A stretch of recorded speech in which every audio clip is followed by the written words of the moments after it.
Okay. Supervisor Brigade did appear. Okay. Let's test your voice, Judy. Can you come on and see if we can hear you? Good morning. Good morning. You're a little. Volume, please. Yeah. My volume? Yeah. Let's see. Well, actually, it's coming in okay. It's just proximity probably to the computer. Okay. Can you hear me? Yeah. Loud? Yeah. Okay. Yeah, that works. Fantastic. And Harana, we didn't test your voice. Could we test your voice out there? Good morning, everyone. How's that sound? That's good. Looks really good. Okay. We checked in with Steve. Lindsay, are you good back there? I'm good, Chair Ryan. Thank you. Oh, fantastic. All right. We've got everybody we need, for this meeting. Just to note, Vice Chair Fowler had she needs to be excused for today. She had other items she had to attend to. This is December 14th. My gosh, we're almost done our first year. We're getting there. So December 14th, 2021. And so we're going to start with this special session. First thing we'll do, though, is just go through the board members, give them a chance to say hello to the public. So I'm calling the meeting to order, and I'll go to District 1, Supervisor Horstman. Patrice. Yes, and good morning, colleagues and staff and members of the public. It's great to be with you this morning, and I'm hoping for more snow. It looks like we may have a white Christmas, which is always great because we need the moisture, and I know it makes the holidays even merrier. So great to see you all. I know this is, I think, going to be our last board meeting before a holiday break, and I just hope wish everybody happy holidays and just be safe and enjoy some time with your family and friends. So great to see you all. All right. District 2, Supervisor Vasquez. Veronica. Thank you. Good morning, everyone. It's great to be here today. I'm looking forward to powering through this marathon of a board meeting. It's really exciting, and I hope those of you in the public can follow along with us and join us for as long as you can. And thank you for all the time that you do participate with us, and thank you, staff, for putting this together. And I know it's a lot of work, and there's a lot of pressure with the new year and Christmas and holidays and stuff, but just know that your work is appreciated. So thank you. All right. And then we have District 4, Supervisor Begay. Judy. Good morning, colleagues and community members and staff. Thank you for everything that you're doing for the county and people that are watching us. Thank you for coming on, and we appreciate all of you to be part of our meetings, and that we're going forward in the new year, and we expect a lot of good things to happen, and we do have a long agenda today, so I'm looking forward to it, and thank you very much. All right. So, and as noted, Supervisor and Vice Chair Fowler won't be here today. Steve, we have a potential of going through some items more rapidly. We'll see if we do, but go ahead, Steve. Why don't you talk about the Right, Mr. Chair. So on the agenda for today, items 1 and 2 are being presented as planned, but we anticipate that they will not take as much time as we've allocated. And as a result of that, we would like to propose that we reorder the agenda, moving up items 8, 9, 10, and 11 to begin after item number 2. And so the 8, 9, 10, and 11 are legislative. Yeah, I'll read those. So item 8 is update on legislative affairs. Mr. Trey Williams is prepared to make that presentation. The next item is the Board of Supervisors planning calendar. And so Lindsay and I will cover that with the board. And then from there, we go on to the county manager's report, just some updates there, and then roundtable. And so depending on how much time we have in the morning, we'd like to propose moving those items up to commence after item number 2. And the intent is that we shorten up the afternoon so that we can have a longer break in between the afternoon session and the evening session. So the evening session is still posted to begin at 6 p.m. But let me go back to this today, to today's calendar. So this morning, items number 1, 2, possibly items 8, 9, 10, and 11. And then we break for lunch. And then after lunch, we come back at 1:15 for an executive session that will take place. And that's item number 3 and 4, consideration and possible action to approve a settlement agreement with several pharmaceutical companies. And that's a nationwide lawsuit. And so Deputy County Attorney Rose Winkler will be presenting items 3 and 4 as planned. And then after that, time certain, at 2 o'clock, the Auditor General will be on with us today to present the 2020 audit. And that's time certain at 2 p.m. Steve, before you go on, just to note, I need to time certain step away 1:45 and come back 2:45. And, I'm suggesting that we have Supervisor Horstman chair of the meeting, just checking in with other supervisors. Are you okay with that? All right, we got all head nods. Okay. So that'll take place at 2 p.m. At 3 p.m. I was slated to bring back the vaccine incentive program. We are actually going to be extending the deadline for the survey. We've been receiving some really excellent feedback, but I'm extending the survey, which means that we'll be continuing this item to the first meeting in January. Again, good feedback. I'm really pleased with the amount of feedback that we're receiving from our team. But I don't want to limit, because it was just a two-day survey period, and so we've extended it to get more feedback. So that'll be continued to January 11th. Next item number 7, redistricting. I'll do a quick update on that. We will not have an exec session as planned, so that item will go fairly quickly as well. And then from there, items 8, 9, and 10 will have been covered in the morning, hopefully. And so again, our intent is that we shorten up the day to allow a longer break in between today's session and the evening session that begins at 6 p.m. today. And then the other reason we wanted to do this, if in fact the snow begins to fly earlier than anticipated, we'd be able to get our staff home so that we could all be remote for the evening work session. We don't anticipate any change on the start time for the evening work session. And you can see the evening work session is as posted. No changes there. Okay, and then just checking in with board. Everybody okay with that? Yeah, I was going to ask you if you need a motion, I'll make a motion. Otherwise, I'm okay with that. No, we have we're already posted that we can adjust the agenda associated with it. But you're okay. Hieronymo, you're nodding your head. Yes, I'm Judy? okay with it. Okay. Okay. Okay. And then the other piece of note is Supervisor Vasquez has a time certain that he'll have to leave. He'll be on telephonically, but if we carry over into the evening session, we have the potential of losing Supervisor Vasquez. So it's important that we have the 3 remaining supervisors to keep the quorum in place for that. Thank you, sir. Okay, any other notes before we continue? Not seeing any. Patricia, you look like you're pausing for a minute. No, I just want to make sure that I'm not sure if Supervisor Begay has to drive home tonight. No, okay, good. We're okay, good. Good, all right. We're keeping her in town tonight, so We have her sequestered, huh? probably uncertain after 8 p.m. tonight. So. All right, fantastic. Okay, so that's a nice order to the day. So why don't we continue with our business that we have. We're in a special session. First item is we have our Parks and Rec ready to present to us as a presentation discussion on county parks. This is item number 1, Parks and Rec and our Public Information Office in response to the regional winter recreation. So how's that, Steve, are you going to? I will speed this up, sir.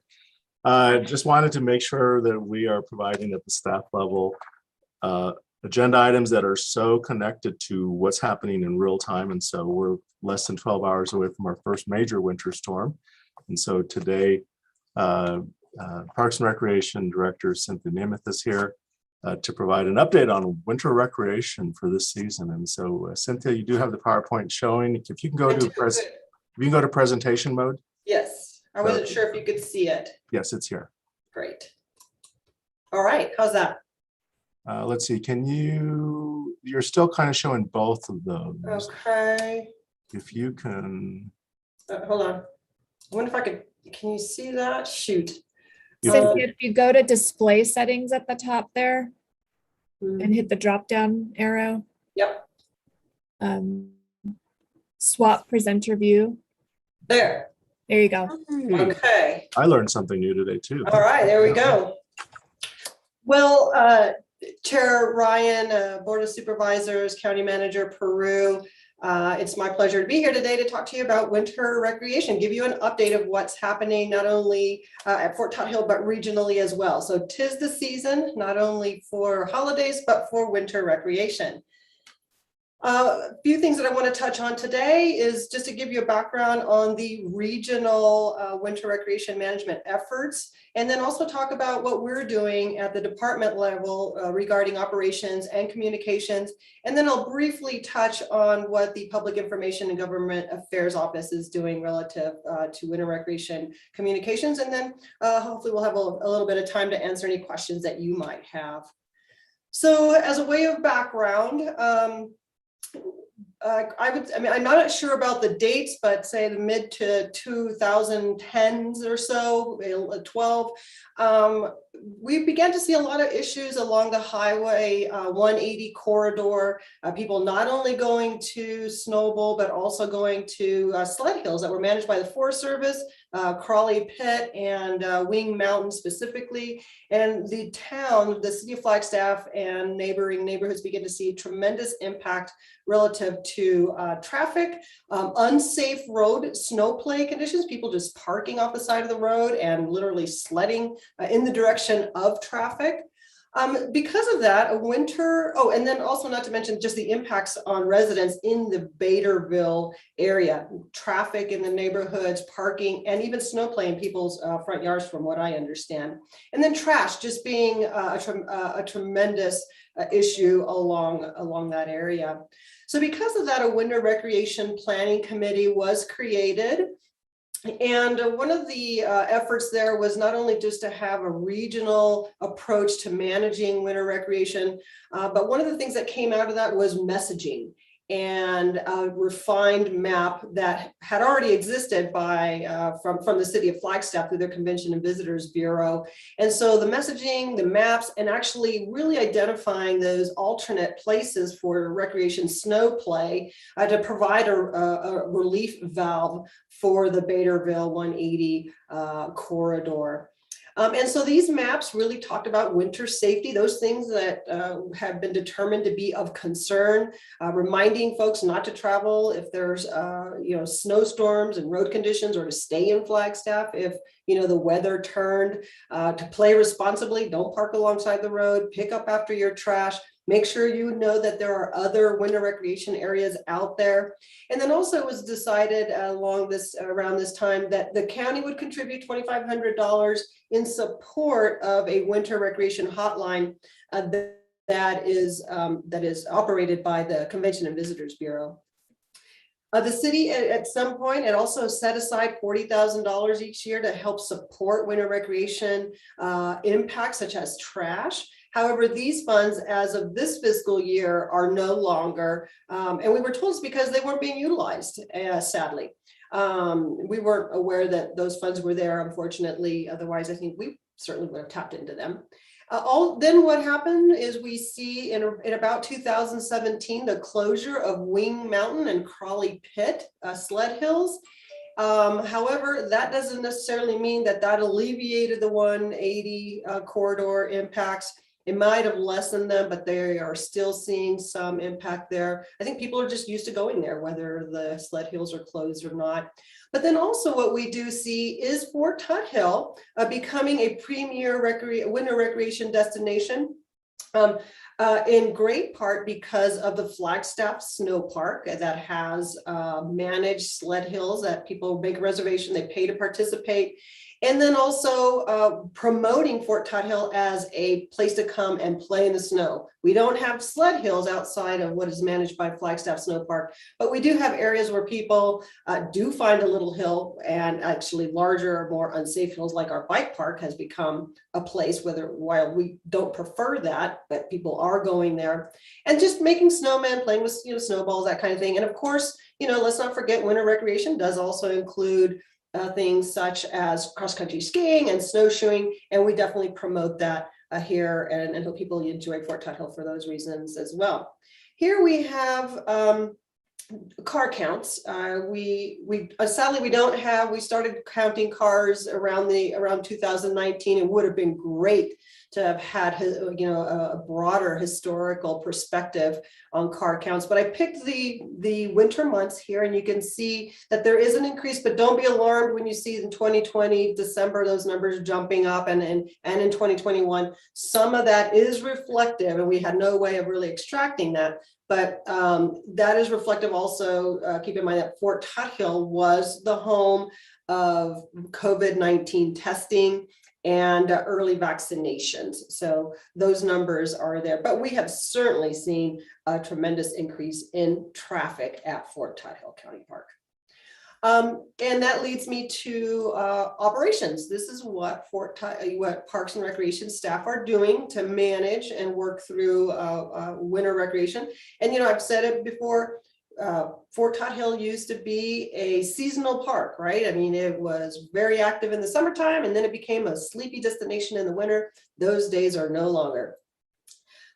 We are seeing certain increased visitation and traffic to the park, and especially during winter holidays, snow breaks, and weekends when there is snow on the ground, okay? Because Flagstaff Snow Park, it operates by reservation only, and so that is well managed through the reservation system.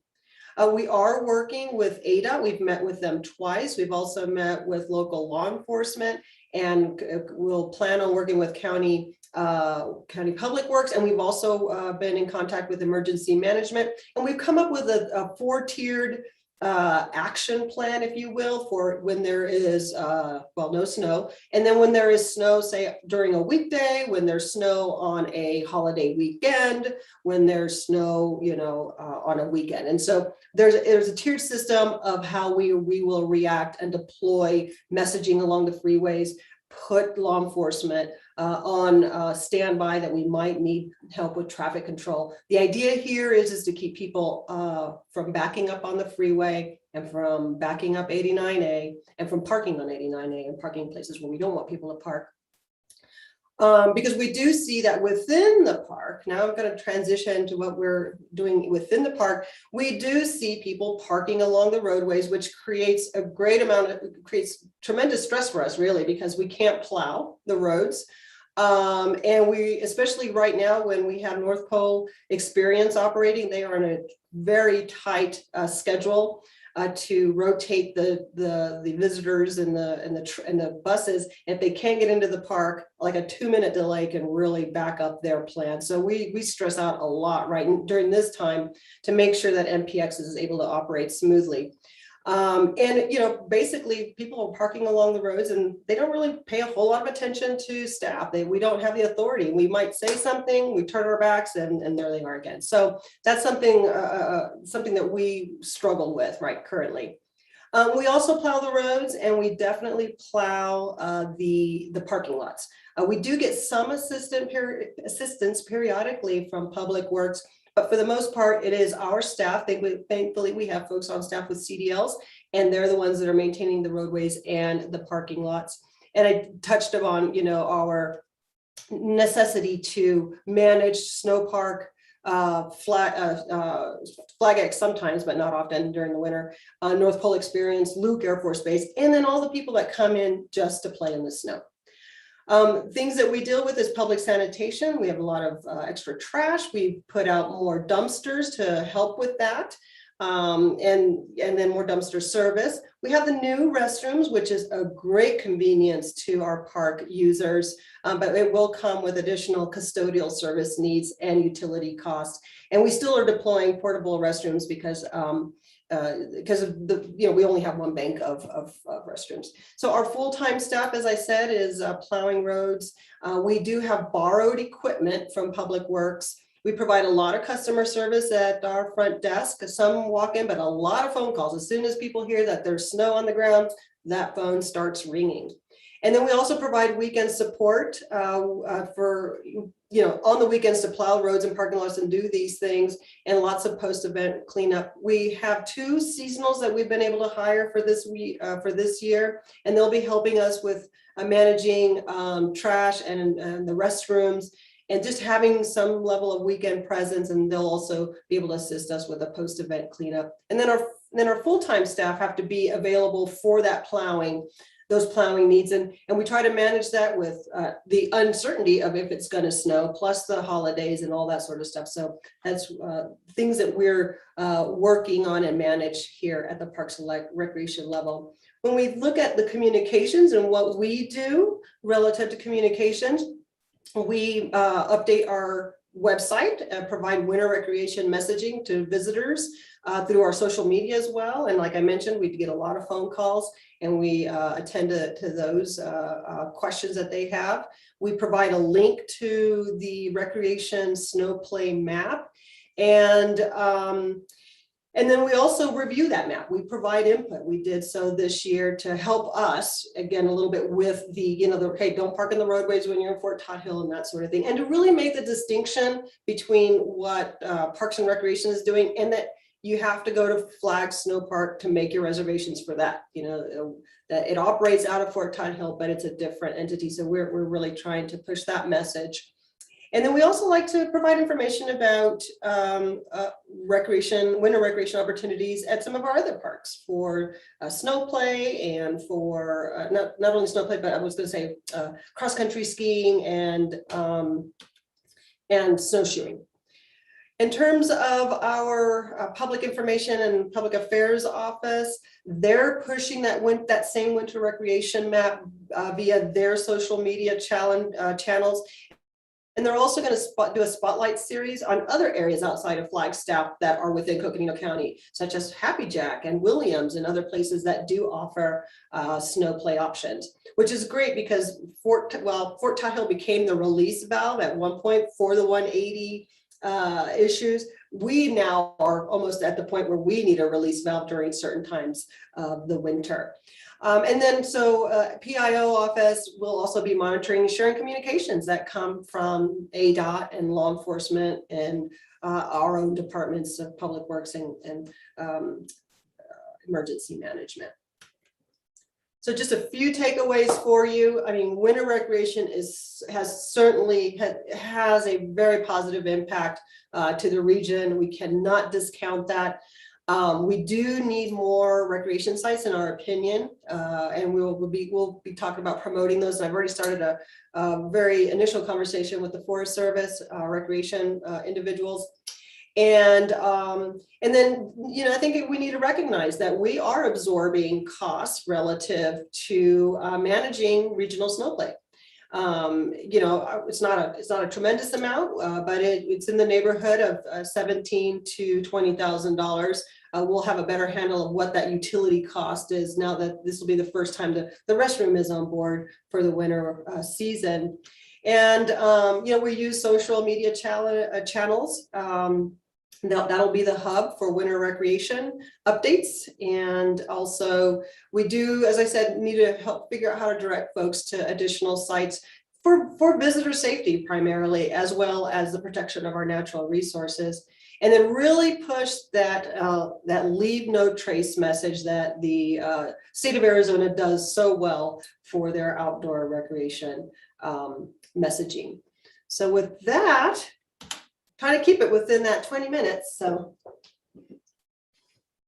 I'm happy to take any questions, and I have staff prepared. We got interim assistant director Liz Krug is here. We've got Ricky Conway. We've got Rob Morrison. If you have questions, and as well as Claire and Trey are available. Normally I go right to the board, but since my area is kind of going to get impacted quite a bit on this, I probably want to hop on this real quick and we'll definitely go through the board with this. I know Supervisor Horseman has engaged with this group, which is good. Just Cynthia, and I'm not sure if these were in the conversation, but as you remember, we have issues down in Coconino Village that we were trying to get signage to reroute people, get them to go to Todd Hill, not to Coconino, which also plays into parking issues and again, the trash bathroom type of situation. Some people go to Raymond Park, but we weren't promoting Raymond Park as the go-to area, even though that is accessible for snow play. Part of the problem is we have also the hills in there, which are unsafe, down in the pump house wash area, which is one. I'm going to go through a couple of these, and so similar idea. We have the dispersed recreation has gone to Oak Hill Resort in the Parks area, which is Forest Service snow play area. But what's happened is the volume is just overwhelming. Again, parking issues, trash issues, people playing on the roads. I know our sheriff's office has been out there. It definitely is impacting the community. There's absolutely a positive benefit, but there are also the negative consequences associated with it. Munns Park, similar idea. They're parking along Pinewood Boulevard and they're hopping on the golf course, which is private property. And each of these areas, when they get into the neighborhoods, like what was happening with, unfortunately, along Fort Valley, is you have trespass on private property, you have people leaving trash, you have people using facilities or not facilities. They're using, using the restroom or going to the bathroom out there, and there's no mitigation plans associated with those. So, I don't know how much you've had conversations. I'm curious, and if not, this needs to be added to the conversation and communication of routing people towards Todd Hill. Hopping into Todd Hill, quickly associated with it because I live within a mile, so I tend to be out there quite often. So the porta potties, I hope you're considering the possibility of disperse, not just the porta potty bank, because people are using the entire park. Again, if they don't have that, you're talking about dispersing dumpsters, but the porta potties as well. On the other side of the racetrack, we'll have people going to the bathroom over there if we don't have access to a convenient porta potty. Similar idea for trash, and we get that dispersed activity as you get over to towards Purple Sage as well. So just thinking about, and then over by the amphitheater, and so and the pockets again by the highway, but on the south end, down by the roundabouts there. So I understand. This is one that we need to think about long term, Steve, in terms of sustainability. How do we approach this? What are the impacts? It's wonderful when you go out. The people that are out there, they're just having fun. But we do have this indirect consequence of what's happening, and this is more of the less organized snow play. It's more just going out and playing and building snowmen and having family activities and barbecuing and all. So anyway, so I'm curious to see some of your response. I don't expect you to have all answers on this, Cynthia, but there are pieces that have evolved since our focus on 180. It's grown much broader in terms of what's going on here. Yeah, Chair Ryan, supervisors, thank you for those comments. And yes, and there is a recognition with the Forest Service, ADOT, and law enforcement that we need to reconvene these winter recreation, the committee, and take a broad look at it again. We do realize that our understanding is that Williams is maybe developing another sled hill, so that could be part of a solution, but it's a pay to play It has, it doesn't have a lot of capacity from what I understand. And so anyway, all that to say that, yes, there is a recognition that we need to convene the regional winter discussions and then begin to plan for solutions. We were successful in the past, and I think we can be successful again. All right. Yeah. And if these, that would be really good, because some of these are the broader regional thing, but some of these are actually other departments that are being impacted. Our public works, Lake Mary Road, another area. So if you take a look at our roads, we're getting Forest Service and us, we're getting, the impact of what's going on. Is there a better way, to help with the consequence for one, but beyond that, the rerouting to as intended. It's working well, but we're getting so many people, we don't have enough. And going to, I've served on maybe 3 different snowplay things over the years. Our whole discussion has always been, we need multiple sites out there, not just one site. Who next can step forward with a more organized approach? And City of Williams, as you had noted, they do actually, their design and the people that they're contracting with are the same as, I'm right now it's slipping my mind. It's on the rim of the world over by LA, Snowplay Resort over there. That's it's the one I kept telling you guys about. When you design ours, look at theirs, that kind of thing. But they will be, even so, be able to have a decent level of capacity to begin to absorb on that. Yeah. All right. Okay, I'm consuming most of the time here. Let me hop over to board members, and I probably want to go to Supervisor Horstman, because I think you were engaging in this conversation as well. And Yes, go I through all have, this.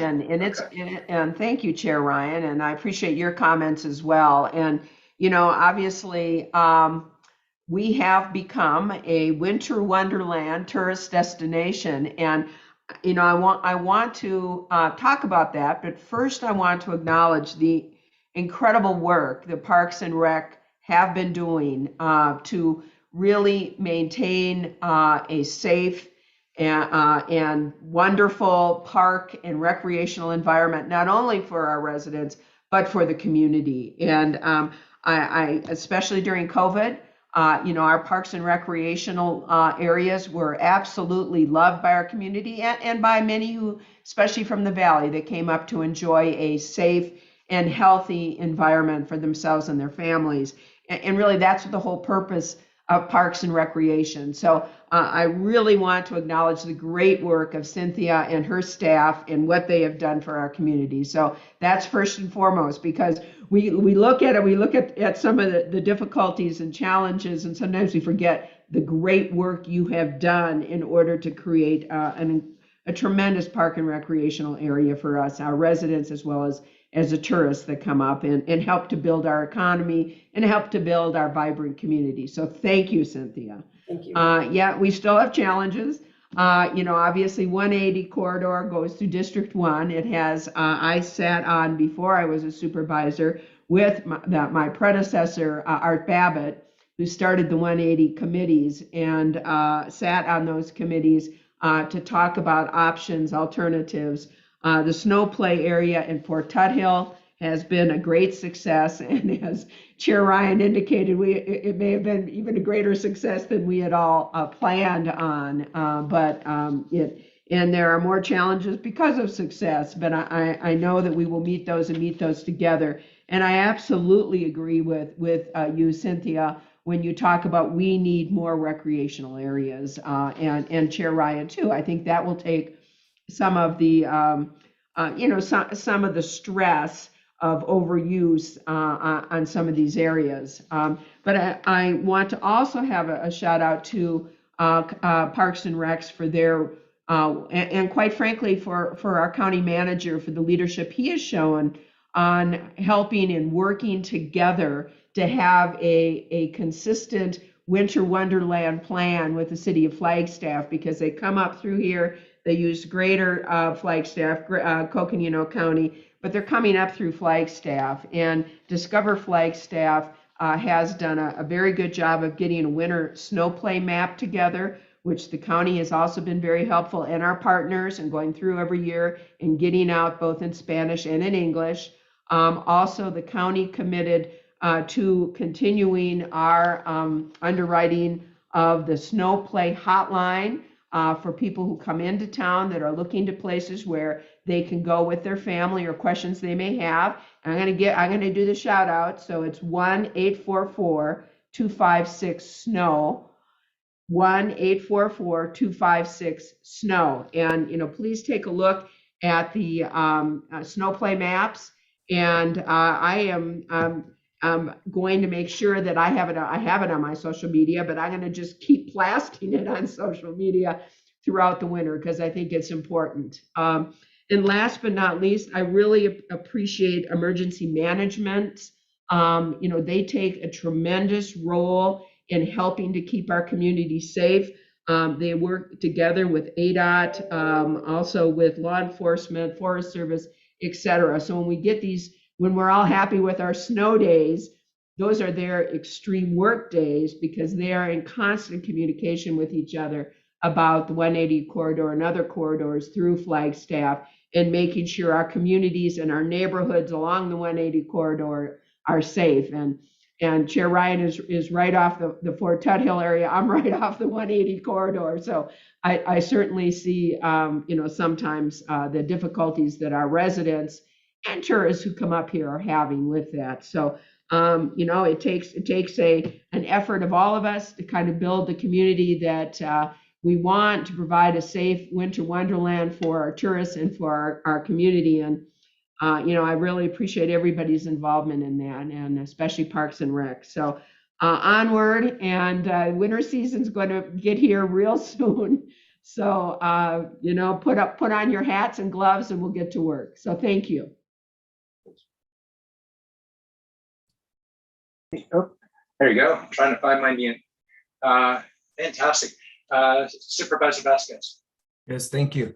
First off, I just want to give a shout out to the whole Parks and Rec department. We've been working on a different project at another park, and they've been awesome, always helping support and accommodate while they still have these Fort Tuthill and the different projects still on task at the time. You know, during the fair, they took care of some things that we needed right away, even though the fair was coming up. And so I just want to put a shout out to everybody that made that happen. Really appreciate it. Really appreciate your leadership, Cynthia, and yours, Steve, for allowing those things to happen smoothly. And so, you know, and I also agree with Supervisor Horstman about the play area and all the comments. Just we need more. You know, like it's great what we have, but we need more little areas so there's smaller chunks and then we don't concentrate people all in one area. And so I'm really excited to learn about the snow play area. I still haven't been out there since it's kind of been developed that way. So I need to go personally go. I haven't gone sledding in years. Yeah, I always hurt myself. I get too excited to hit a jump and next thing you know, my back's hurting and can't move for a couple of days, you know, getting old, but I'm excited to see what the programs and the winter programs that we have available for our community. And again, as this pandemic drags out, outdoor recreation, whether in the wintertime or summertime, is going to be so crucial for our residents and our visitors. And so the more we can provide structured and organized recreation opportunities that are safe, the better we'll be off. So I just want to say thank you. And I'm looking forward to going and checking out the snow play area once we have some snow. All right. Yeah, right on. Okay, next, Supervisor Begay, Judy. Good morning again, everyone, staff and everybody that's listening. I was just sitting here thinking, wow, must be really exciting. We don't even get any snow at all, hardly in the 4,000 feet and 5,000 feet. We don't get anything. So I'm sitting here thinking, how can we have Cynthia and her crew take truckloads of snow out to the reservation?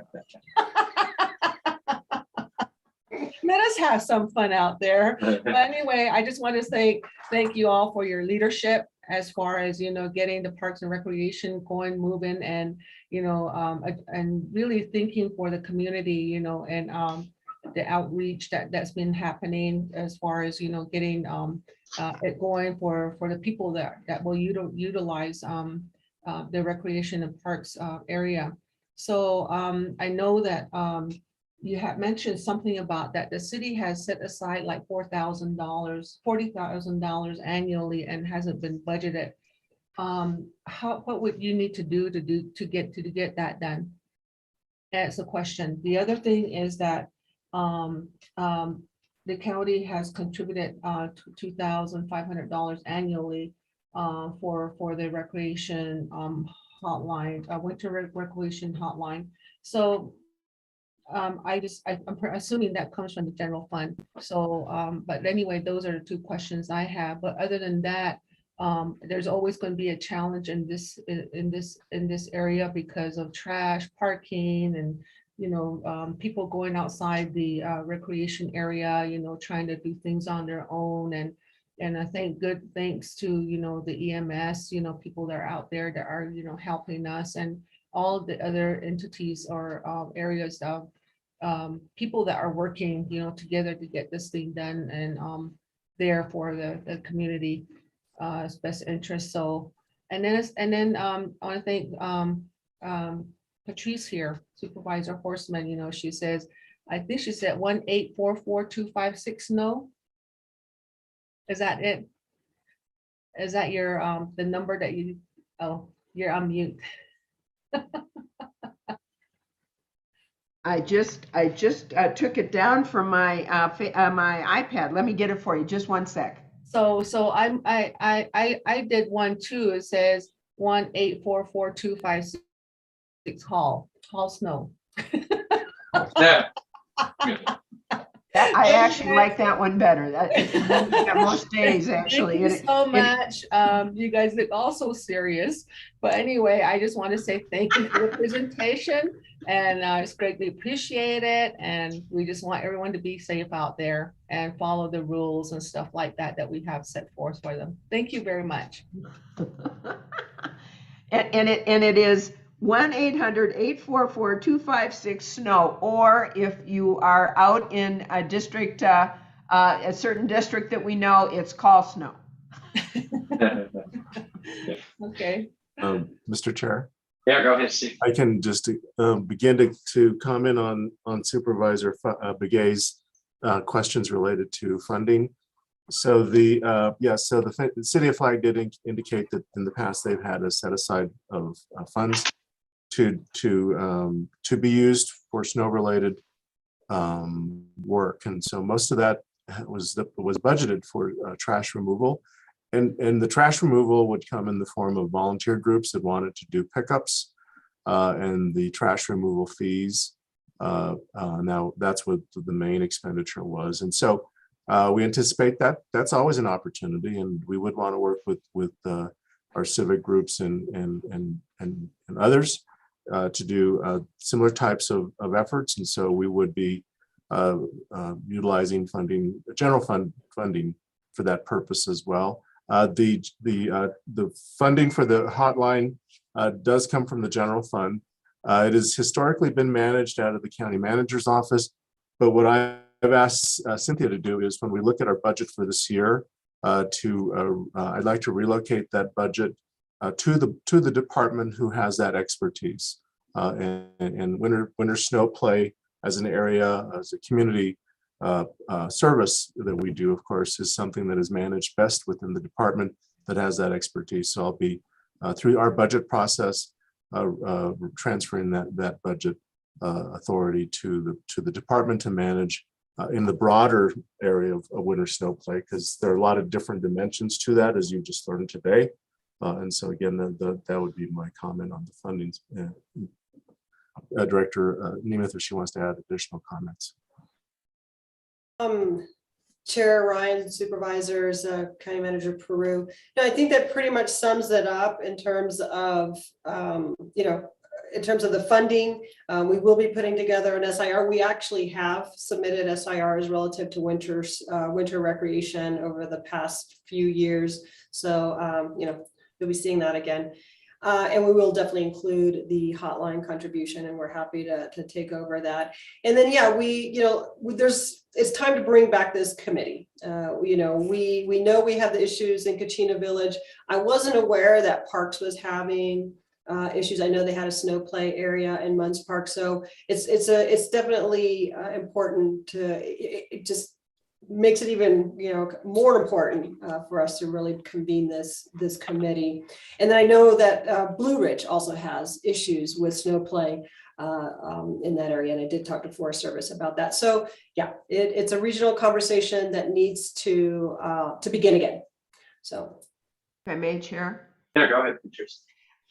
We have our Parks and Recreation Commissioners who, of course, we appoint by district.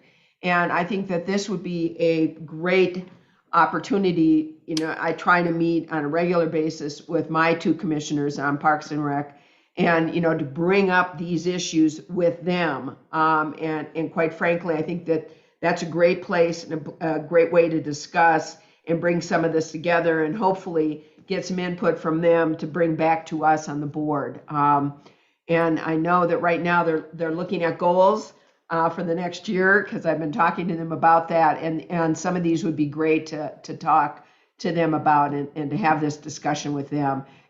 Cynthia, is this a role you think they can play in this?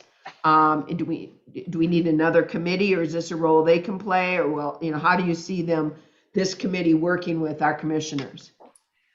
Chair Ryan, Supervisor Hortzman, supervisors, they definitely have a role to play. I mean, they are the representatives of their districts. So, we would like for them to bring input, right? So for example, we have commissioners in District 3, which are, they live in Coconino Village. They're very well positioned to not only check in with their community, but also to bring, eyes on the ground, but also bring recommendations to us.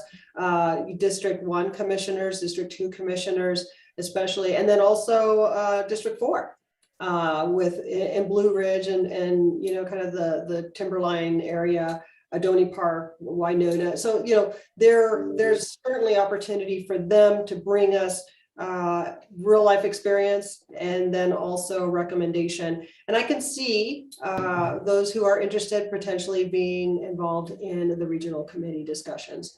Anything that comes back to the Board of Supervisors resulting from that will have been vetted by them and would be a recommendation that they either support or not support.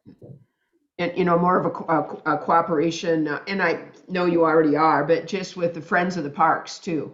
That's a great committee, and I know they've been a fundraising committee, but also they have eyes and ears too of what's going on in our communities, and a collaboration with them on some of these things would also be helpful. So most certainly, and we're also looking to them to sponsor spring cleanups at those parks that have the greatest impact, and we're looking to nail down some dates so that we have something to focus on. Great, thank you. Yeah, it should probably be noted that all the discussions that we had associated with OHVs and trash and everything during the visitation that we get in the summertime, it's the same thing. It's just a winter version of it. Yeah. Anytime an area is created, you also need the maintenance associated with it. So porta potty costs money, and then the cleanup costs money, and is it organized in a way that it's safe, and who's managing it? It seems, sometimes we think it seems simple that we'll go ahead and go visit an area as an individual, and you just go there and you sled. Well, the other side of it is, how do we manage it? And we're blessed with the opportunities that we have, but we need to continue to keep troubleshooting the opportunity as well. So, yeah. So actually, Steve was just texting me noting that we have Wes here that can give us a little bit of an update on the winter storm as it relates to this. See, Lindsay, can you pull Wes over to the panelist side?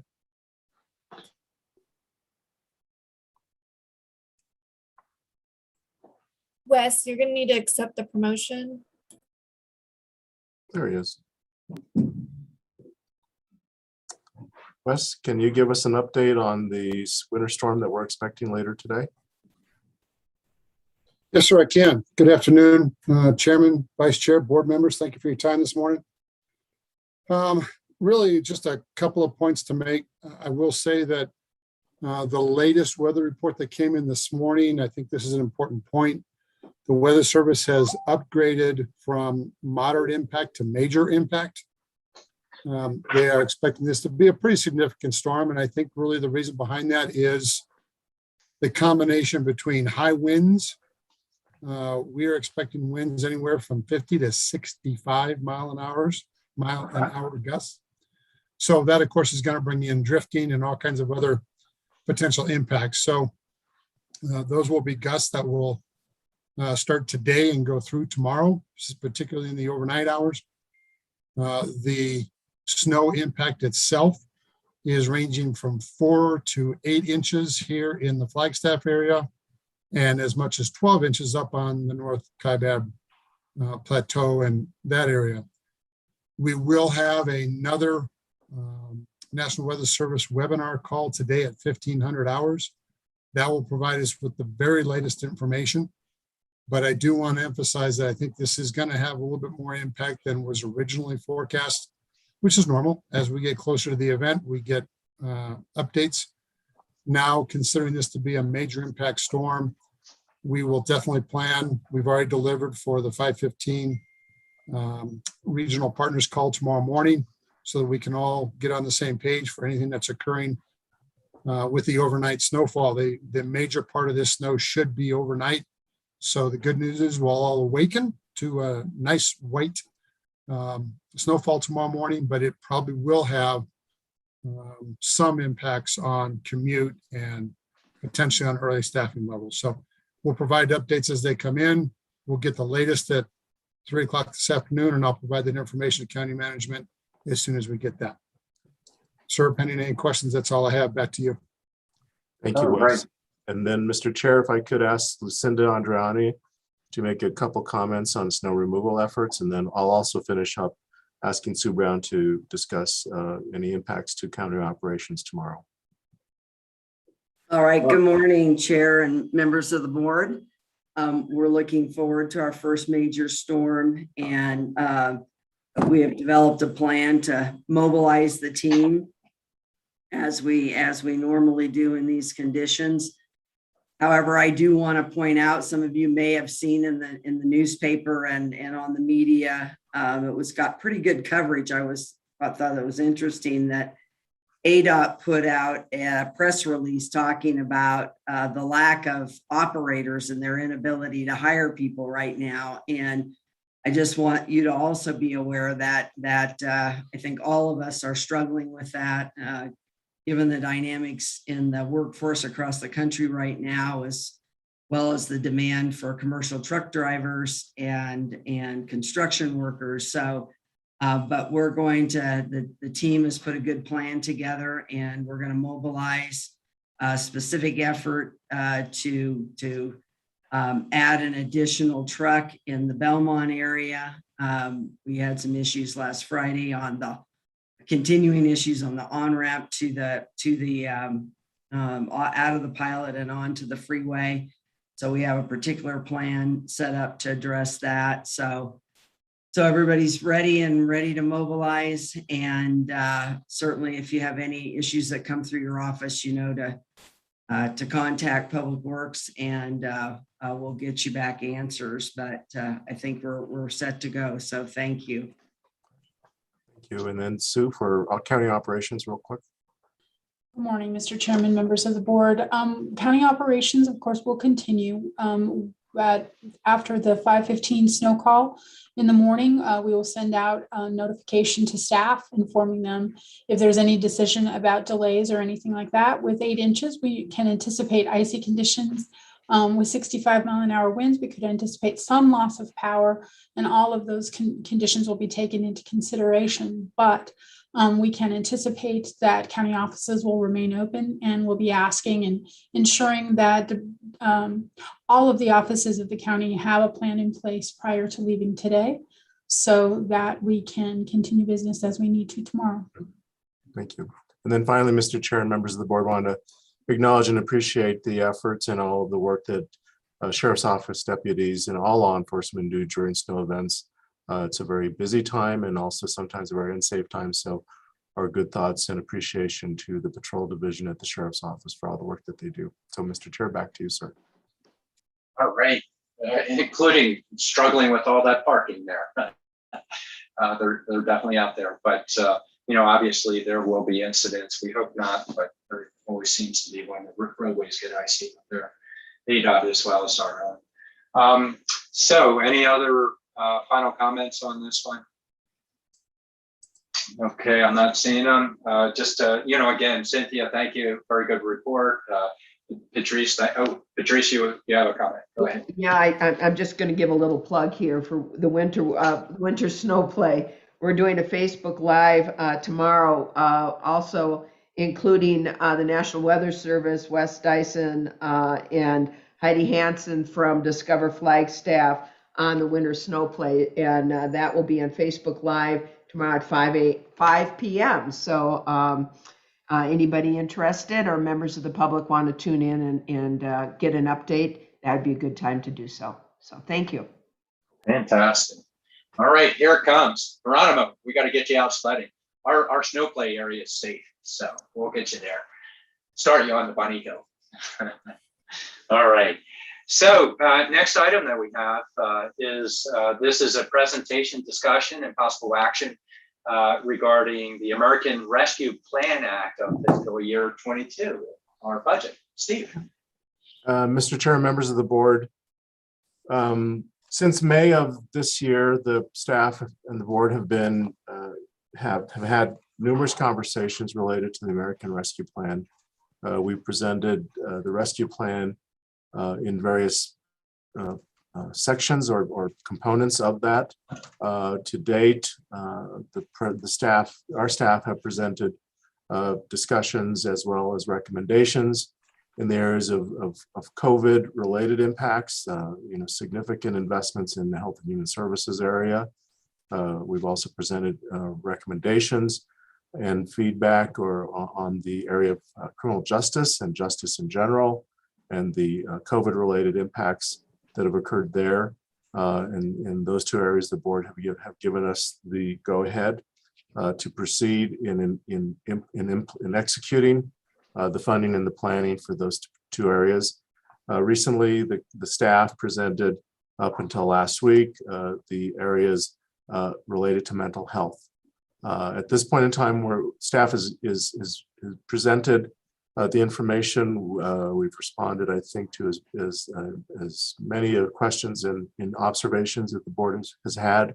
I do have the graphic, Erica, if you can just one more time show the graphic for the board's reference.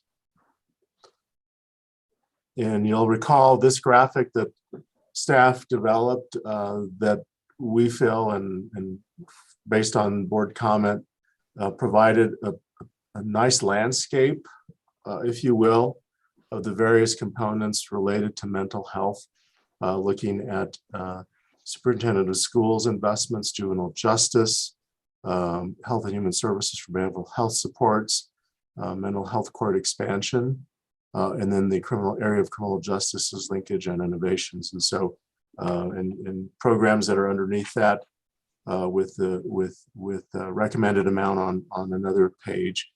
So at this point in time, Mr. Chair, if there are no other questions, but let me one more another area basically. Excuse me. The last area to discuss with the board, which we'll be bringing back to the board in January, is in the area of community partnerships that includes business supports. We began the discussion last week up until this Friday. The board provided some very good information and feedback to the staff. We have a long list of observations and questions that we'll be working through, but that'll be the final area with regard to ARPA that we'll be presenting to the board. And that presentation will be we'll be bringing this back to the board in January for the board's consideration. So at this point, Mr. Chair, staff is available to answer any of the questions. At this time, you're posted to take an action to approve this component of our ARPA investments for the community. All right, let's pause for a minute for the sake of the board. Do we have any additional questions associated with this? Supervisor Horstman. Just a clarification, not as much as a question. It says, motion, recommended motion, there's no motion necessary. I will say this, I think that the county has done a good job of, probably not once, probably not twice, maybe 3 times, bringing information to us. And certainly I feel very ready to move forward on this for approval. I'm not sure if that's what's being asked. So at this point, I would like to get the recommendation from county manager if he is asking for a motion. And if he is at this time to move this forward, I'd certainly be more than willing to make that motion to get this moving forward. So, let's hear from Steve. And I thought I have Patrice, I'm there too. Let's kind of roll through the board if we have any additional comments, but let's hear back from Steve on your question there. Steve.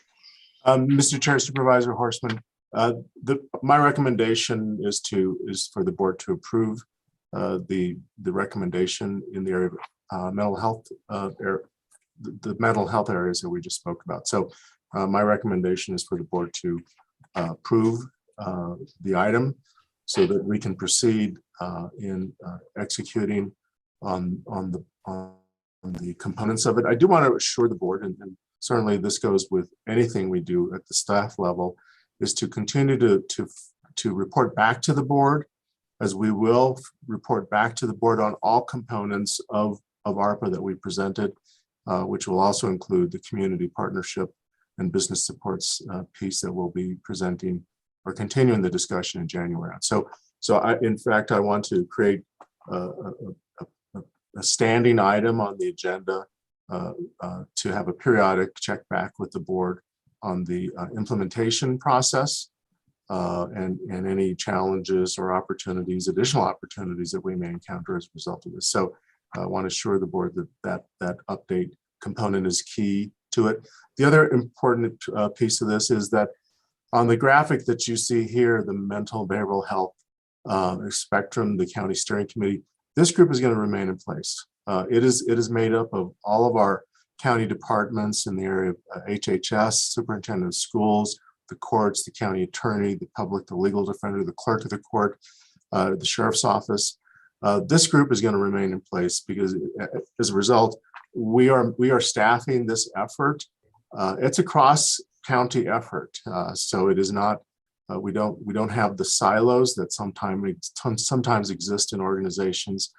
This is truly a cross-departmental, cross-constitutional office effort, and so the reporting back is important to everyone, including the board, so that the board is aware of the actions that we're taking, and the community as well. So, Mr. Chair, as I said, the recommendation is to approve this component of the ARPA mental health recommendations. And just again, clarification, there were 3 programs as I recall, and I don't have my packet from last week, so I'm doing this from memory. One had the HHS portion, one was the public school superintendent portion, and then the third was, Steve, can you help me? I can run it through. So and superintendent of schools, there were 2 programs, the resilient youth communities and educators, the literacy loss coordinator, that was in the superintendent of schools section. In juvenile justice, there was the HALO non-detention alternative. There were references to a couple other programs that we're still seeking funding from, but that is separate funding. So under juvenile justice, it was the HALO non-detention alternative. In the area of HHS, that column, behavioral health supports included the Recovery and Resiliency Division, a new division to help the county manage investments and resources in mental and behavioral health.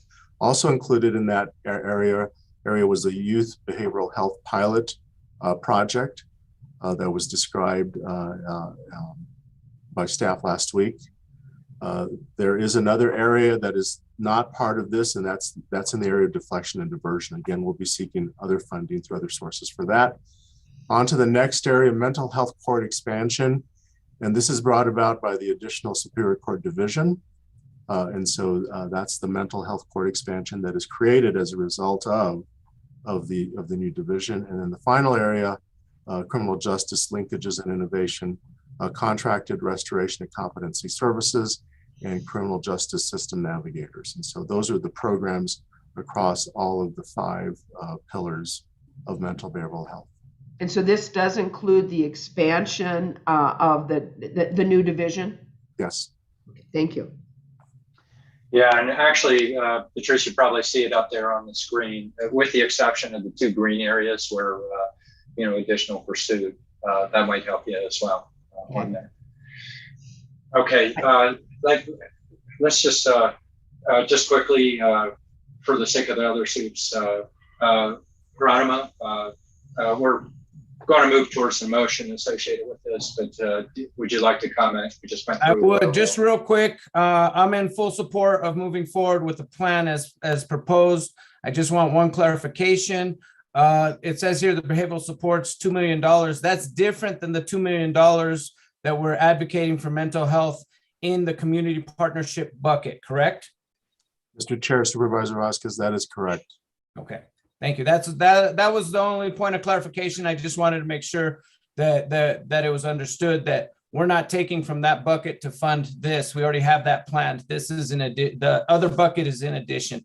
So with that clarified, I'm in full support of moving forward with this project as proposed.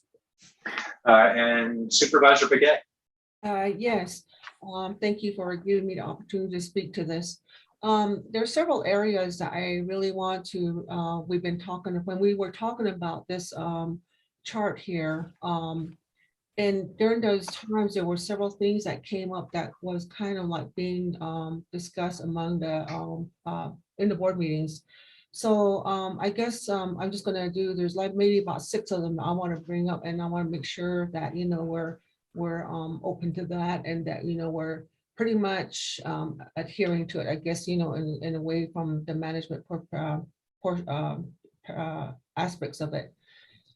We were, as you know, that, fundings do come down, and this is for COVID, and, we just want to make sure that those expenditures are in compliance with the expenditures that they're asking us to do when the funds came to us, making sure that, and if there are any reporting requirements that need to happen, one of them would be just to come back to the board and, get us updated here and there and stuff like that. The third one is pretty much like sustainability. And I think if we're going to be running this as a county, and maybe we'll start on how to sustain some of these programs. And then the other one is I would like to see this again, Steve, you kind of alluded to it, is a county initiative, and that, and it's very important that the rural communities are involved in this whole process. And then also that, everybody within the whole Coconino County is involved in a certain extent. And the other one was, the last one that I was gonna mention was the cultural and traditional aspect of the model that might be incorporated in this. And I think just like the sweat lodges, for Native Americans and, things like that. So I think it's doable, and it's been done before from what I understand. I think we need to kind of go back to and maybe implement that, a little bit of that, for mental health and our veterans. I always say our veterans, they're the ones that have been hit the hardest, and they're the ones that, for our country and give us freedom and stuff like that. And yet, the traditional ceremonies that are not being done for them is causing them to stray, and they have flashbacks and stuff like that, and we're just watching them. A lot of them, we're just watching them. So I just want to say that I guess accountability and making sure that expenditures are expended in accordance with the guidelines that's being provided, reporting requirements, sustainability, countywide, all areas, and cultural traditional aspects. Those are very important to me. So I feel that we're ready to move on, but I just want to make sure that, this is something that I wanted to say at this point in time, because this is a lot of money. And I know that, and I trust the staff they put the model together. You guys all did a good job, and with your leadership, Steve, thank you for bringing this to our attention, and that, we have to find ways to help our people. Now is a good time, because the funds are there. So I just want to say thank you, and then my colleagues, thank you for agreeing, and, let's move forward with this, and I'm ready to move forward on this motion, and approve this, model here. So thank you very much. And Mr. Chair, I can comment on Supervisor Begay's points that she raised, if I may. Please. So Supervisor and board members, with regard to the ideas, or excuse me, the comments on compliance, reporting, and accountability, as a major, is probably one of the biggest federal grants we've ever received.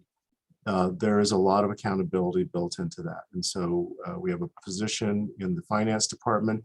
They're responsible, as well as we are, not just they. We are responsible for reporting and compliance, and there is prescribed reporting requirements by the U.S. Treasury. And so that information has to be done just as a result of us receiving the funds. In addition to that, as we have a big responsibility for the accounting of those funds within our annual audit. And this afternoon, you'll hear from the Auditor General that there is a single audit act, which focuses on federal programs exclusively, in addition to another audit that does the county-wide audit. And so, compliance, reporting, accountability is built in at all levels of the county receiving the funds. With regard to sustainability, and this has been a question that has been posed several times throughout the process. Since these are one-time funds, they have a shelf life. We have to have these obligated by December of 2024. The funds have to be fully spent down by December of 2026. And so when we look at the fact that these are one-time funds, and there is a concern, and I think it's a very valid concern. I have the concern too, that we're creating ongoing programs utilizing one-time funding, and to the extent that we are beginning that, and you've already heard from Presiding Judge Dan Slayton on how he is recommending some modifications in certain programs within the court to create, if you will, a net neutral financial cost. We'll be doing the same. We're going to be kicking off the county-wide budgeting process in a couple of months. And I'll say this right now, in some cases, we've done the next 2 years of budgets already. And so looking at how we are able to capture or bank or reserve funding going forward is going to be key, because again, this is an obligation that, while it is intended, and this is the requirement, it is intended to deal with COVID-related impacts. And that's what we need to be doing. In some cases, the need continues to be there even after we deal with the impact of the COVID. And so, we still have the public need. We serve the public. That's what we do here at Coconino County and other local governments. And so the need is always going to be there. So the point is that we'll need to take extraordinary measures within our own annual budget process to create that sustainability. And oftentimes it comes down to choices. We may be making different choices on different programs based on what is the most important thing we need to be doing that may not be mandated statutorily or something referred to us by the legislature in terms of those things. So again, a lot of discussion on the sustainability, but at the same time, we know we have limited revenues, and creating the budget that fits those will be important as well. So again, those are my comments with regard to sustainability.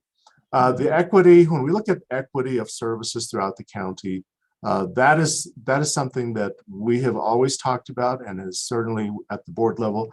This is one of the board's priorities. How do we serve the entire county? And looking at how we create that equity in terms of service delivery, in terms of providing the service either in person or through technology, whatever those ways are, creating a rural capacity or services to those rural areas is going to be key. I think the other part of that also that was raised very clearly by the board is how are we partnering with the Navajo Nation?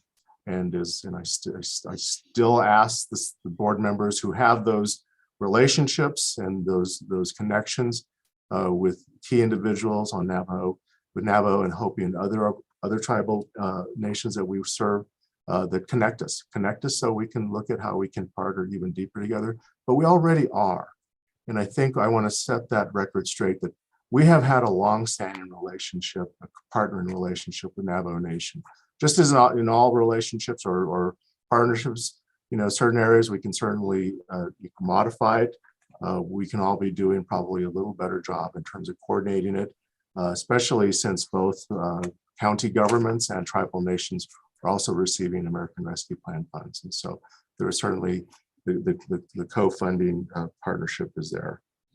Cultural considerations, again, we do that. We will continue to do that.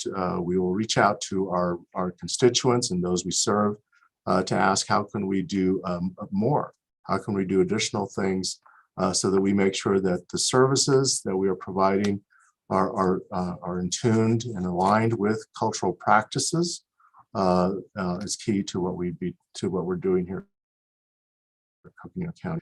Service delivery and service development, program development will always take into consideration how we can best serve our individuals within many cultures that we have in Coconino County.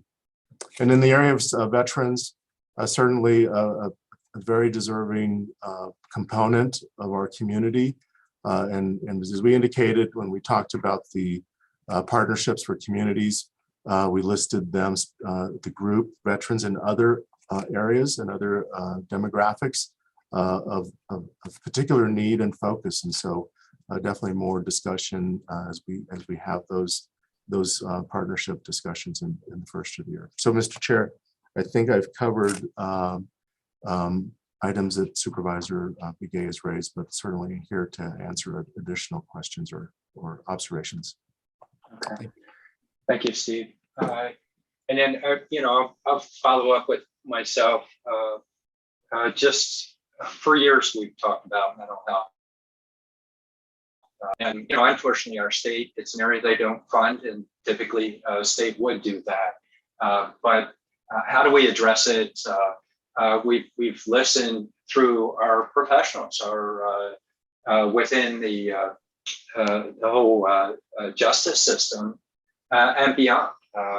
It's really, this is a once in a lifetime opportunity that we can apply a program, see what type of pilots can be developed.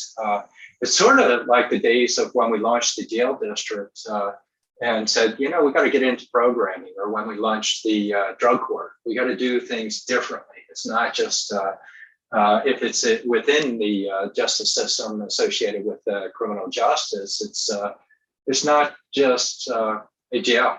We're dealing with people with different impacts within the community. And I really appreciate the comprehensive approach that our professionals are putting forward, an opportunity to work together for our sake and for your sake, those of you that will be working on these programs. Thank you first and foremost. But it also puts you to task of trying to work together to get creative, all these opportunities that we've talked about, and seeing how best to approach the human side of what we have going on, with appropriate programming, education opportunities. This is very special. So there is an element. The world's not perfect, but we're going to try as best we can, to work with it and make improvements. Thank you for the recommendations, all the work that's been put into it. There's going to be a lot more work beyond, but if we all work together, that would be great. Hopefully we can continue to include our discussions associated with the jail district as it relates to this. I think that's a key element that also plays into it. But those type of discussions aren't just a jail district. It's a discussion of, how do we help people become functioning, individuals within the community.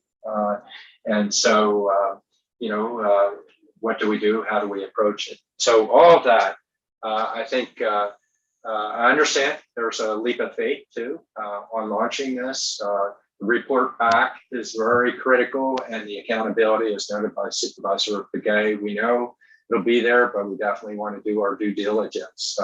Steve, the only other thing is, and for the sake of the board, sometimes the money, we think we proposed it appropriately. If there is a piece associated with that, then in one area we're not using it, but the other area we do use it, we would need to bring that back to the board and have that discussion associated with that.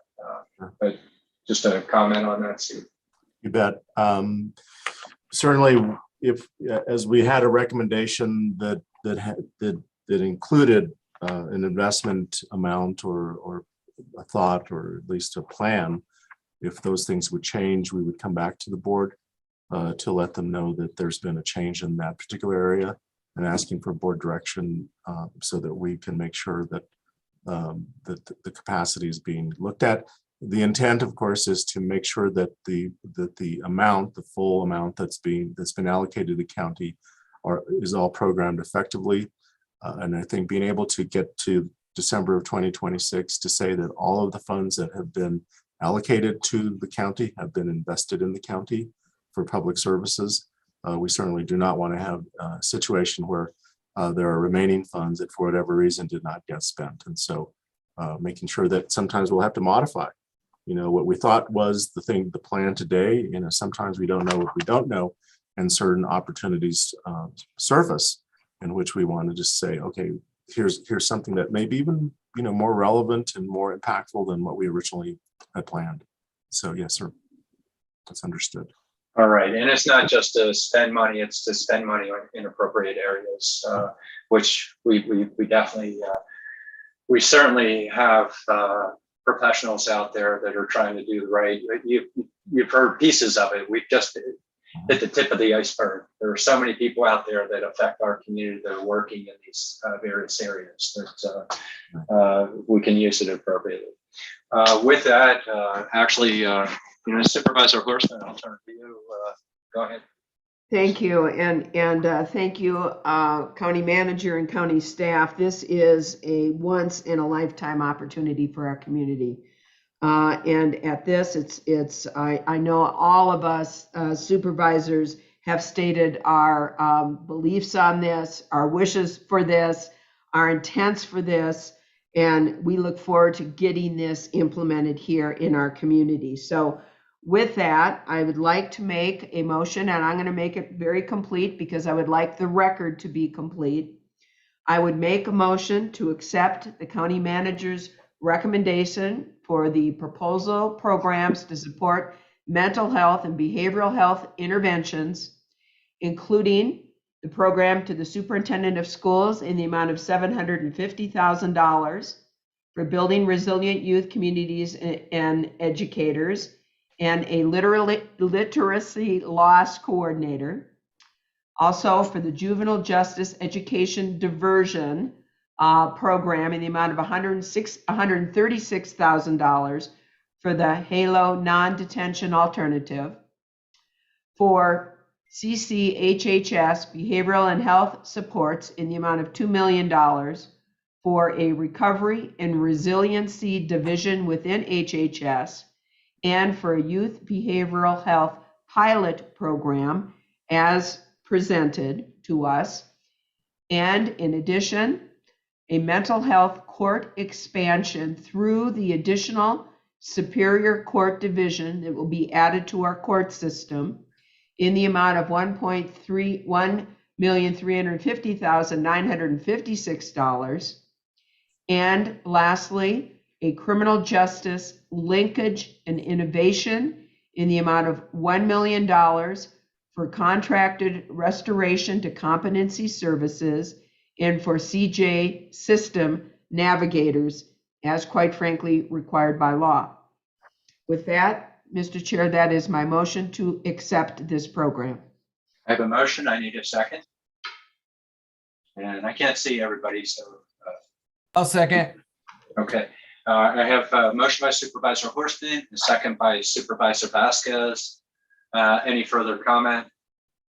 Hearing no further comment, I'll go ahead and call for the question. All in favor of the motion, vote aye. Aye. And then any opposed, not opposed, noting that for reasons of need, Supervisor or Vice Chair Fowler is not present, so it's a 4-0 vote. And thank you. This is Yes, tremendous. It is. It's really a tremendous opportunity, and thank you all from the county and anybody that from the various county departments that have put so much time and effort into this. Tremendous opportunity we have for our community. I'm very, very proud of you all. Thank you so much. Thank you. Mr. Chair, if I could also just make a comment, I certainly want to appreciate all of the departments and the constitutional officers and appointed department heads that have been part of this discussion. As we begin to wrap up on the programming through the American Rescue Plan, it is now ready to start to get ready for the Infrastructure Act. So that is going to be happening in the new year. We've been meeting with Trey's been leading the effort, and meeting with Bob and Anna, our federal representatives, to get the information in place. And so we'll be coming to you with the information on the the IIJA, I forget it, I just call it the Infrastructure Act, which has a lot of different buckets, a lot of different programs. That is going to be a little different in terms of presentations to the board. And so I will just leave it at that. But how we present this information to the board will be different than what we did under the American Rescue Plan, and I'll be previewing that with you in the first of the year. So, thanks, Mr. Chair. All right. Well done, everybody. Thank you. So we are at about 10:30. It's probably good for us just to pause and take a 5-minute. But before we run off, just to note that for those that may have joined us, we are rearranging our agenda. We're considering going through items 8, 9, 10, and 11. Hopefully before our lunch break. And so just to note that we'll be up next with item 8, which is our discussion associated with legislative priorities. All right, why don't we take 5? Thank you.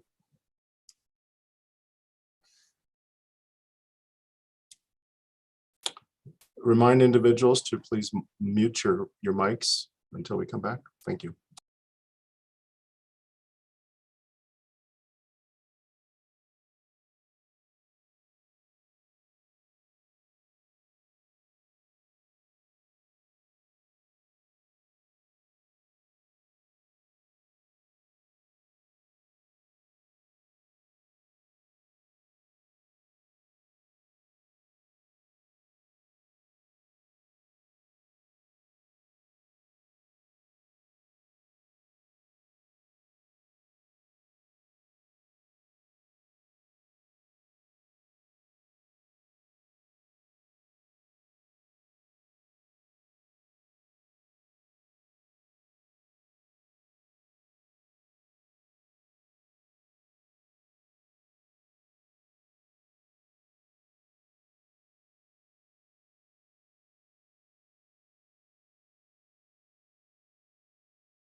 Look at those smiley faces.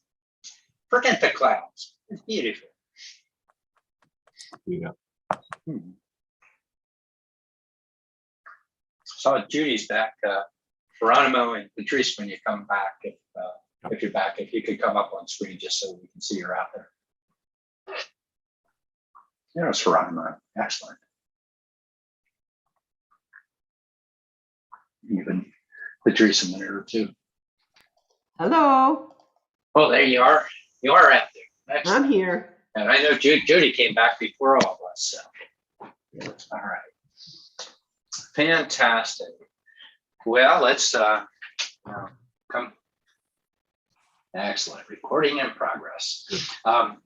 So come back off of break. And as noted, this is discussions and updates and always possible direction associated with state, federal, legislative priorities. So I'll turn to Steve first and then Trey. Is that what I'm doing? Okay. That's it, Mr. Chair. Members of the board, before Trey begins to present, I just want to take a few moments to appreciate Trey. He arrived, I don't know, he probably feels like this is a lifetime ago, but he hit the ground running and it's been nonstop. And I'm sure a couple of times he's asked himself, what did I get myself into? But really, it's been great to work with Trey. He's, again, hit the ground running and he certainly has all the right stuff. He has the connections, he has the network, he has the knowledge and the experience. And so I just wanted to take a few moments just to appreciate Trey and his entire team. So public affairs team, when you look at communications and public outreach and community affairs, also economic development, workforce development is within that area as well. And all the good stuff that the public affairs team is doing. But just wanted to, again, appreciate Trey. Also with us today, our friend Todd Medetzka is with us. Hey, Todd, good to see you again. And we're here to talk about, legislative activity, both at state level and federal. This is the beginning of the season, if you will, coming up. And so with that, I'm going to just, with your permission, sir, I will turn it over to Trey Williams. All right, fantastic. And Trey, the floor is yours, and welcome, Todd, as well. All right. Thank you very much, Mr. Chair, and thank you, Steve, for those kind words. Of course, I couldn't do it without my team. And then I also want to recognize the leadership and mentorship that Steve, Sue, and Lucinda have provided to me. It's been very wonderful to work with you all and the entire team, and I'm very proud to be a part of this county. So at no point do I think, oh no, what did I get myself into? I think I've rolled up my sleeves and I'm happy to be a part of this team. So thank you for your kind words, Steve. So without further ado, I'm going to share my screen so I can begin my presentation. Can everyone see my screen? You can't, can everyone see? Okay, great. So thank you so much for having me today. I wanted to, number one, today provide a legislative update, just a general update on legislative affairs, as we are now less than a month away from the beginning of the second regular session of the 55th legislature. And to that end, I also wanted today to present and talk about the 2022 state priorities. As Steve mentioned, because I came on later in the year, I didn't start until around the 1st of October. Typically, the way the process would work is that there would be a legislative development, policy development period in which we would reach out to each department and we would solicit ideas and feedback on the priorities and interests of all of our departments within the county. And of course, I wasn't able to do that coming on a little later. So we're dealing with a little bit of a truncated period. So the presentation that I'm presenting to you today is a draft. I've shared it with multiple departments and still continuing to do that to be able to get that feedback. But what I've developed today is based off of previous priorities and the ongoing discussions that we've had with departments and with each board office on your priorities, on the things that you're looking to accomplish as we go into the 2022 legislative session. So without further ado, I'll get into number one. I'm the Public Affairs Director, Trey Williams. I also want to take this time to introduce Todd Medetzka. with elevated advocacy. He is our consultant on state issues. He previously served as the government affairs or government relations director. I'm not sure what the exact title was before me, but so he's previously served in my role before. He also has served as the legislative director for the County Supervisors Association. He's a wonderful asset, and we are happy to have him a part of the team. Todd, if you don't have anything to offer, I'm gonna, unless you wanted to introduce yourself, I'll keep going, but I'll leave that up to you. No, I'll tell you what, Trey, why don't you call on me if there are questions? Otherwise, I'm going to mute myself and I'll just pay attention. Sounds great. So before I get into our state priorities, I kind of wanted to just do a brief legislative update, as well as a CSA update and an ACO update, and give you a little bit more of the legislative environment that we're going into. So this is a timeline of the 55th Legislature's second regular session. The session will convene in earnest on January 10th. On that day, they will have opening day, and Governor Ducey will deliver his State of the State. Under normal conditions, CSA would be getting tickets for members to observe the opening day and State of the State in the House Gallery. However, it is still unclear as to whether or not they're going to open up the State of the State and opening day to the public due to COVID and the ongoing pandemic. It's my understanding that they are looking to conduct standard operating procedures at the legislature for the second regular session. So we might not see the same restrictions on access that we saw during the last two sessions. But just to give you another idea about some other elements of the schedule, on January 14th, the governor will release his executive budget proposal, and that is really what kicks off the state budget negotiations between the governor and the legislature. So we'll look out for that on January 14th and share that information with you. The other thing is that in the House, there is bill introduction limits. So each House member after January 13th is limited to 7 bills per member. And so that will kick in on January 13th. Then there are also bill introduction deadlines. I just wanted to highlight these deadlines for you because this January and February will be very busy in regard to public affairs sending you information on bills that have been introduced. And the way that I try to maximize all of your time in this critical period from early January until really around mid-February, what we're looking to do is to just send you bills that we believe, number one, have viability and are moving. So we don't want to waste your time with legislation that would be proposed that will not have viability, will not advance in the process. But then also important legislation that we just want you to be aware of. So I just mentioned, I wanted to highlight that in the schedule so that as you all are very busy, you have multiple other responsibilities. So just kind of to tee that up for you as we go into January and February, so you know what to expect. Then there are committee deadlines. So when a bill is introduced, it has to make it through its first chamber and its first committee really by mid-February. Bills that do not make it past that point are in effect dead. The same thing happens when they switch chambers. So the last day will be in March. And then of course they have, per the Constitution, 100 days to complete their work. Right?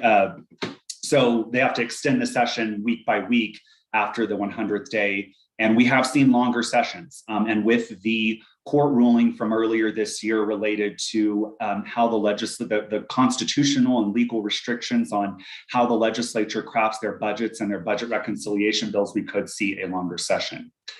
So moving into a CSA update to that end, the CSA Board of Directors met on Thursday, December 9th. Supervisor Vasquez was in attendance. They discussed a legislative update, a federal update, and they also gave information on the CSA Legislative Policy Committee, which I will cover. And then they also gave information on the legislative environment. The most important thing to know as we go into the 2022 session is that this is an election year. And so there are tight margins in both chambers. And as you may imagine, both caucuses are looking to increase their advantages. So that will influence the type of legislation that is introduced. That will influence the relationships between the majority and minority caucus. For instance, we've heard that the majority has indicated they might not be so keen on a bipartisan budget for this legislative session. They do, that's not necessarily anything new, but that is certainly going to influence the tenor and the length of session. And then that also has budgetary and fiscal impacts as well. So some key CSA calendar dates for 2022 to keep in mind as we enter into this context.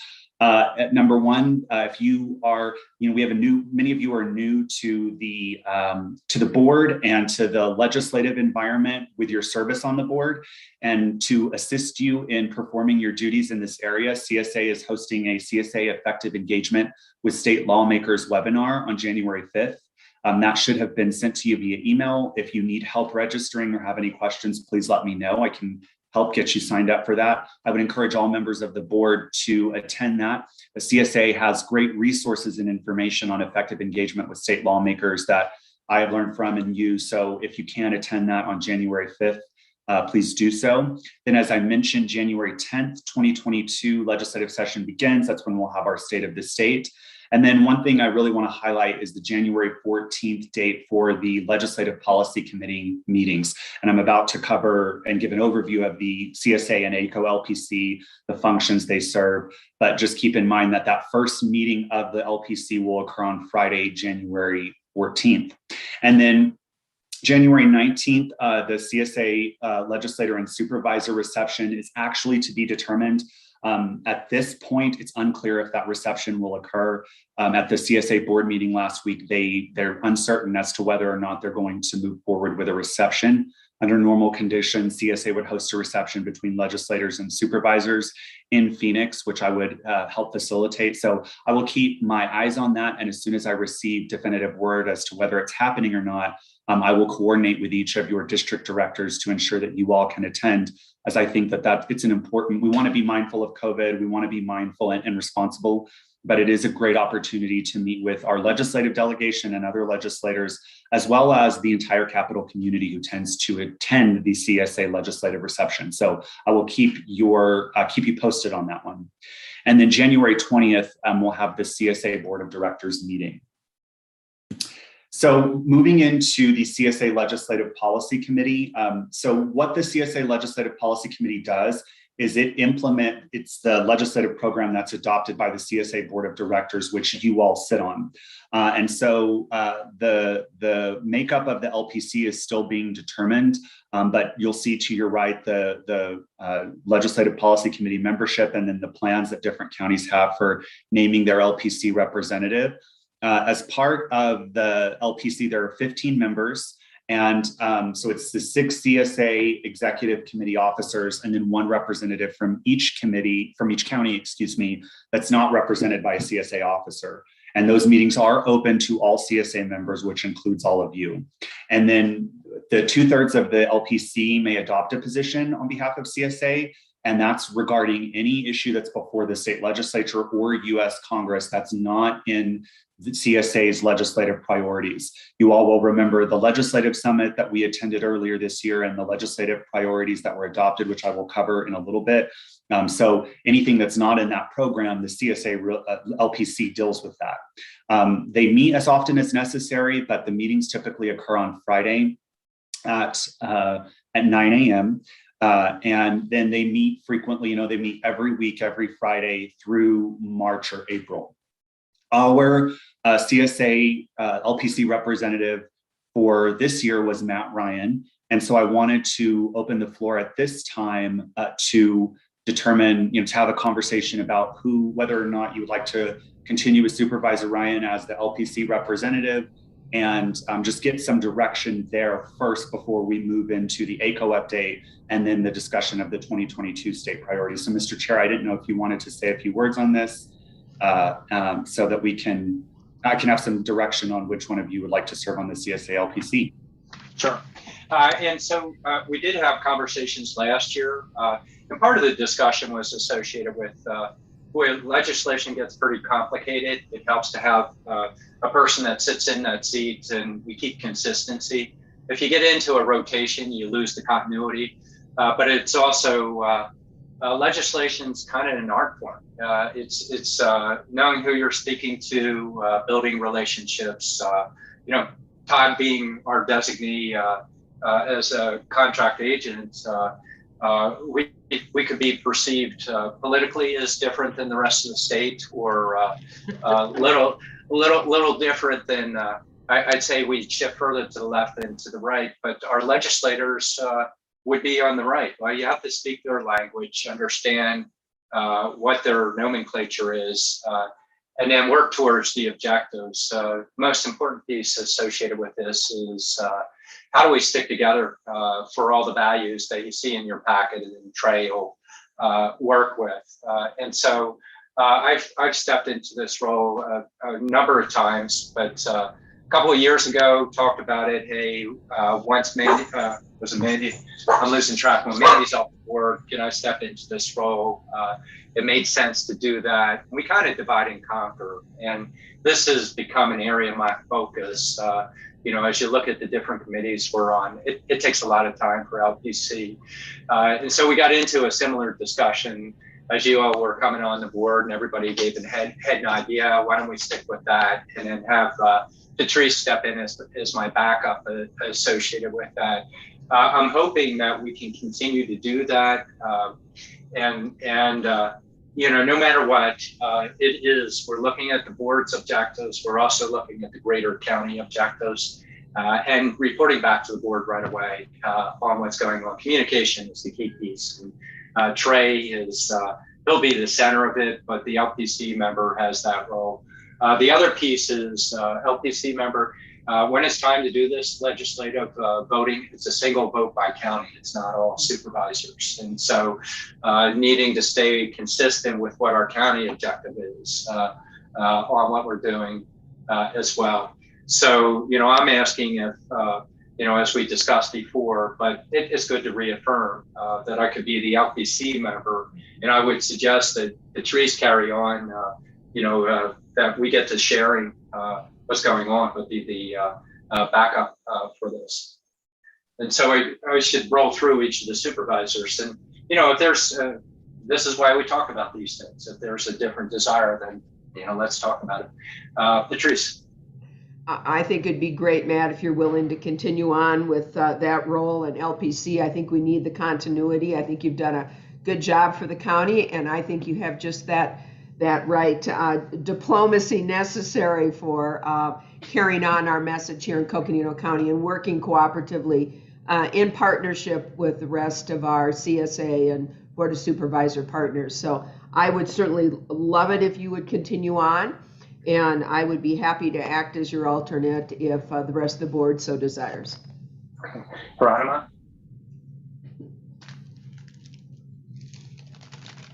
Yes, sorry.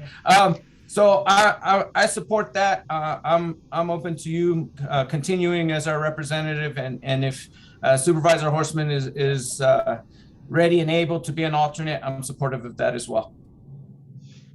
Supervisor Begay, Judy. I agree with my colleagues. Okay. All right. So there you go, Trey. It's more of a direction than anything else on that. CSA needs to know it as soon as possible so they can take action to adopt on that. And if you have any questions or, communication is a big piece. We'll continue to work on that. Patrice and I will, as well as obviously Trey will. Trey. Thank you, Mr. Chair. And I have let Penny know that we were deciding today. So I will be sure to let her know immediately about your direction in this area. And then I will work with you closely, Mr. Chair, and then you, Supervisor Horstman, as we share bills. And there have been 38 bills that have been pre-filed, some of which I think would be of value in the next 3 weeks to send to you all for feedback. But then also as part of this, Chair Ryan and Supervisor Horstman, one of the things I will also do is when we receive bills, I will send them to the relevant department for feedback, so that you have that. And I plan to institute a process similar that I've used before, where I'll use the services that we have related to Legislation Online Arizona, and then sharing that with departments, and then collecting that feedback and organizing it so that you all have that as you deliberate positions. And then of course, I'll be sharing that with the entire board, not just with you, Chair Ryan, and not just with you, Supervisor Horstman. And then that way you all can discuss that as a board. And then Chair Ryan, Supervisor Horstman, you can take that information and represent it to CSA and the legislature. I probably want to add a couple other comments associated with this. The reason the LPC was created was legislation happens rapidly. And there's times we just don't have time to go back to the board.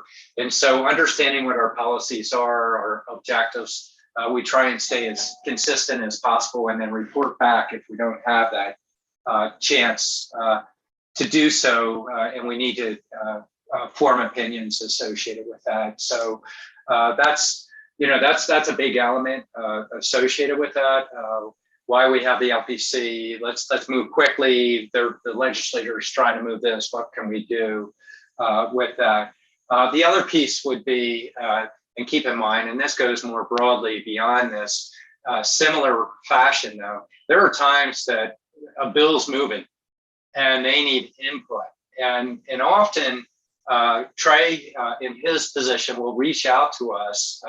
We could send our own testimony and or often Trey will check in with each board member. Here's what we formed. This is what we're recommending. Is it okay if we provide your testimony? Here's a script. Are you okay with this? And so there are times that we'll be called on, can Trey move forward by putting our testimony in on behalf of the board for this? Often it helps when we already have a position ahead of time. It's easier for him to do that, but you can't guarantee this with how legislation works. And so there you go, Trey. Thank you, Mr. Chair. Though, and just to add on to your point, there are something called strike everything amendments, which means, and I don't know if any of you are familiar with those, but in the legislative process, you can introduce a bill. Like right now, there's a lot of what's been pre-filed or what are known as technical corrections. And so they're just technical corrections to statute that you can advance through the process. But at any point, not in rules and not on the floor, typically, but things have been a little weird the last 2 years, but typically not on the floor and not in rules, but you can do a strike everything amendment in committee in which you can introduce an entirely whole new bill and replace the existing contents of a bill there. So just wanted to mention that, Chair Ryan, when you're mentioning kind of that's one example of the nimbleness that is required, that sometimes there could be a strike everything amendment introduced, and we really only get 48. So the amendment posting, it's got to be 48 hours beforehand. So we'll really only have up to 2, and sometimes less than that, up to 2 days notice before a strike everything amendment will be introduced. So just wanted to add that to Chair Ryan, your comments, just to give an example of what you're talking about, of how that might occur. And if there's nothing else, I'll continue on to CSA's budgetary priorities.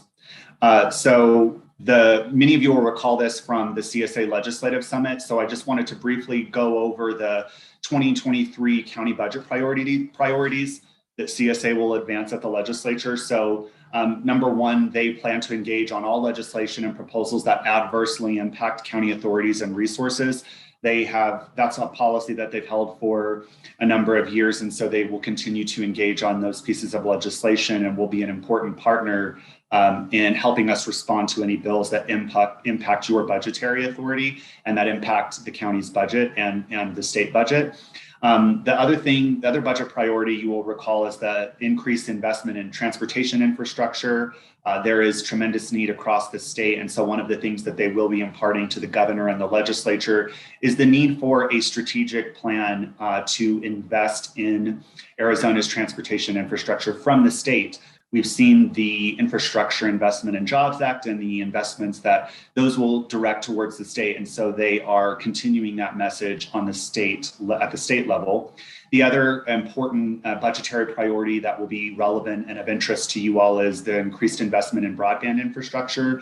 They will continue to implore the state to invest in broadband infrastructure and to provide those resources there so that we can get those projects moving that will increase connectivity and serve underserved communities in our state related to broadband and internet access.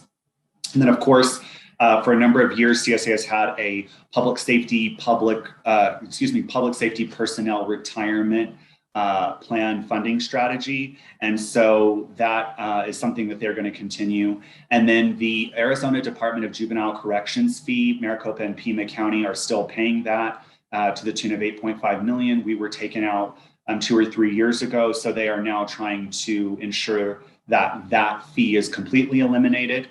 And then one of the other items to note that I would like just to flag for you all is the reauthorization of the budget flexibility language, which we use as a tool. This allows the board to meet any county fiscal obligation from any existing county funding source. And so it provides that budgetary flexibility. CSA indicated that there might be some concerns with this language from the Arizona Tax Research Association. And so I just wanted to, note that for you, that this is something I'd like to talk with you all on and also get with our other staff, other county budgetary staff, because this could be something that we might see opposition to that we have in the past supported. So I just, nothing definitive today. I don't have any additional details. I just wanted to flag that for you so that you can know that we'll probably need to have continued conversations on the budget flexibility language. There are no questions on CSA's county budget priorities or comments. I'll move on to the legislative proposals. So you all will remember at the CSA Legislative Summit that we debated the 2022 CSA legislative proposals. There were 14 legislative proposals that were considered, as you all remember. 6 legislative proposals were approved, and then there was 1 modification to a CSA resolution, and then 1 considered for a study committee. Just a few to note over here on the right side of your screen. The first one on pathologist assistant, we have been working with our county's medical examiner office on the language for this particular proposal. CSA has been great in taking our feedback and facilitating meetings between our county medical examiner's office and the Yavapai County Medical Examiner's Office who proposed this, as well as some of the other medical examiner's office that are supporting Yavapai County. And we're continuing those conversations. And so I just received word yesterday that there may be additional stakeholders who are engaging on the language on this particular one. So I just wanted to flag that for you all. Our medical examiner's office really just wants to ensure this. What this proposal does is it allows pathologist assistants to perform examinations and evaluations in the medical examiner's office. And so it'll allow them to perform autopsies under the supervision of a licensed physician. And there's language that requires direct supervision. And our medical examiner office is just concerned about, whether the language and ensuring that a pathologist assistant would not be able to conduct autopsies on their own without that supervision. And they want to make sure the language is clear. So we've been working with CSA on that. Just wanted to provide you that update. And so we're just waiting to see, final language. County Improvement District modifications, that bill was actually introduced by Representative Kavanaugh. I believe it's HB 2012. And so this particular proposal has been introduced. The procurement contract modifications, what this particular proposal does is it implies that the requirements for procurement contracts are they're implied as for law, so that, for instance, if you have an entity that doesn't do business in the state of Arizona or doesn't do their regular course of business, and so their contracts are not tailored to ours. And so what happens is in procurement, they end up having to change. For big companies, they end up having to change their agreement specifically for Arizona, and that can cause delays. So what this legislative change would do, it would make those contractual obligations from this that are required when you do procurement through the state of Arizona or through any of its political subdivisions, would make them implied as part of that. And then the state aid juvenile dependency, this would proposes to establish a juvenile dependency fund to assist counties that are disproportionately impacted by increases in juvenile dependency petitions. And this would allocate $2 million to the in-state general fund aid to assist counties with this particular increase in costs and resources associated with providing attorney services for indigent defendants related to juvenile dependency. And then lastly, the rural counties transient lodging assessment. This would provide counties with a population of 500,000 or less, which would be us, with the authority to approve and levy a transient lodging user fee in unincorporated areas of the county. This allows to recoup some of those costs that are associated with tourism, but it also provides some resources and tax equity so that counties of our size can support tourism activity, invest in tourism, and take those resources and devote them to economic development projects. If there are no questions on the CSA adopted legislative proposals, I will move into the ACO update. Hang on a second, Trey, just check in with the board. Does anybody have questions? And I mean, we're gonna work through this. Some of these things, they'll take a while. Others, they'll die. So we'll watch how they go. Just the only question I have, Trey, would be associated with the medical examiner.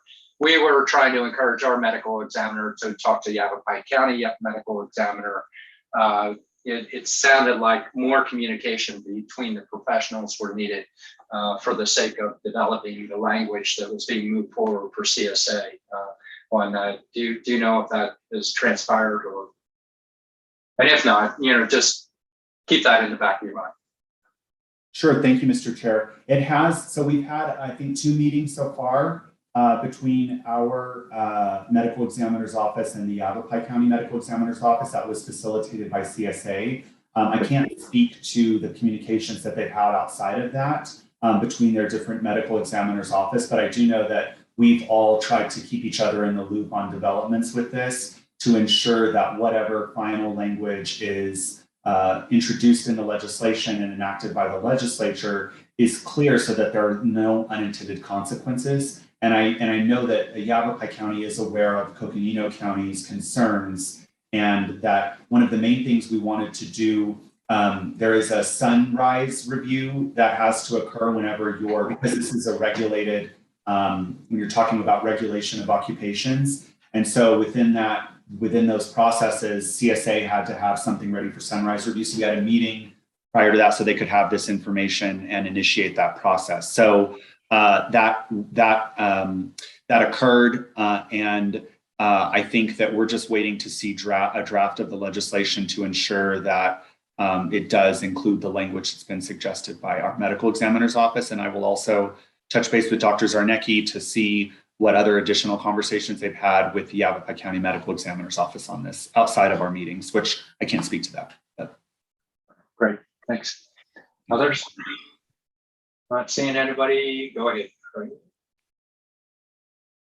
Okay, so moving on to the ACO update. The ACO Board of Directors adopted 21 measures for their 2022 county government platform. Just a note for you all, and I'm going to get into these when I do the review of our 2021 state priorities. It includes the dangerous and incompetent defendants, which previous boards have identified as a state priority. It also includes diversion funding, which we had as a priority last year, as well as the short-term vacation rental tax parity. ACO engages in prioritization of their legislative proposals.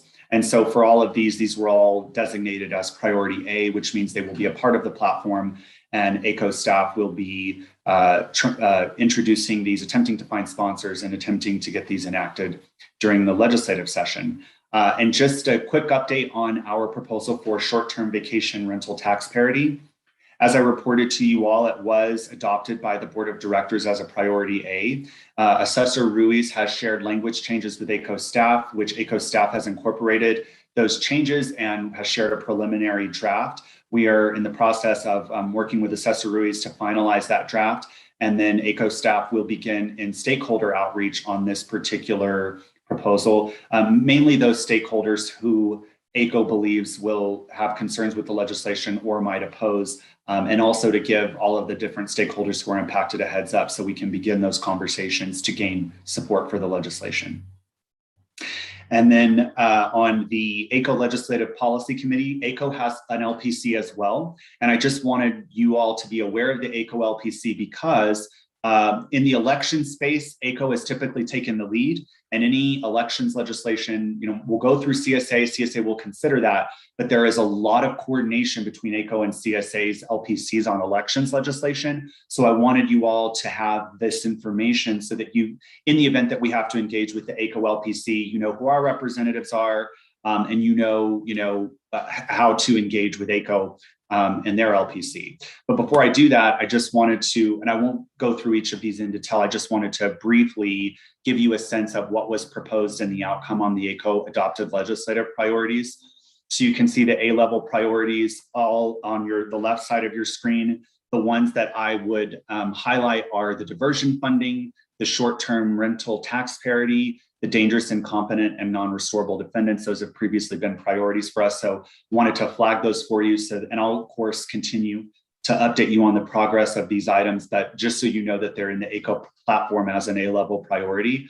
And then you can see they also have B-level and C-level priorities, but the B-level priorities are not in the platform. They will look for opportunities with those particular proposals. And then the C-level priorities, they're not in the platform, and they're not going to devote resources to look for opportunities. They're going to focus on A-level priorities and B-level priorities. And then one proposal that's not in the platform did not receive a motion, and that is the constable carry with post certification. Moving into the Legislative Policy Committee, just a brief overview. So what for the ACO LPC, it's very similar to the CSA LPC. It's empowered by their board of directors to take positions on bills and guides the efforts of ACO staff at the legislature. The ACO LPC includes 16 members, representatives from each elected office. So that is your assessor, your recorder, your school superintendent, your sheriff. And then the election officials of Arizona also has a representative on the LPC, plus ACO's 5 executive officers. ACO, like CSA, or actually not, think like CSA, has a successive presidency. So they have a president, first, second, third vice president, and then an immediate past president. For our LPC representative for Coconino County, Recorder Patty Hansen is the LPC representative, which is, like I said, that's actually beneficial to us on the election side whenever we need to take positions on any of those particular bills. And then Treasurer Sarah Benatar is an ACO officer. So we have double representation on the ACO LPC should we need to engage. And I've let them both know about my presentation today, and that I would be noting their service on the LPC. So they do know, that if coordination is necessary, they stand ready to assist based off of what they told me. And I will be sure to coordinate between us. Any questions on the ACO LPC before I move on to an overview of our 2021 state priorities, and then I'll conclude with the 2022 state priorities draft. Questions? Not seeing questions, go ahead.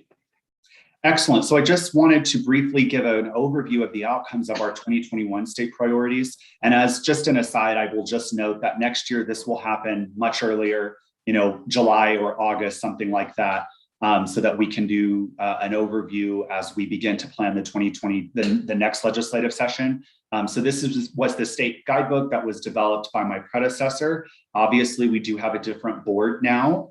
So a new member of the board since this was drafted.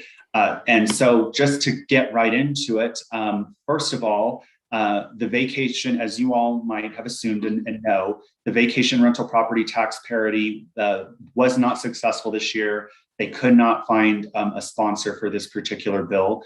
Hence our proposal to the ACO Board of Directors and the short-term vacation rental tax parity proposal that is before ACO now.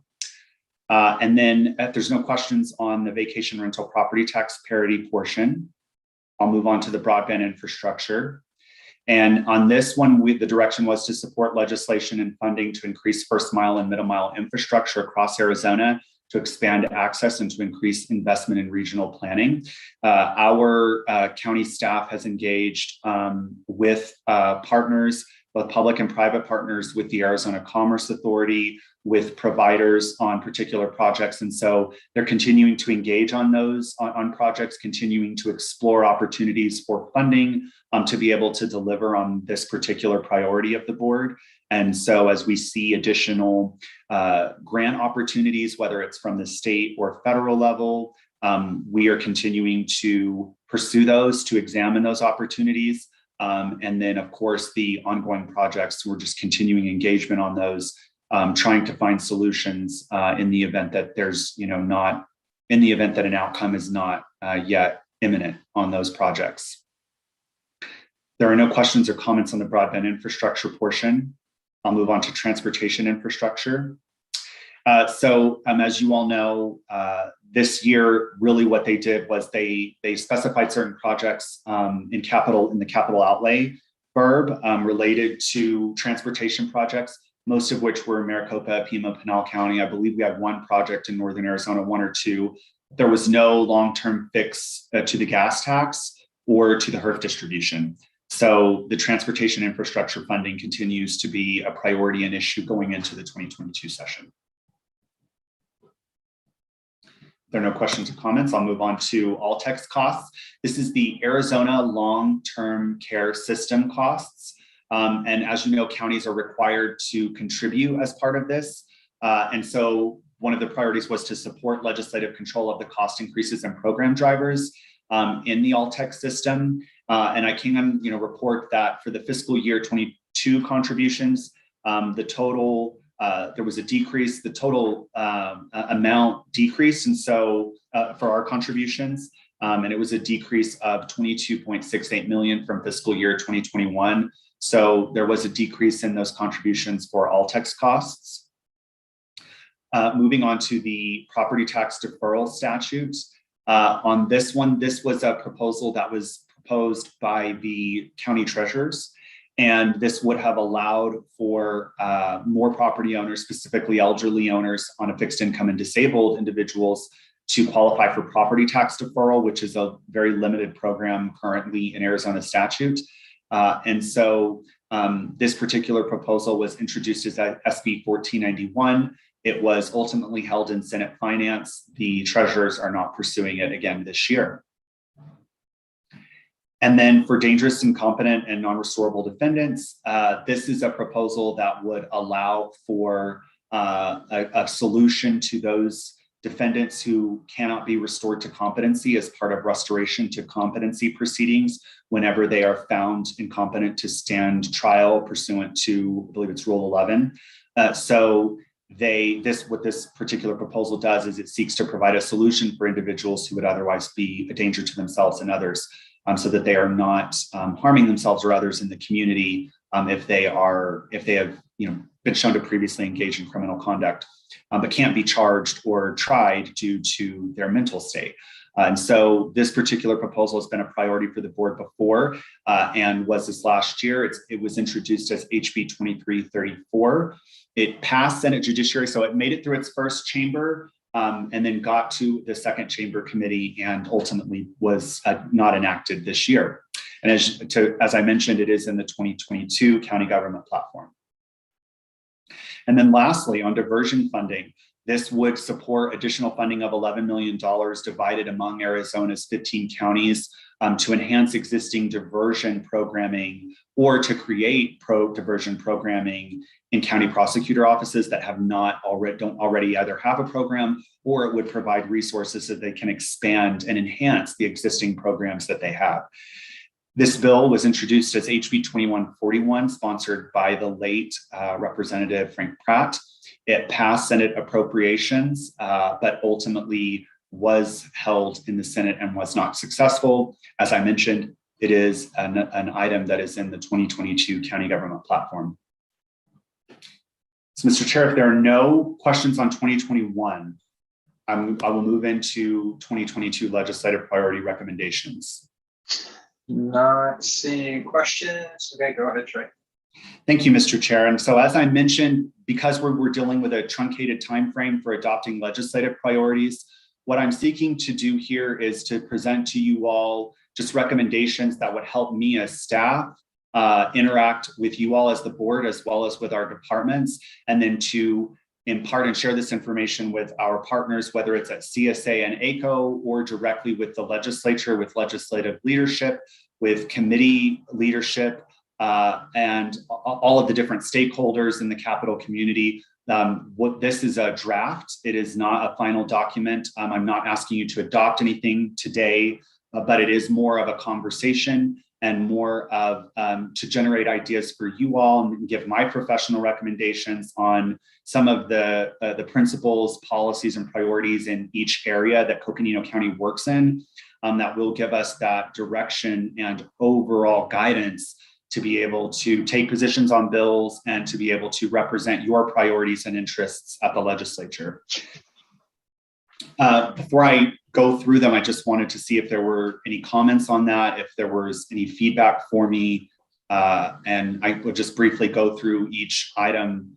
And this is by no means an exhaustive list. I can add to this. I can take away from it. As you all know, I'm really looking for direction. So before I move on, Mr. Chair, wanted to, open up the floor to see if there were any discussion. Yeah, probably suggest this, Trey, is if you go through, each bolded topic, 3 in the first one, however many for each one. We'll just pause after it. Is everybody comfortable with that? See if they want to add any. If not now, we can always bring back others later on. A lot of these are kind of common sense, like if a car is coming out of you, do you jump out of the way or not? Similar idea, but it's good to go over them, just to make sure everybody's okay with that. Go ahead, Trey. Thank you, Mr. Chair. And no shade to the legislature, but common sense is not necessarily always working. Mm-hmm.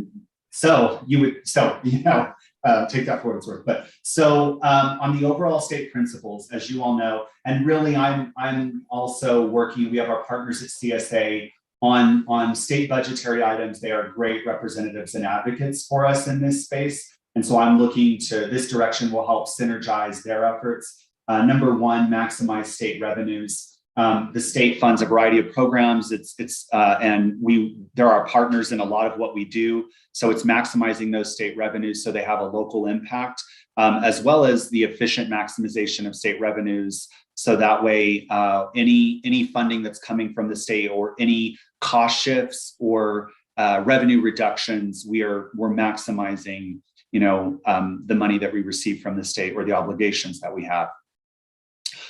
Increase flexibility for the county. And so this just allows us to meet our state obligations in a flexible way, because as you know, we have many competing priorities, and flexibility in a budgetary space and in a policy space is always beneficial. So any particular bill or policy that would increase flexibility for local governments or for the county, that is an overall principle that we would support. And then lastly, lessen the impact of adverse state policies on county costs and decision-making authority. So this obviously ties into the first two budget bullet points that allows us to lessen the impact of state policies that either inhibit our ability to respond to local conditions or that unnecessarily place burdens on us that don't allow to meet the goals of the policy, as well as things that are just pure costs and don't have any efficiencies, or bills, policies that would limit your decision-making authority to respond to your community. So, Mr. Chairman. All right, and just pausing, everybody okay with those principles? All right, and just, further context, this gives you an idea of LPC. We were just talking about that. These are the principles that we use. We're not making a whim or a motion of the minute, but these are what we're looking at to give guidance. Okay, go ahead.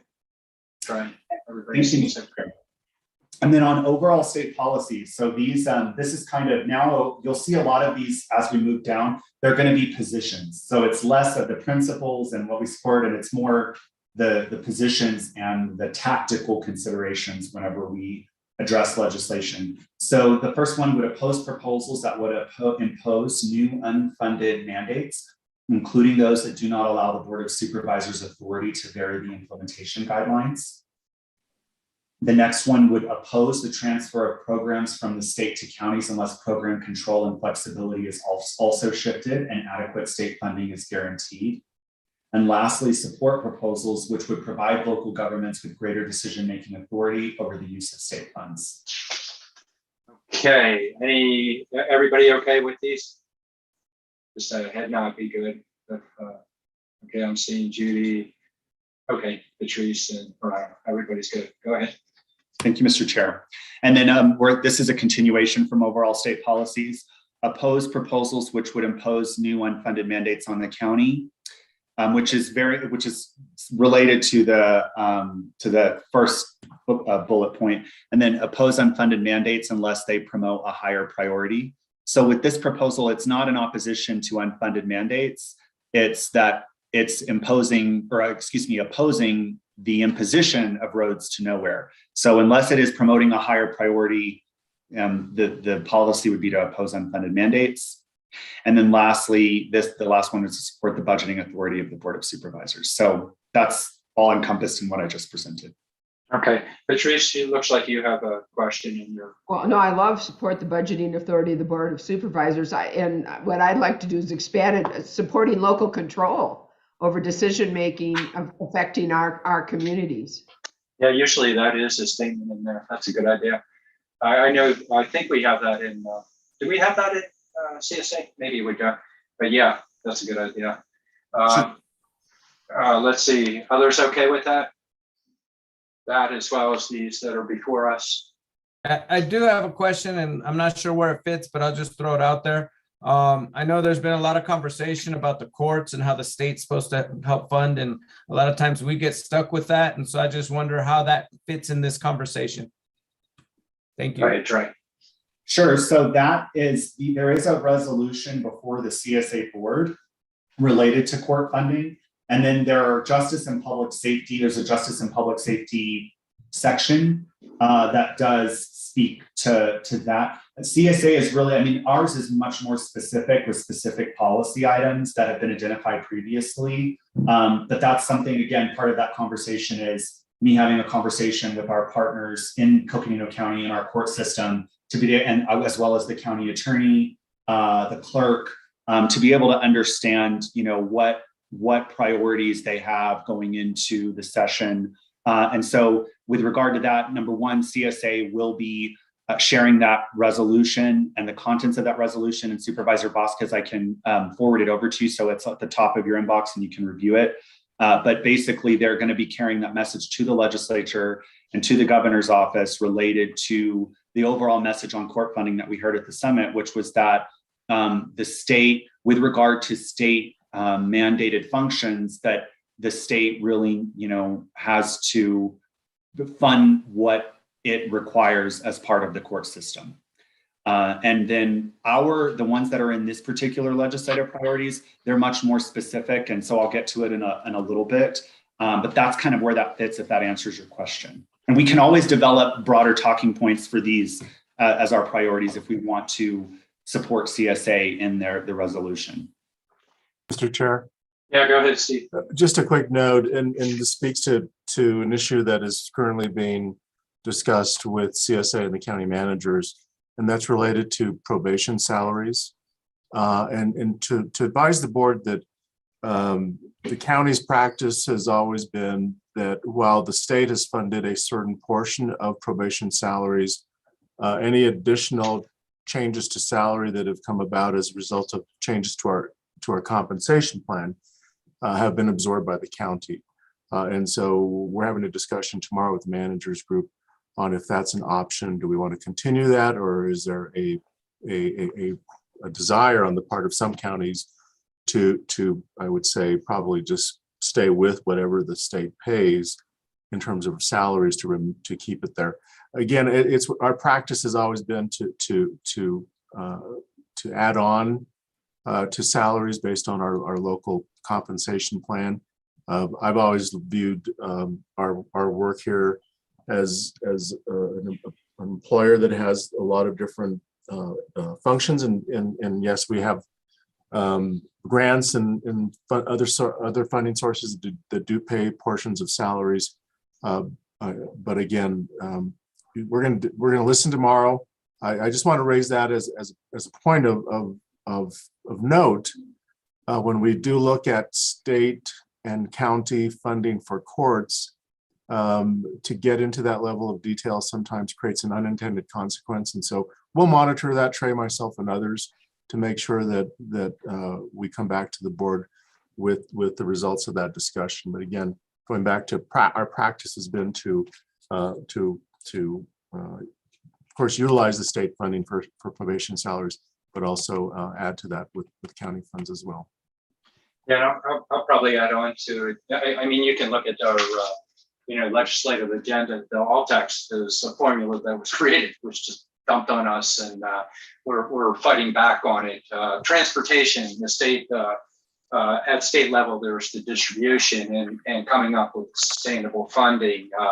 So there are different departments each legislative session that there are unfunded mandates that are pushed towards us where we're pushing back. We remind them, formulaically, you put this on us, and CSA is really good at keeping track of a lot of those, but we go back and we continue to fight these battles to try and push back and get the correct funding rather than being mandated to do it without the funding itself. So overall, yes, we have it as a resolution and we can always bring it up. And, the other example would be Todd or Trey might be in discussions with each of the legislators, and they continue to remind those legislators, look, this is what's happened to us. So we kind of work all fronts associated with that.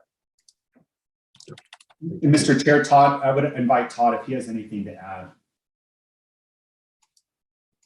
You all are doing a great job covering this. This really, for those of you who have been on the board, it isn't new, but for the newly elected officials, man, this is a really good overview. I just would stress that, this is not your last bite at the apple, that the LPC meetings provide weekly updates and weekly, opportunities to express your opinion about different bills that move forward. And then the last thing, Trey, and then I'll be quiet, is, there's going to be probably between 3,000 and 4,000 bills introduced. It makes no sense for you all to try and read all 4,000 bills or 3,000 bills to see what happens. So that's what Trey and I are here for. And it's to go through and kind of filter through the ones that have legs, to bring them to you to say, hey, here's one you really ought to pay attention to. What do we think as a community about this? And so I just leave it at that there are going to be more bites at the apple, and this is the first of an ongoing conversation. So swing it back to the overall state policies, it looked like everybody was nodding to that, as well as to supporting local control again. So go ahead, Trey. And I will add that and share an amended draft with you all following the meeting per that your suggestion, Supervisor Horstman. So County Administration and Board of Supervisors, this is just some priorities that are related to county administration and directly to your powers and duties. So first, it's to support legislation that promotes and enhances the powers and duties of the Board of Supervisors in carrying out and implementing state policy. I don't know if that speaks to your local control suggestion, Supervisor Horstman, or if you want specific mention of local control, but this particular one would, part of this bullet point for me was giving the direction to me that we will support policies and bills that enhance local control, because obviously anything that you do is related and delegated to you through your powers and duties from the legislature. And then the second bullet point on this one is to support legislation that clarifies the tax treatment and regulation of short-term vacation rentals to enhance tax parity and community equity. This is just to, there will be multiple proposals on short-term vacation rentals. So I just wanted to, we have ours, and we have through Assessor Ruiz, we're working with him on our proposal on tax parity, but I also wanted to anticipate the other legislation. So this just provides me some direction on that to support legislation that clarifies the tax treatment and the regulation, as I know that some members of the board have been interested on the regulatory side, not just on the tax side. So thank you, Mr. Chair. Yeah, and I would suggest that we have a note on that we're in the conversations on the regulatory side, trying to bring it back to the local control component that Supervisor Horstman was talking about. Basically, we've this is 3 years that we've been working on short-term rentals, and part of the positioning was counties, since you're the group that handles the taxes, why don't you handle that piece?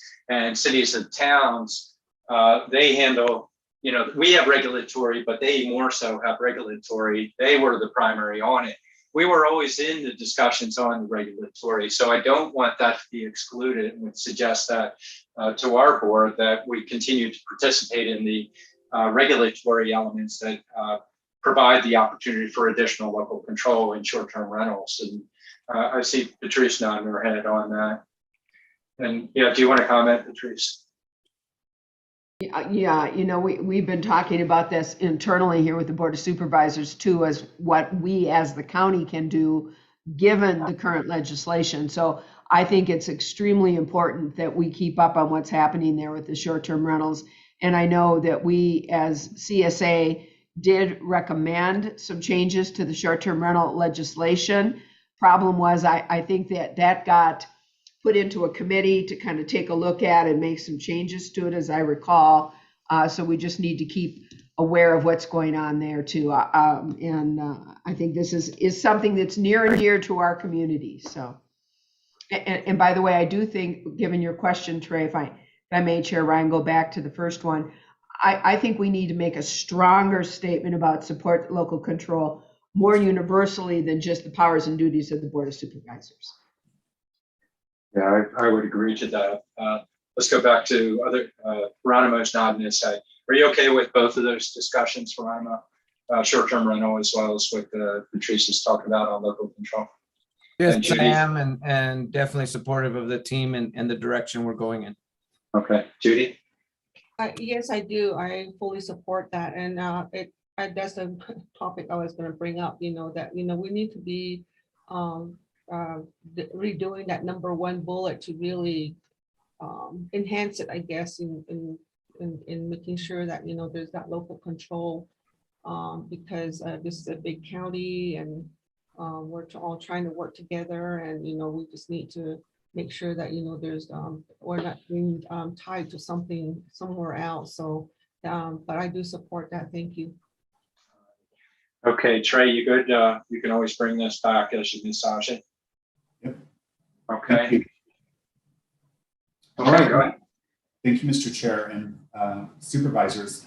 Environmental Protection and Health section. So this is, I will note that one of the things I meant to mention earlier, you'll notice that we're only dealing with state priorities, and the reason why is the board has a lot on its agenda today. And so I didn't want to, the conversation, as you can see, on state priorities takes a while. Federal priorities would take even longer. So I have slated Bob and Anna, with Nexus Consulting, our federal consultants. They're going to come in January. So we'll address that separately so you can take the time that you need for state and federal so that we're not rushed in any way. On this particular section for environmental protection and health, I just will note this is a little more federally focused typically, but that it's important on the state side in the event that we see bills or we see any policies promoted. So the first one would support abandoned uranium mine cleanup, including enhanced federal funding to remediate contaminated uranium mines. And as you know, sometimes there's a state element to federal funding. So this will be that good synergy there. And then next, support permanently banning uranium development in the Grand Canyon and its surrounding area. And then lastly, support funding and policy goals to address climate change and investments in renewable energy sources. All right, we're good with that. Okay, I see Geronimo and Judy, Patrice, none. Okay, good. I'm scrolling up and down. I have you on 2 different pages. So. Okay, go ahead, Trey. Thank you, Mr. Chair. And again, same message on forest restoration with regard to its relationship to state and federal policy. So the first one would support forest restoration and biomass initiatives, including promoting forest health with pre-disaster mitigation and restoration-based thinning. And this is just basically initiatives that allow for the promotion of forest health and the mitigation of the conditions that make things more dangerous in the forest. And then of course, the restoration-based thinning. And then next, support creation of economic development programs and incentives to draw the timber logging industry to the Northern Arizona region and promote profitability. Our economic development manager continues to work in this space. And it's mostly, again, federal, but there's also, we want to be prepared for any state developments. And then next, support state funding to promote and expedite building of wood products industry in regions with low to no value timber activities to reduce the threat of catastrophic fire and flooding. So you all will remember the special session funding that was passed by the legislature in June. So this type of bullet point would give direction to staff if there were future and further developments in that space. And then support rulemaking by the Arizona Corporation Commission and action by state legislature that is supportive of and incentivizes biomass energy facilities.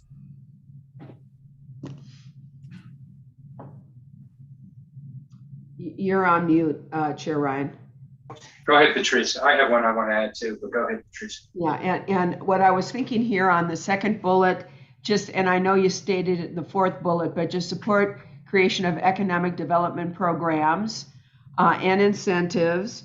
I would include for biomass industries and to draw the timber/logging industry to Northern Arizona. But biomass industries is also a separate area than just timber and logging. Okay. I'm seeing nodding to go along with that. All right. And you're okay with the rest, Patrice? Yes, I am. Okay, Geronimo and Judy. Okay, I'm seeing nodding. Okay, I want to add one also and see if you all are okay with that. I would suggest that we add urban forestry / resilient communities for wildfire reduction. Excellent. Got it. Okay, you okay with that, Geronimo and Judy? Lucinda, I'm watching you there too. You fit into my screen, and you're nodding too. All right, good deal. Okay, go ahead on, Trey. And thank you, Mr. Chair. And one other note for the board and everyone that I shared this with Public Works and the Forest Restoration and Emergency Management team as well. So before I put it in the presentation. So moving on to economic development. And so I've actually put in, and I had a conversation with our Chief Technology Officer yesterday on this. So some flex, I understand, I put this in economic development. We can always put it as its own section. But the first one would support funding of an expansion of rural broadband for the region, including leveraging state resources received from the federal government, such as ARPA, CARES, and Infrastructure Investment and Jobs Act. The one thing to note on this bullet point, and just to give you some context, is that there are allocations in the American Rescue Plan Act. There are allocations and ongoing funding opportunities for CARES. And then we are monitoring and preparing to present to you the potential funding opportunities under the Infrastructure and Investment and Jobs Act. And just to note on ARPA and CARES, and then other funding opportunities from the federal government, some of those right now, as they currently stand, we would not pursue just based off of their structure. However, I wanted to include this because it's a lot of resources, and there are different funding sources coming out, and I hear about them every week almost of a new funding source or a new announcement. And in the event, so when ARPA allowed for the state to allocate some of that funding, so we don't get it directly, the state gets it and they allocate it. So for instance, that's under the Arizona Broadband Development Grant that was announced at the end of November or in mid-November. And so as part of that, I'm just anticipating that if these resources are not fully allocated, which I can't speak to whether or not they will be, but let's say there isn't enough demand or there aren't enough projects that are ready to go, and these resources are then reallocated, I would just want us to have that direction so that we can support the funding and expansion of rural broadband and utilize those resources should they be reallocated and not fully allocated to projects. And then the next bullet point under economic development is to support and invest in the Navajo Generating Station Economic Development Alliance to transition from a coal-reliant economy to a viable and sustainable economy. Obviously, this impacts certain supervisorial districts than others. But that is, I wanted to include that because this was a previous priority. And I know that this is of interest to some of our board members still. So that is the economic development section. It's a huge regional impact economically with the shutdown of Mount Hope generating station. I want to suggest one additional one, and it's supporting the economic development proposals that are moving through the June land use study implementation committee. And let me check in and see if everybody is okay with the first two bullets, and are you okay with that last suggestion? And I'm okay with the first two bullets and the last suggestion. And I'm trying to come up with a fourth bullet. And I'm not sure exactly how to articulate it, but just some to support, I can't come up with the words. What I'm trying to do is formulate something for local businesses and local economies that have been hit so strongly because of COVID. And I'm trying to come up with the right wording for that. So, yeah, go ahead, Trey. So I'm thinking like support policies that promote economic resiliency for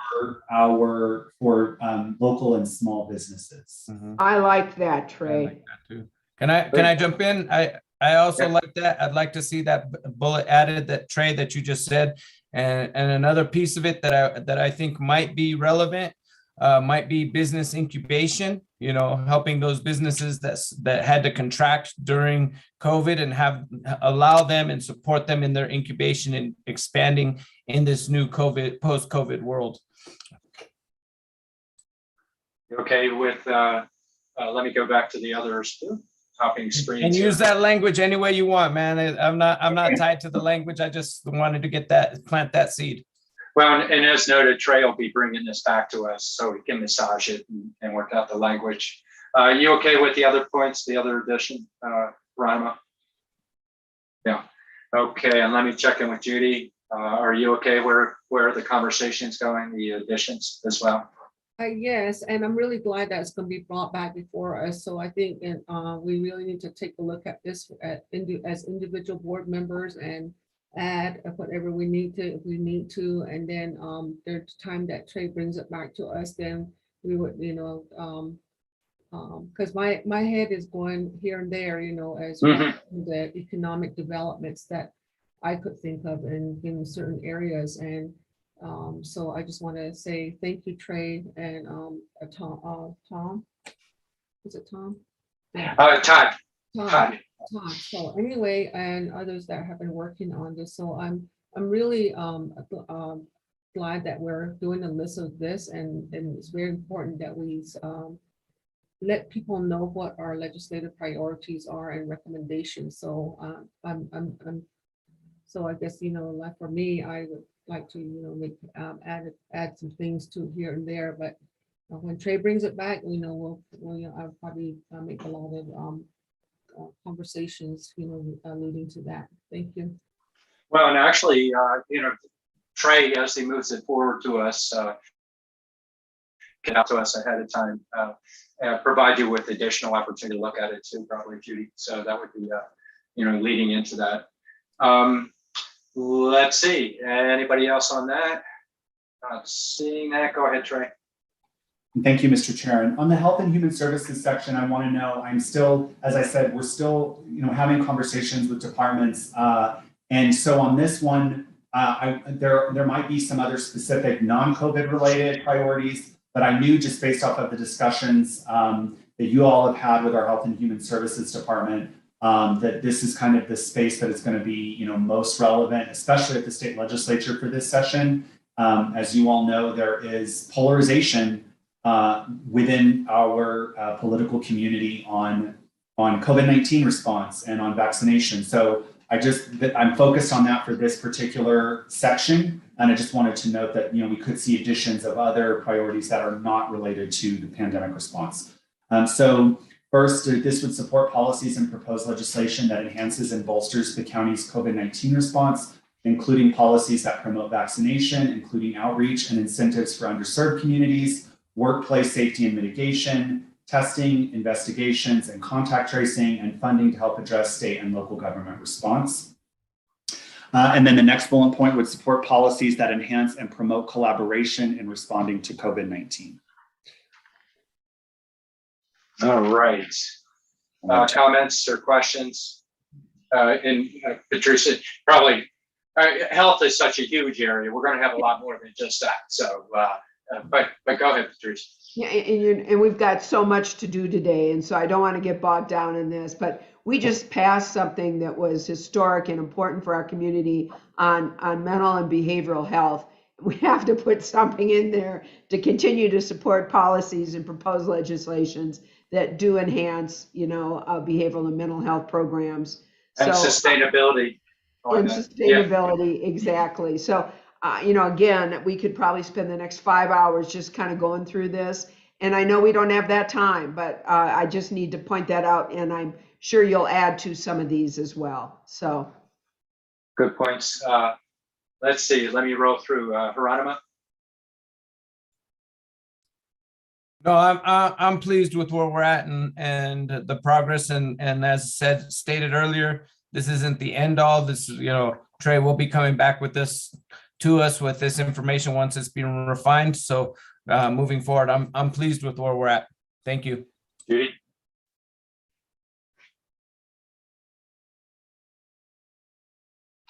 Judy, are you okay with this?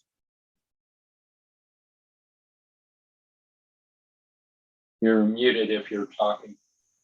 Actually, I just see a nose level, so I can't see if you're talking. I am talking, so anyway, I was muted. I just want to say, this is a good start. It's a real good start in format, and I like it, and we just have to add, onto it if we all agree to certain things, and it's good. I like it, and thank you for the information that was shared with us, and whoever worked on it together. I really appreciate your input. Thank you. All right, Trey, 2 more sections there. 2 more sections. Thanks so much for your patience. So for justice and public safety, support funding and policy goals that enhance cybersecurity measures to protect local government and citizens' data. This was a priority for the board 2 years ago, and I just saw it, and I don't think that the conditions have changed in this policy space. But as I said, continuing to have those conversations leading up to the legislative session with our court staff, with our criminal justice leaders and their staff as well. But so that this just relates to cybersecurity measures. As we all know, cybersecurity is an important and increasing issue in our in justice and public safety. And then support funding and policy goals to protect voting systems and technologies from malicious and or foreign interference. And so this deals with this was again another one from 2 years ago. It hasn't really changed. It's still a relevant issue in this space. So I included it and added it. And then lastly, support an increase in indigent defense funding. That this was funded in the budget this year. I believe it was to the tune of about $700,000. So there was the support for public defenders' offices for indigent defense funding. This bullet point would indicate support for the continuation of that. And then if it's okay, Mr. Chair, I'll just do the emergency management one. Support enhanced state emergency management funding for local governments. All right. Good with, see Trish and Judy in one screen, and good with you guys. So you can just nod your heads. Any add-ons? Yeah, there are again a lot of add-ons on here, and we just don't have time. I just real quick, CJCC just came up with their strategic plan.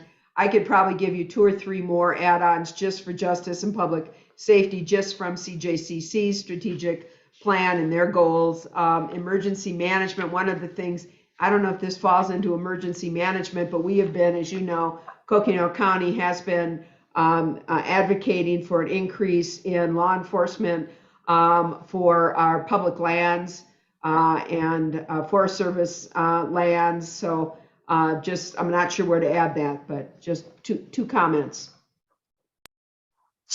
Yeah, fires. What happened to California, Colorado, etc. On that. And then Pranama.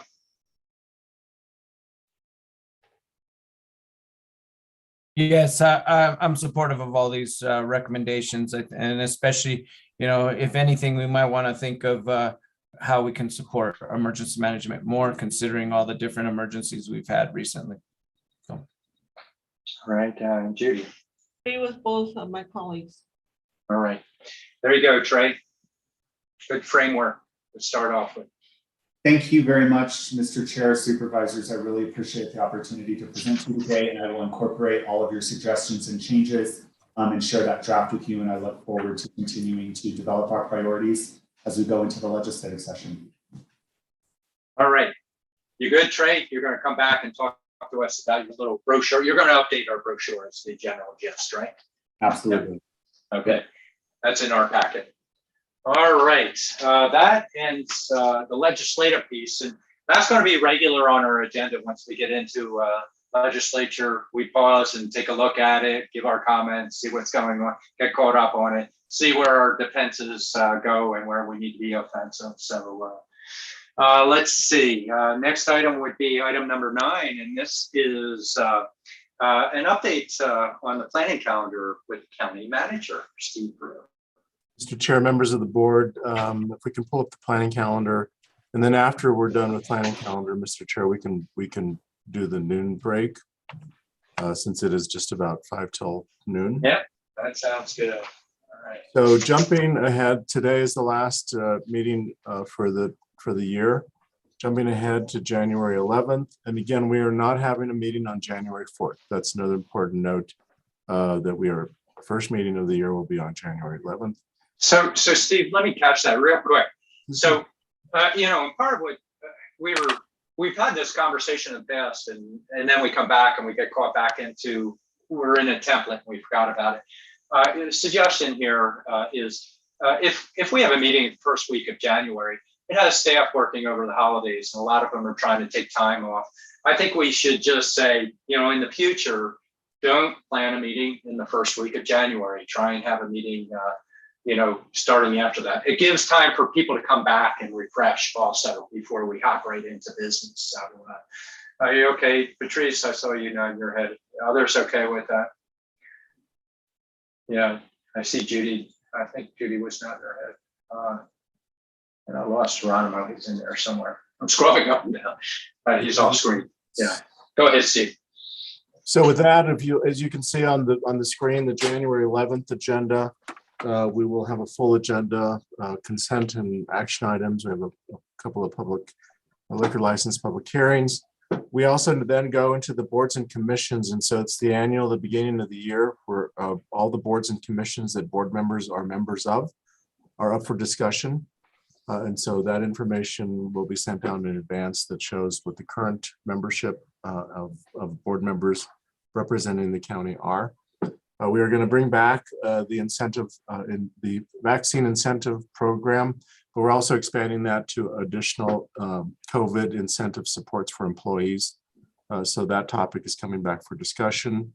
Following that, road districts, some additional policy work on road districts, and so that's a topic there. Jail district, we're going to have 2 presentations. One related to the jail district and the current sales tax that funds this jail district program. And then the other is Pathways to Community, an innovative program that Sheriff Driscoll and his team have been securing and developing over the last few months. And so that presentation will be coming to the board. Additionally, we'll be talking about the roundtable, legislative issues, and all the other roundtable topics we do have. Also redistricting. So county redistricting will be restarting in quick start on January 11th. Now that the IRC Independent Redistricting Commission, their work is going to be wrapping up this week and next week, we will then now know what the congressional and legislative lines, how they impact county precincts. And so we'll be presenting staff scenarios for board discussion and review and determination. And so that's going to come back to the board on January 11th. And then from there, we had anticipated having a retreat with the board on January 13th. However, that is a very busy week in retrospect. So the legislature kicks off that week. We also have the pretty major broadband, tribal broadband meeting that's taking place at the Arizona Commerce Authority on the 13th. And so we have a number, and then also I think on the day before, the tribal legislative day is also taking place. So a lot of activity that week. We are looking at possibly the following week. We're looking at calendars right now, but we do need to have this board retreat etched in stone in terms of a date. And so we want to get that accomplished as soon as we can. From there, on January 25th, County Assessor Armando Reese is going to come to the board to discuss some of the challenges we've had with ownership changes. And he's going to be presenting all the work that he and his team have been doing to address the delays. He's got and some of the milestones that he set and the resources that we have been working with to bring the parcel ownership change process up to date. So that's happening there. And then from there, I think it's consent discussion we want to bring to the board on January 25th, a budget update, particularly in the area of revenue. So we'll be bringing a revenue update and then looking at, as I said before, indicated or mentioned before, the 2023 budget process will be presented to the board. The process timeline will be presented to the board on the 25th of January. A couple of other things, facilities master plan, facilities management department will be bringing the discussion of our facilities master plan. We've also included and invited to that same meeting the Flagstaff Downtown Business Alliance, and they will be presenting some of the visioning work they've been doing with downtown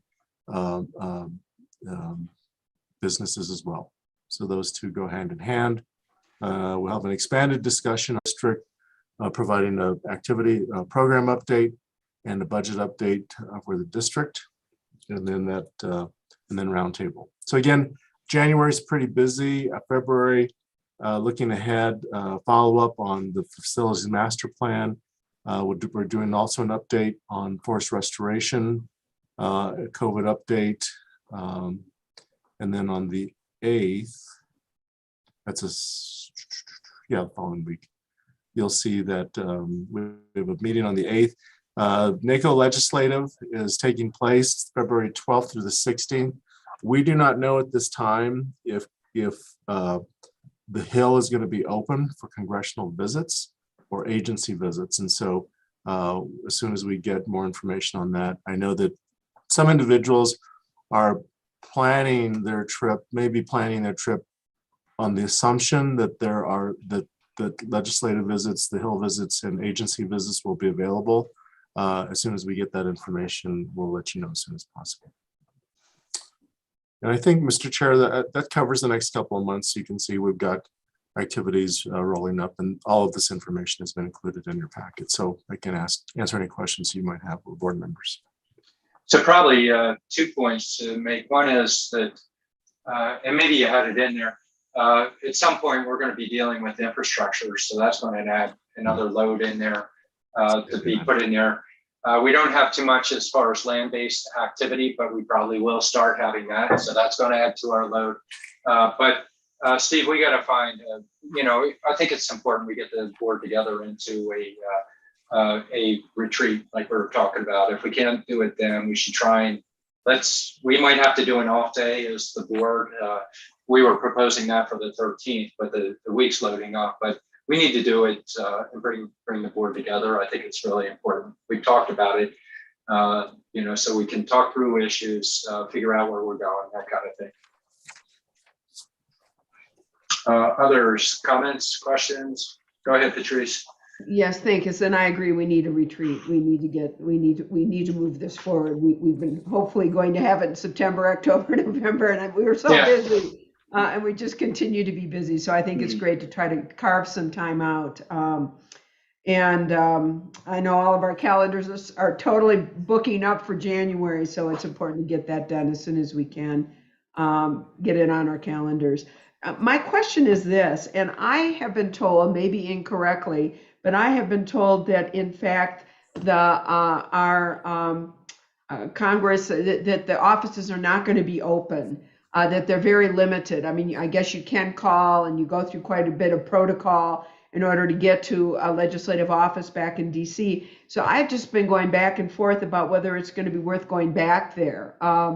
And there may be agencies that will be open, but it's a lot of money and it's a big investment for our community. And I want to make sure, that comes out of our community. And so I want to make sure that I'm using the our monies appropriately. So I don't know what everybody else's thoughts are. If everybody else is thinking about going back there, I'm disappointed that two of the committees I sit on, WIR and Public Lands Steering Committee, are having their meetings back there. I'm not disappointed that they're having their meetings. I'm excited about that, but I'm disappointed that they aren't scheduled for Zoom or an internet meeting, that they're personal meetings only. So I'm really going back and forth because, of course, I want to continue to take part in those meetings. On the other hand, they're occurring in DC because of the legislature being open, and I understand they are not going to be open for Hill visits. So any thoughts on that? Any recommendations? Mr. Chair, Supervisor Horstman, we'll have Trey Williams call congressional offices and see if we can get some insight or some intelligence on, as well as agency reps. Trey, if you listen in on that, we just need to know if there's anticipated that the Hill will be open or agencies will be open for visits for NACO. Thank you, Steve. And Mr. Chair, if it's okay, I am monitoring that and have been in those conversations with Bob and Anna. And at this point, it's been closed. And so at this point with the Omicron variant, it's not looking like, in the next month or two, if that's going to change, but we are monitoring it. And as soon as I learn definitively what the conditions will be during that time, I will share that with you and the board. So, just I'm thinking out loud associated with this. There are two different components. One is, as I talked about when we were starting up, NACO can consume your own budget if you're not careful. They're very expensive conferences. And so you want to be strategic associated with that. Knowing that the good thing is it's usually coupled with, we can push our legislative agenda, get into agency offices as well as congressional. Trey, it's almost worth designing a what if strategy of how do we meet with, let's pull together with Kelly's office or with whichever legislator that we need to set up strategic ones within the state. And then it begs the question of our interaction with agencies. Is now the time? Sometimes we get on a conveyor belt. That's the other thing. If you go during NACO, they go through the counties, boom, the next one.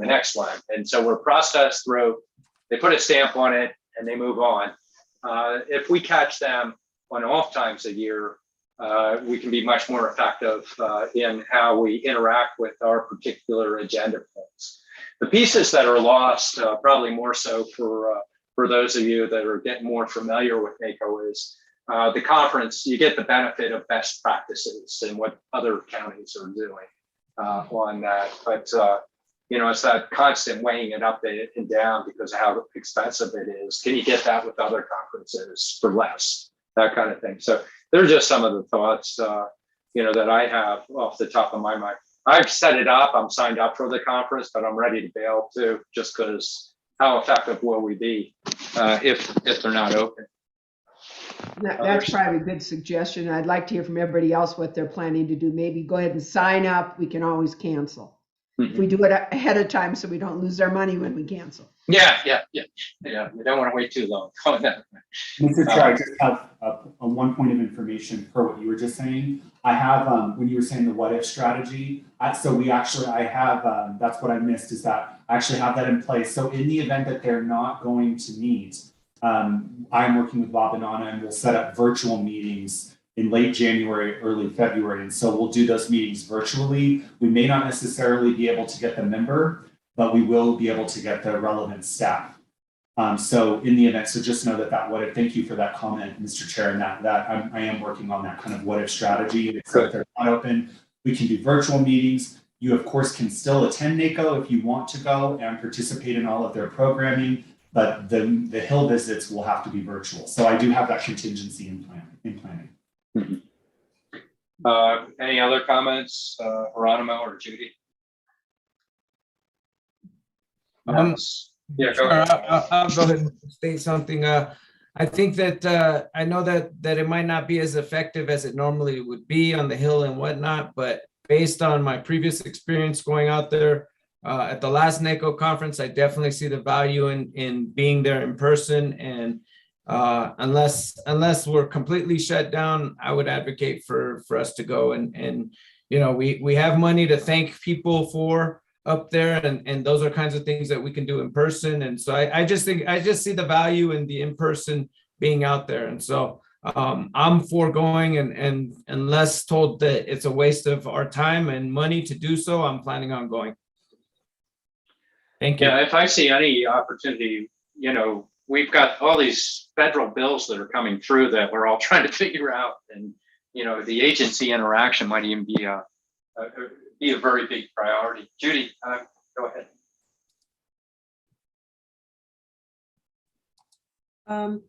I kind of feel that, both ways would be good to go. And then also on the other hand, we might not be effective, as far as in certain areas, but, I guess I have to think about that and, make a decision here quickly and make some arrangements and then cancel if I have to. So that's what I would like to see. All right. So a lot unknown right now. Trey, you're going to work on that, keep us up to speed on that. Okay. Sure. Thank you. Okay, you done with the calendar, Steve? Yes, Mr. Chair, we can cover the other two items. If the exec sessions after lunch go a little short, we can come back and pick up a couple of items and still stay on schedule. Okay, so we're scheduled, it's 12:10. We're scheduled to be back at 1:15 at this point. Why don't we go ahead and we'll take a break and we'll come back and reconvene after that at 1:15. Okay. All right. Good job, everybody.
Are you flagging me down, Patrice?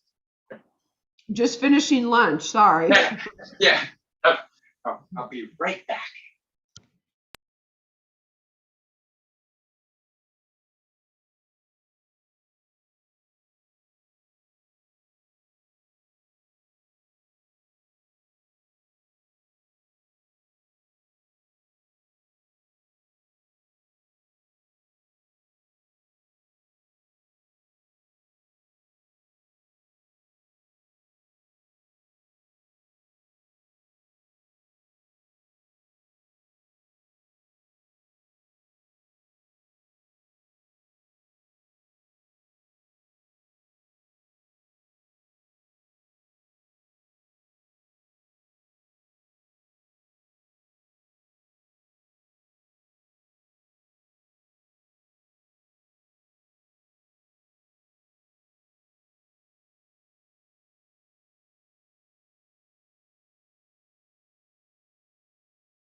Trash.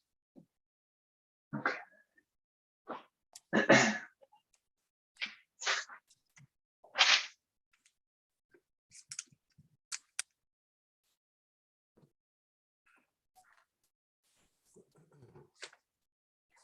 Ta-da.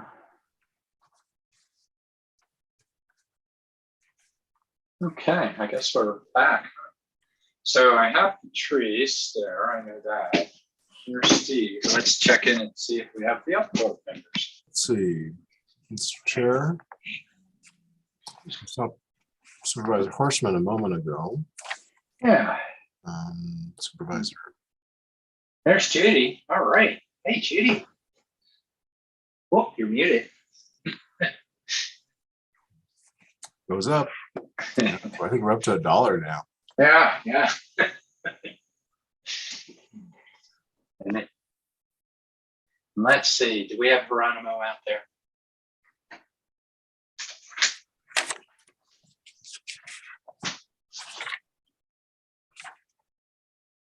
And Patrice, I saw you, Patrice. Yeah, he's finishing up. There she is. Okay, there we go. Good. Just let's skip Geronimo just a minute. And no matter what, our next phase, actually, we can get Geronimo to hop in probably anyway. So, Lindsay, you're out there, right? I see Rose. I am. I just texted Supervisor Vasquez. Okay. I have a feeling he may have joined the team, so I'm trying to see if I can. Well, you know what I'm going to do is let's see if we have a quorum. We'll bring Patrice on. Okay, I'll go ahead. Okay, we're reconvening the meeting, and next item on our agenda we have. Oh, there it is. In a new place with my stuff all over. Let's see. Our next items are items 3 and 4. And for those, we're posted to go into executive session. So I'll turn to Rose and see, Rose, is it your advice that we go into executive session? Yes, it is, Chair Ryan. Okay. And so go ahead, Patrice, you want to make the motion there? I sure will. With the recommendation of legal counsel, I move that we move into executive session. I'll- I'll second. Oh, no, Judy beat you. Sorry, you're a little late for the party here. So we have a motion by Patrice, a second by Judy. So Supervisor Horstman and Supervisor Begay. All in favor of the motion, vote aye. Aye. I hope I don't get pulled over. Mr. Chair, Yes, Steve. it should be noted for those attending, we estimate to be in the executive session until approximately, 2 p.m. hard stop, return to regular session for the next item. So we anticipate returning to open meeting by 2 p.m. Okay. And then for the sake of the board, what we're going to do is we need to make sure that we get out of the Zoom and go on to the Teams to make sure, Zoom's turned off. Okay. Very good. All right. We'll see everybody in executive session here.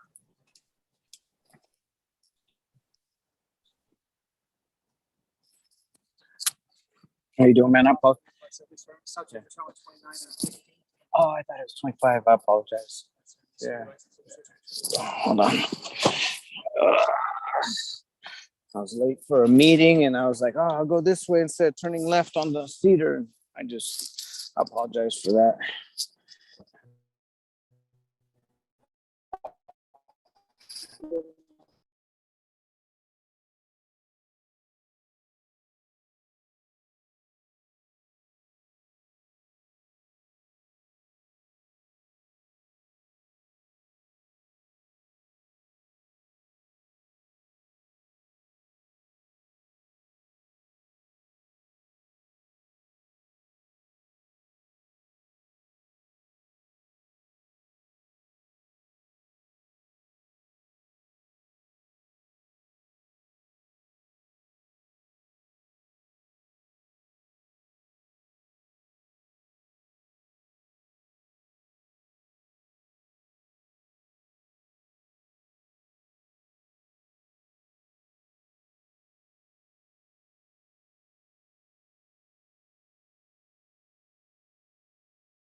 And Mr. Chair, you need to leave momentarily.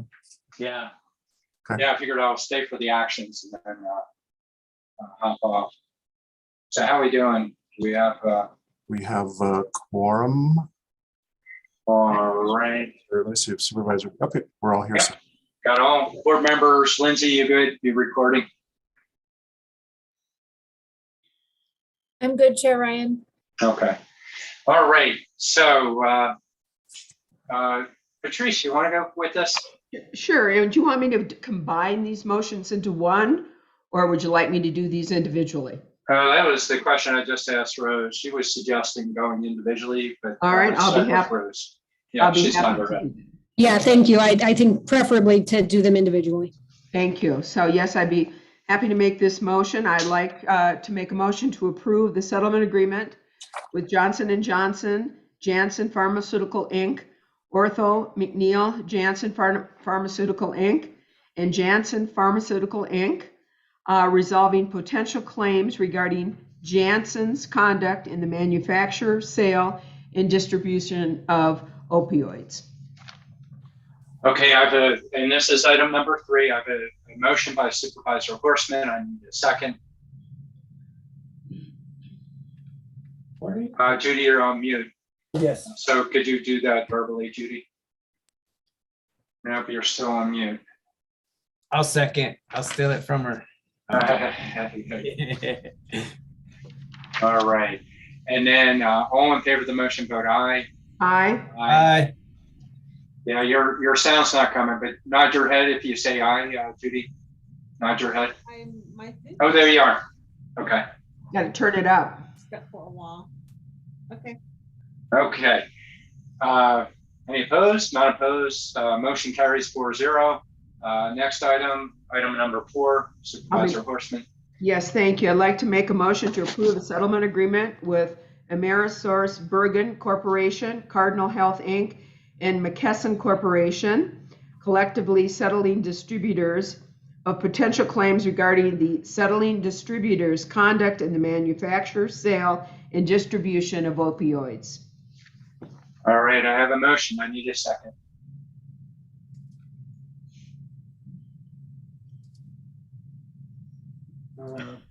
Can we get a second?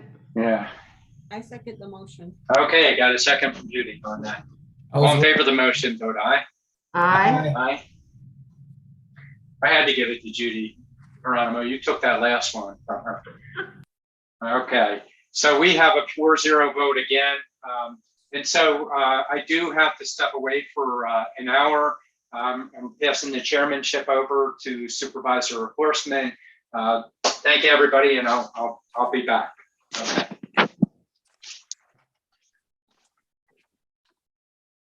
Turn myself back on here for off mute.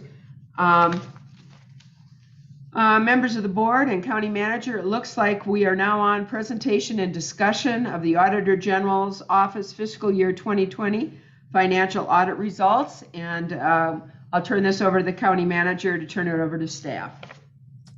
Thank you, Madam Chair. And we are also at this time awaiting, I know Siri Mullany, our Chief Financial Officer, is here.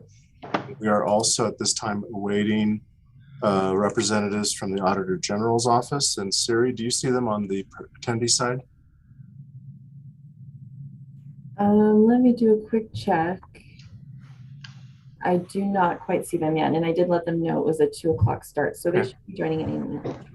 So Madam Chair, we have a few minutes before the Auditor General staff arrives. So we can take a quick break before the Auditor General presents presentation at 2 o'clock, if that's the chair's desire, or I can make some comments just in terms of the manager's update. Members of the board, I think we should hear the manager's update that we didn't get to that earlier this morning in our morning session, unless there's any objection from the other supervisors. Hearing no objection, I think that would be great to hear your update, Steve. Okay. Thank you, Madam Chair. As the final meeting of the calendar year, I just want to take a moment to appreciate the staff, of course, for all they do. This last year, while I joined the organization only in April, The organization, of course, has been enduring a lot of challenges, mostly related to COVID.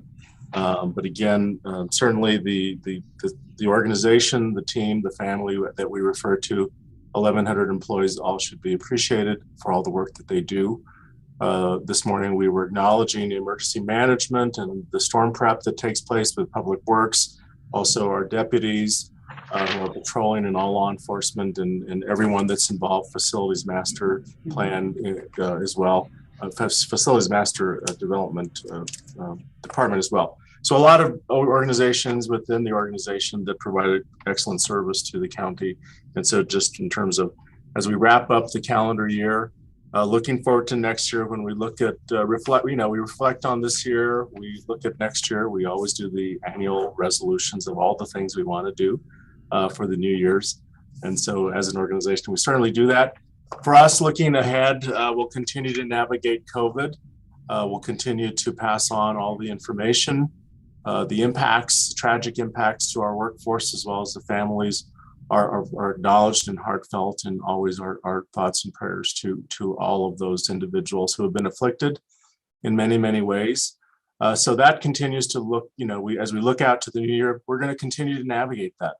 We'll come back in January to discuss some proposals, and we're going to be talking about that when we get to that item in a few moments. So that's going to be certainly something we navigate.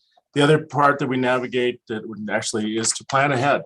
Strategic planning is a big part of the board's desire to look at the county and strategically be able to look at what that next 5-year, 10-year window looks like. And so we'll be putting staff time together to put a planning effort that focuses on strategic planning. And so that's going to be a big part of the board's agenda as well. The infrastructure bill, as we finish up the planning and the proposing and the gathering of the approvals from the board on the American Rescue Plan, the infrastructure plan is going to involve a lot of discussion with the board. And to that end, one of the things I wanted to just mention today in my manager's comment is we're going to be looking at the rollout of the infrastructure plan a little differently than we did the American Rescue Plan. The American Rescue Plan, as you all know, because we all experienced it, staff did work with the board on creating process and framework. And while that was very important to the effort, when we look at the infrastructure plan, I'm going to look at that differently. I want to come to the board and listen to each of you intently on, when you look at the infrastructure bill and all of the components of the infrastructure bill, what are some of the needs within each of your communities, within each of your districts? And I envision the county map being put up, and we start to identify within each of your districts what are those needs as it relates to components of the infrastructure plan. So we're looking at broadband, we're looking at roads, we're looking at some water, workforce development. Over the lunch hour, I had an excellent conversation with Billy Francis, our workforce development executive director, and he wants to meet with each of you individually to discuss some of the workforce development opportunities and needs in each of your districts. And so looking at the infrastructure bill a little differently and starting with each of you with the background information, and Trey is working closely with Bob and Anna and our staff as well to create that the baseline of information on what all is included in that infrastructure bill, and then beginning that baseline with here are the components of the bill. It's different from the ARPA money in that with ARPA money, it was an allocation to the county. Each county and city received the funding, and we, of course, programmed that as we did finishing up today and then in January. With the infrastructure bill, it's very different. So the funding will come through, in many cases, a competitive process where we're putting proposals together and vying for those dollars as opposed to a direct allocation from the state. So again, looking at how we roll that out with the board is going to be really important. And so that's key to it. Also, just very quickly, in terms of the manager's office, some changes with personnel. Erica Shaw has transitioned over to Health and Human Services, and we want to appreciate all of her assistance in all of her good staff work and working with us, not only in the materials and the analysis related to the American Rescue Plan, but also being a key driver and leader in the Stronger as One initiative here at the county. And so we certainly will continue to work with Erica and Kim and the HHS staff. We want to acknowledge Erica's contributions to all of the work that she's done here. With that, Mr. Corey Ringenberg has transitioned from the court, chief of security, the chief bailiff officer. He is now in the manager's office, and Corey brings a wealth of background and information and experience. He started his career actually as a teenager, but in his legal adult working life, he worked in detention at the sheriff's office and had a number of positions in the SO, and then of course he transitioned to the courts, and we were able to have him transition to the manager's office as a special assistant in the manager's office. So we're looking forward to his expertise and knowledge in helping us round out the team. And then finally, I did make an offer to an individual to serve as the executive assistant in the manager's office. And you'll know that Colleen Nags formerly held the position. She transitioned in AU. I want to acknowledge and appreciate Nico Hanley and Felice Weems and Lindsay's department and team for filling in for us during this time. The individual who's going to be joining us on December 20th is Nicole Hanani. Nicole Hanani formerly worked at the CCC Foundation. That's where our paths crossed. She's just finished her bachelor's degree at NAU in business management with an HR emphasis, and she's currently working with the Hopi Foundation. But also part of her experience is she worked in the Hopi chairman's office in a similar role. And so she brings that expertise to Coconino County, and she'll be joining us on this coming Monday, the 20th. So looking forward to having her get around and introducing herself. And she will be in charge of the schedule, my schedule. And I want to appreciate Nico because he's done a great job of managing my schedule. But we'll be transitioning all this to Nicole Hanani on Monday. So, Madam Chair, I'm going to stop and ask you if there are any questions from the board that I can respond to on any questions or projects that I can fill in on. And I'm just looking at the attendee list to see that our supervisors, anybody like to make a comment? Supervisor Begay. Thank you, Steve, for the update. And I just appreciate a lot of things that you've taken on and making things move. One of the things from the early start of being a board supervisor, I had mentioned something about maybe there are outdated policies that need to be updated.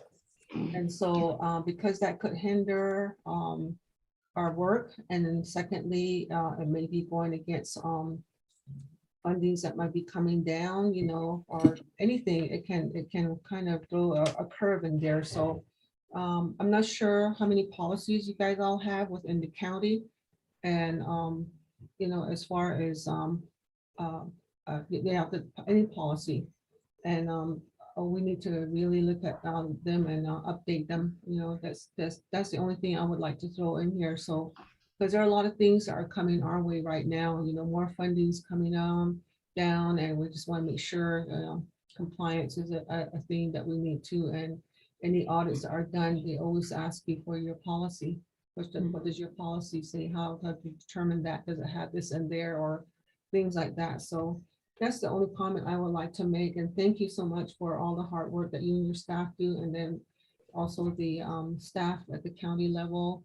And people that are on the outside that are on our committees, they work extra hard, and to be out there, for us too, and watch out for everything. So thank you very much. Supervisor Vasquez.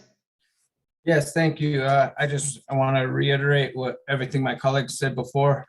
Steve, I appreciate your leadership, and realize you came on in a transition time and didn't have your full staff. So I'm excited to hear that you've filled those positions, and I'm looking forward to seeing how we can be more efficient now that you have your full team. And so your leadership has been greatly appreciated. I mean, I don't know if anybody else could have done what you did without the staffing and the support that you needed. but you still got it done. And now you have the staffing you need. And so I'm looking forward to working with you and your team moving forward. Thank you. Thank you. Yes, and I'd like to acknowledge, I'm so very happy that you do have someone, an executive assistant that can be working with you. I know that's going to be really important. And thank you for the work and everybody in the county. I mean, this is the last time I guess we'll be able to address our county staff before the holidays, and just happy holidays to all. And I do want to have just a special note to Erica Shaw for the work that she did in Stronger as One, did a great job, and really did a fabulous job working with other members here in our community and community partners for really helping our community here in Coconino County. And I am very excited about her new role with HHS and overseeing the new division within HHS. So I want to thank her for all her hard work and as she moves forward. And welcome to Corey in his new role, and looking forward to meeting Nicole Hunani. So thank you very much, Steve. And Steve, at this time, I see Siri has popped up. Are we ready to go forward with the presentation from the Auditor General's office? Siri? Yes, thank you, Chair Horstman and members of the board. We are waiting to elevate one more participant. If we could get Lindsay Perry added, and then I think we will be ready to begin. Okay. Okay, yes, it looks like we have everyone. Do you want us to do a quick mic check? That'd be good, please. Taryn, can you hear us okay? I can hear you okay. Great. And Lindsay? Hi, Steve. Yes, I can. Okay. We're good. So we're good to go. So Madam Chair, members of the board, it's an honor to have with us today Taryn Stengel and Lisa Perry from the Auditor General's office. They're going to be presenting the findings of our most recent audit, and also Donna Miller. I'm sorry, Donna, I did see you just popped in. So no worries. I couldn't get my camera to turn on. Okay, you're on, so you're going live. And so, Madam Chair, I'm going to ask Siri Mullaney to provide some comments, and then I'm going to turn it over to who within the auditor's team will go first, and from there. Okay, so Lisa will kick it off, and we'll go from there. So Siri. Okay, thank you, Chair and members of the board. So the presentation today is the results of our fiscal year 2020 audit, which was the period of July 1st, 2019 through June 30th, 2020. And the information was provided to you via email.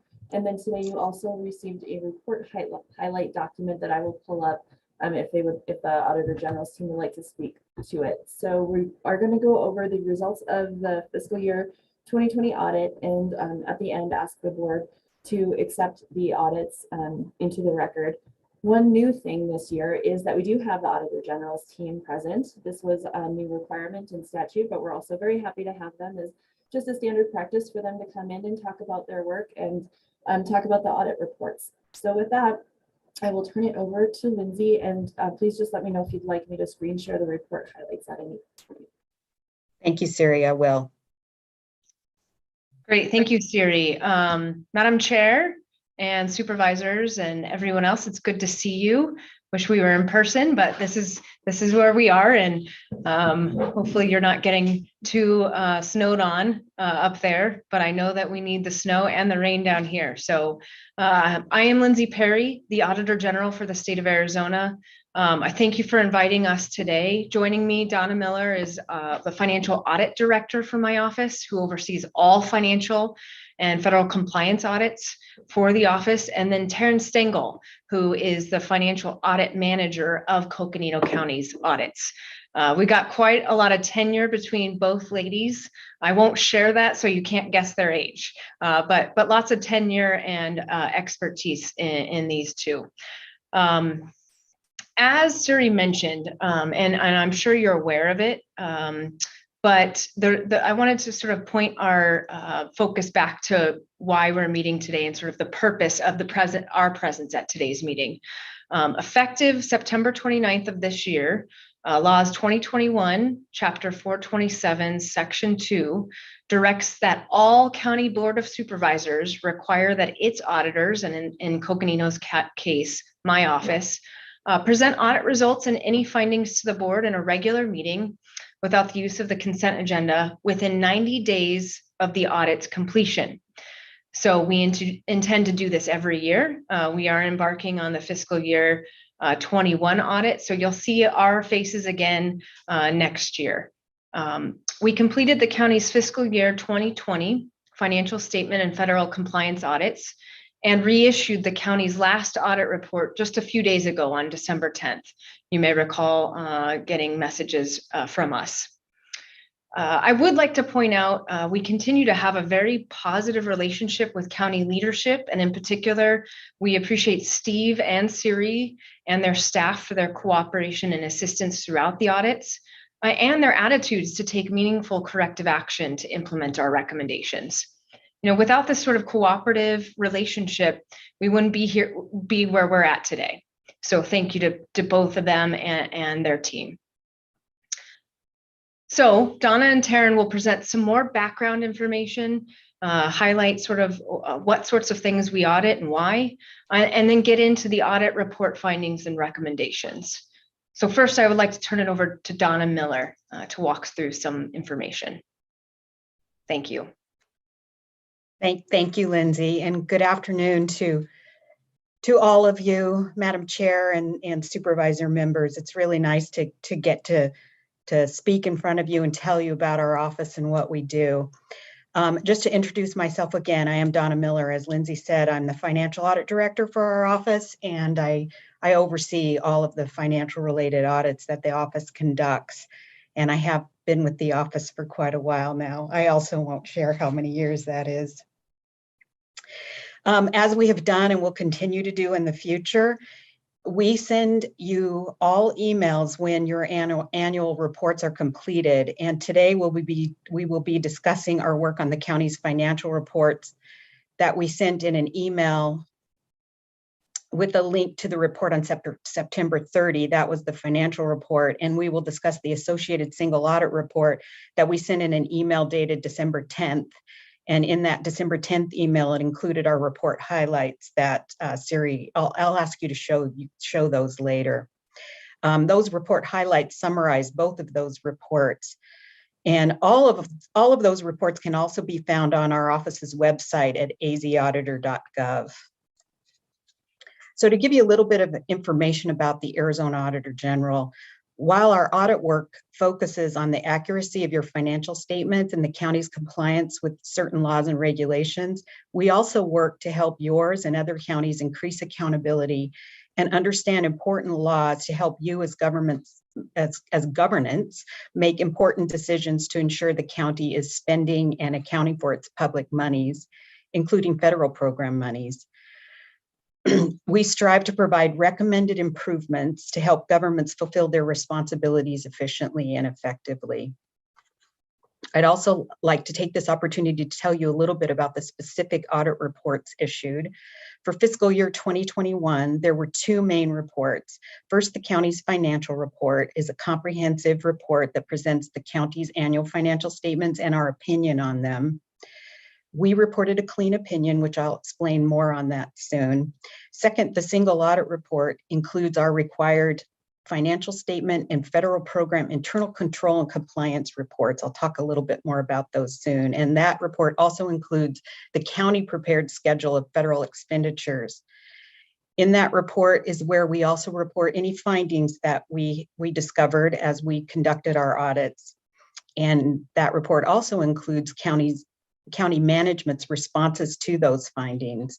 And Taryn's going to talk to you about those findings when I'm finished with my summary here. So also, because we know those reports are long and complex, we also prepare audit report highlights, which are a 2-page summary that include, and Siri, I don't know if you can show this on screen or if anybody needs to see it on screen, if maybe you haven't taken the opportunity to open those highlights or haven't noticed them in the email in the past. So we prepared the summary for all of the counties in the state. And this summary includes, as you can see, the county's largest primary revenue sources and how the county used those monies, as well as brief information about our key findings and recommendations. Those are on the next page. So we include a list of those, hopefully to entice you to want to open the actual report, which are linked there as well, and read more of the details of those findings if you're interested.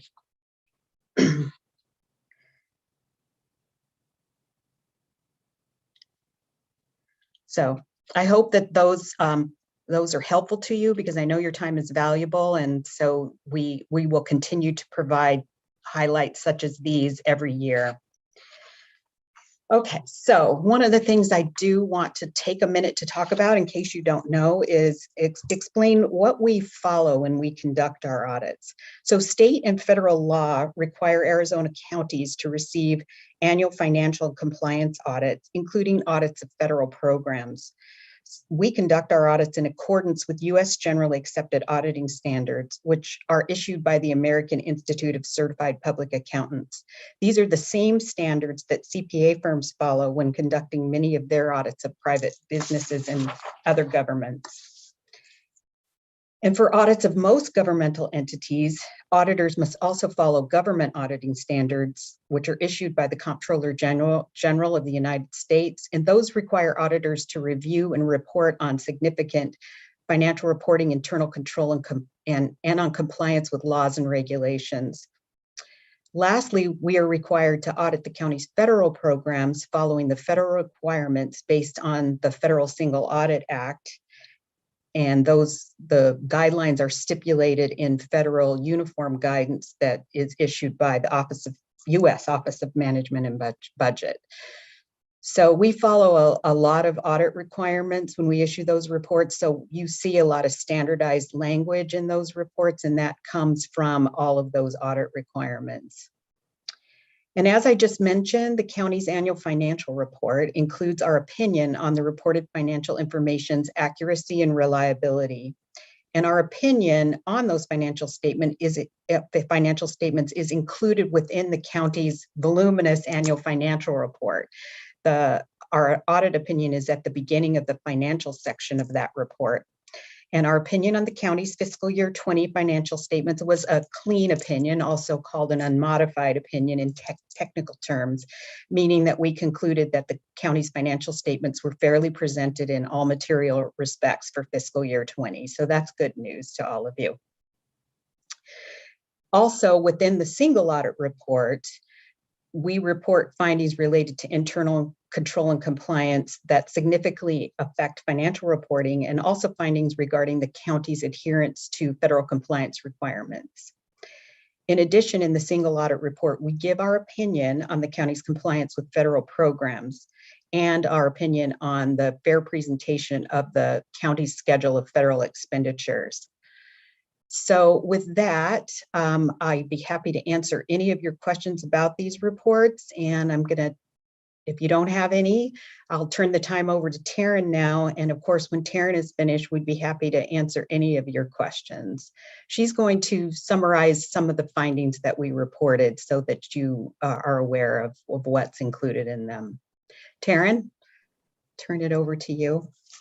Hi, thank you, Donna. Thank you, Madam Chair, supervisors, for having us today. I appreciate the time to take an opportunity to let you know what we found when we were on the audit. We did have 4 financial statement findings that we reported and 1 federal finding, and that was included in the single audit report that you should have received on Friday from our office. And I will briefly go over those findings with you and give you an opportunity at the end to ask any questions. The first finding was similar to a finding that we had in fiscal year 2019. And that finding is that we noted the county misspent a total of $145,857 of public monies on food and beverages and other miscellaneous items during fiscal year 2020. This consisted of the county spending $122,408 on food and beverage items. These items included things as coffee, meals, and events for county employees. One of the examples that we presented in the report was the county spent $15,000 $176 on a countywide barbecue that had been paid out of the general fund. Another $23,449 was also spent on non-food items, and these consisted of things such as gift cards, flowers, donations, and of the total amount that we determined was unallowable, the Public Works Department specifically spent almost $65,000 that we had reported. The department paid for these expenditures with restricted monies that had been designated to be used only for highways and streets. The Public Works Department gets a lot of HERF dollars and road excise dollars that should be limited and specifically by statute. The county has transferred a total of $116,000 from its general funds to the Public Works Fund to repay those unallowable expenditures that we have identified in both fiscal years 2019 and 2020.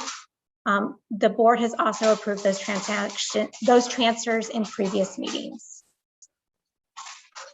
I would like to note that county management has made significant efforts to correct the food and beverage finding by updating its policies and restricting employees to purchase food and beverages, and making sure that there's adequate documentation that supports the expenditures and the public purpose.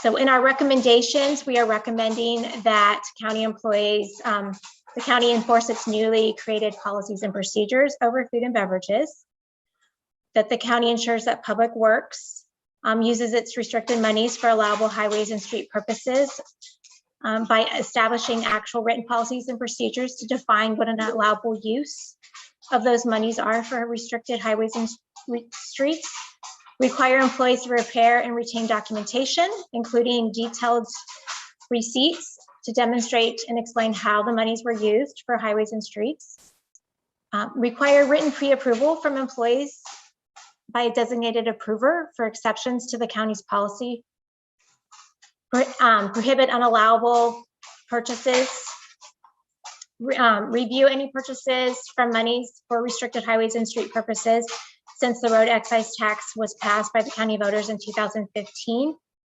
And if there were additional unrestricted dollars that were paid inappropriately or restricted dollars that were paid inappropriately, to make sure that those are repaid with other additional funds by the county. Also provide training to employees to make sure they understand what the policies and procedures are.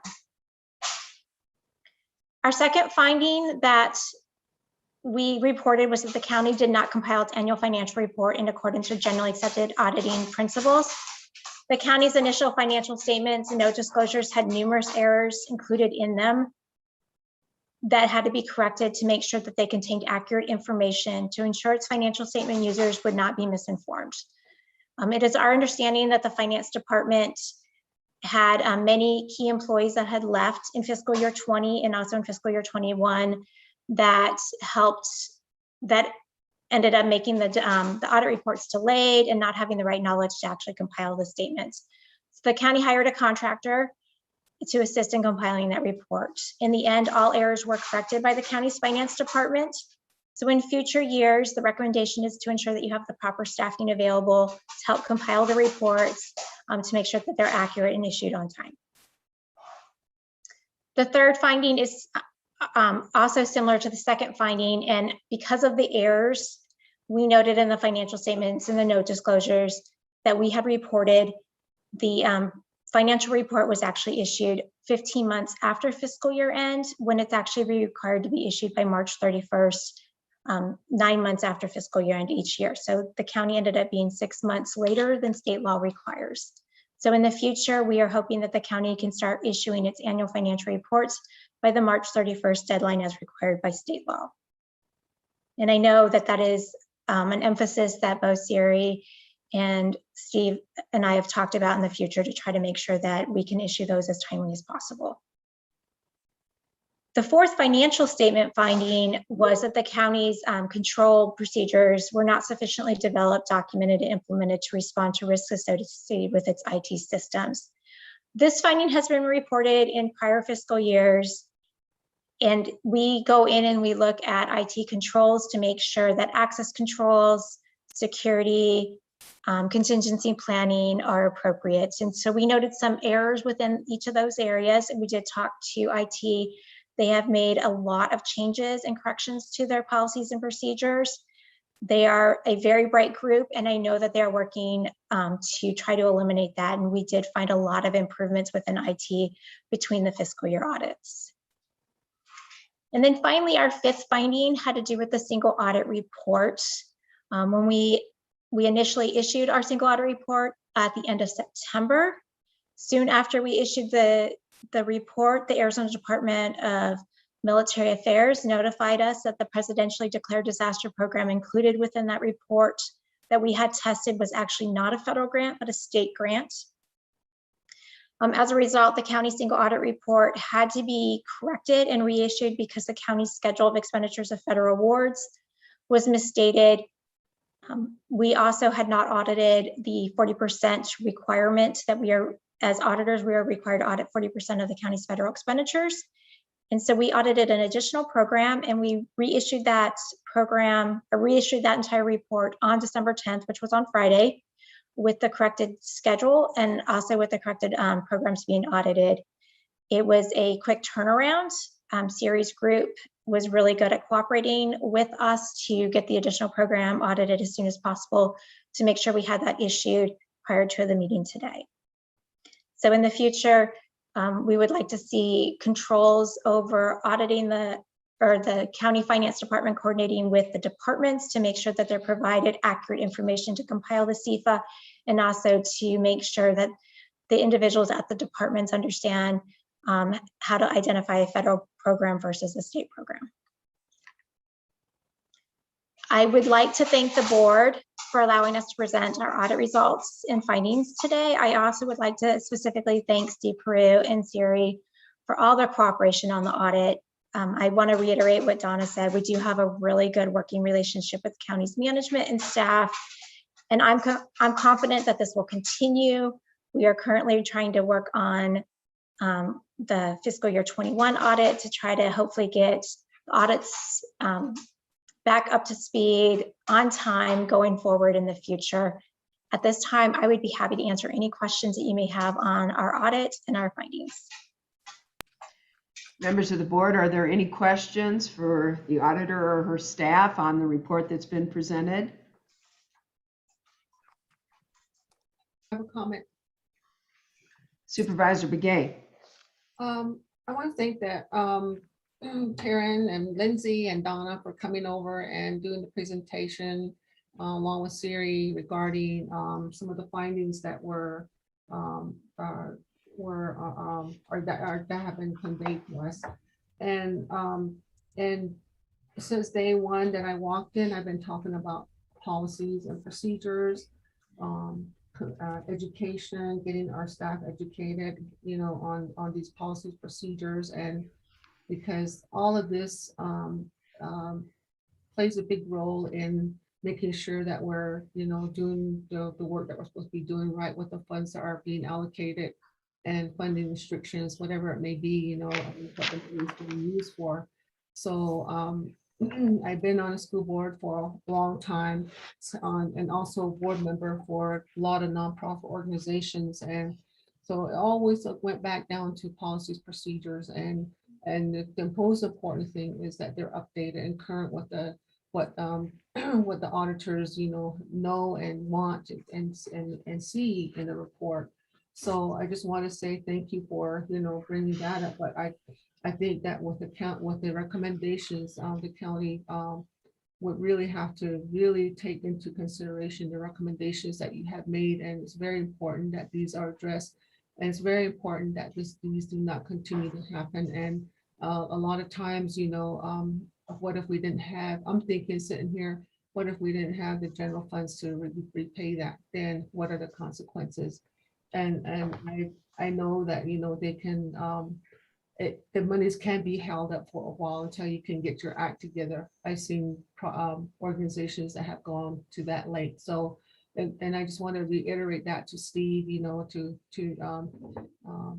really get, everyone educated, being compliant, and then also getting the policies and procedures developed. And like this one that says recommendation, make it a priority to develop and document comprehensive IT policies and procedures and develop a process to ensure procedures are being consistently followed. That's a very strong statement. So I just want to say that. And then also it's good to know, it's good to get feedback, but this is something that has happened some time back, but going forward, I think, we have to be very careful as staff and as an oversight, we're the oversight as a board of the supervisors, and then also the county manager and they have assistant county managers. So anyway, just want to say thank you for the feedback, and going forward, I expect to have cleaner types of recommendations or audits, for our county, because that really reflects off of us as a county. And so thank you so much for your report, and thank you, again, for future audits that you have handled. And I'm sure, I know it's stressful. I've done audits before, believe me, or chapters and stuff like that. And it's very tedious. You have to really know what you're looking for, making sure that even one word can make a big difference, So that's how tedious this job is. And so thank you so much. Thank you for doing the presentation. Thank you. And Supervisor Vasquez. Yes, thank you. I'd just like to reiterate what my colleagues have already said. Really appreciate the presentation, and want to recognize our staff for having gone through the process and done their best they can to address the issues that were raised to us. Again, as Supervisor Begay mentioned, all three of us supervisors that are here today were not part of this when this was happening. We weren't supervisors then, and we didn't have the same manager. So we're under new management, and it happened. It shouldn't happen again, and under our watch, it won't happen again. I come from an education background, and we use the continuous improvement model. So this is just a learning process. We're learning how to do it better. So, thank you for being patient with us, and just know that we're on it. So thank you. Yes, and just just to concur with what my board members have also indicated, and also obviously it is the intent of Coconino County to be in full compliance with USFRs and obviously the Auditor General's requirements. And moving forward, I'm very happy to hear, as what we would all expect, that management and finance have all worked very cooperatively with the Auditor General's office. That's what we would all expect here in Coconino County. We take our public responsibility and our responsibility to our community to make sure the monies are well spent. They're hard-earned tax dollars, and the monies that come our way are well spent. So we want to, again, thank you for being here. It's very important to hear these reports. I'm glad you're going to be doing them annually. I know that's a new change in the law, and I think it's important. I think it's important for us to hear from you and for you to hear from us what, moving forward. And I think it builds public trust and all across the state, and certainly here within Coconino County. So thank you for being here. And Steve, is there anything further that Siri has on this? And also, do we need to take any formal action on this? Madam Chair, if I could make some comments. And again, thank the Auditor General and her staff for being here today. Every time, and I've been, of course, involved in county government and nonprofit sector work as well. And every time we have an audit, we use that as an opportunity to learn and to implement. And an important part of the Auditor General report, the single audit report, is the information contained on the corrective action plan. And so we've submitted our response related to various corrective action plans that we're instituting. And with regard to food and beverage, this was a finding that occurred actually also in the 19 audit. We had begun policies enacted to help guide our activities in that area. And it certainly is not that we're not able to do anything. And I think, I think we need to differentiate, zero tolerance versus the appropriateness of the expenditure in terms of the public benefit. And that's an important consideration when we're talking, of course, those of us those departments that are represented here today, you know, from the standpoint of any kind of expenditure that's going to require those types of expenditures does require a public benefit form. And it's a training effort. It's a training effort. I had to fill one out the other day and I was kind of, but you know, we had to do the same thing. So it's everywhere from top to bottom and sideways to sideways. And that's an important piece of what we do. Yes, everything we do serves the public. You know, we're a public organization, just all over, you know, yes, everything we do serves the public. But when we get into some of the specific types of expenditures, you know, what is the direct public benefit? And again, it's not that we're saying we cannot do anything ever again, but we have to be very mindful about, you know, what is the direct public benefit of whatever that expenditure is. With regard to the IT work, yeah, certainly Matt Fowler and his team have done everything to address any of the IT weaknesses that were detected.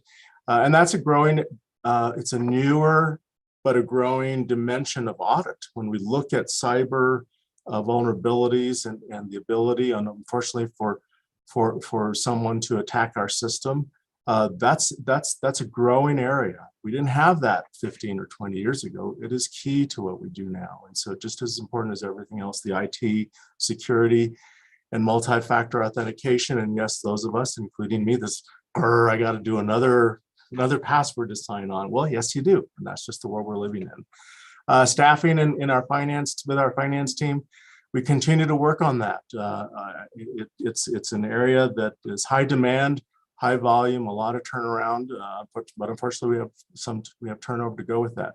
And I think we speak with probably all finance departments and CPAs, and you name it. It's an area where it's hard to attract the talent, but for those talented individuals we have upstairs here, we want to make sure that we can support them in any way, shape, or form. So again, having the staffing in place, having the IT systems in place, having all of the areas, the relationship with the treasurer's office, that's very key to what we do here. So our reconciliation with the treasurer's office is key to what we do. The classification of revenues is key to that. We had a finding, I think, in 19 that had to do with classification. So again, coordinating with the treasurer's office and the good work that they do there is important as well. So again, this is always an opportunity to look at ourselves in the mirror, look at some of the things that we're doing that we need to do differently and better. And so we take the Auditor General report seriously because that's the kind of scrutiny and accountability we want for ourselves. And so, yes, the Auditor General has a statutory responsibility in that role, but we also want to have that as just a matter of this is the right thing to do. And so we're very, we take these findings that very seriously and have taken steps to address the findings. And our goal, not our hope, our goal is to have for the next audit to address all of these items fully.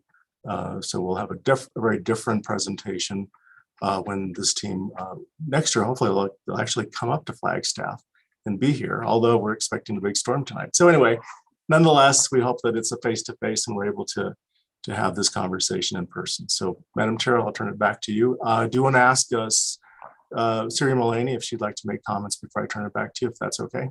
Absolutely. And I was going to ask if Siri has any follow-up comments, and then I was going to turn it over to the Auditor General to make any closing comments. So Siri, do you have any comments you'd like to make? Yes, thank you, Chair and members of the board. So I won't repeat what everyone has said, but I do agree with Steve's kind of summary on progress forward that we are trying to make.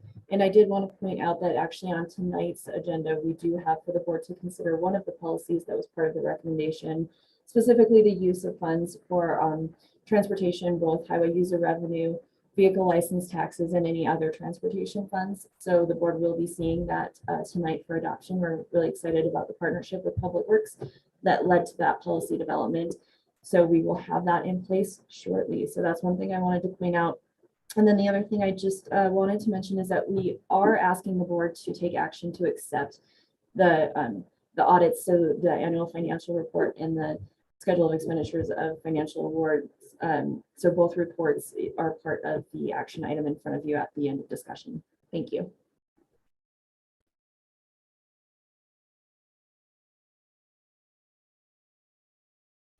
You guys Now I'm doing it. If the Auditor General would have any conclusory remarks to make. And again, thank you all for being here with us.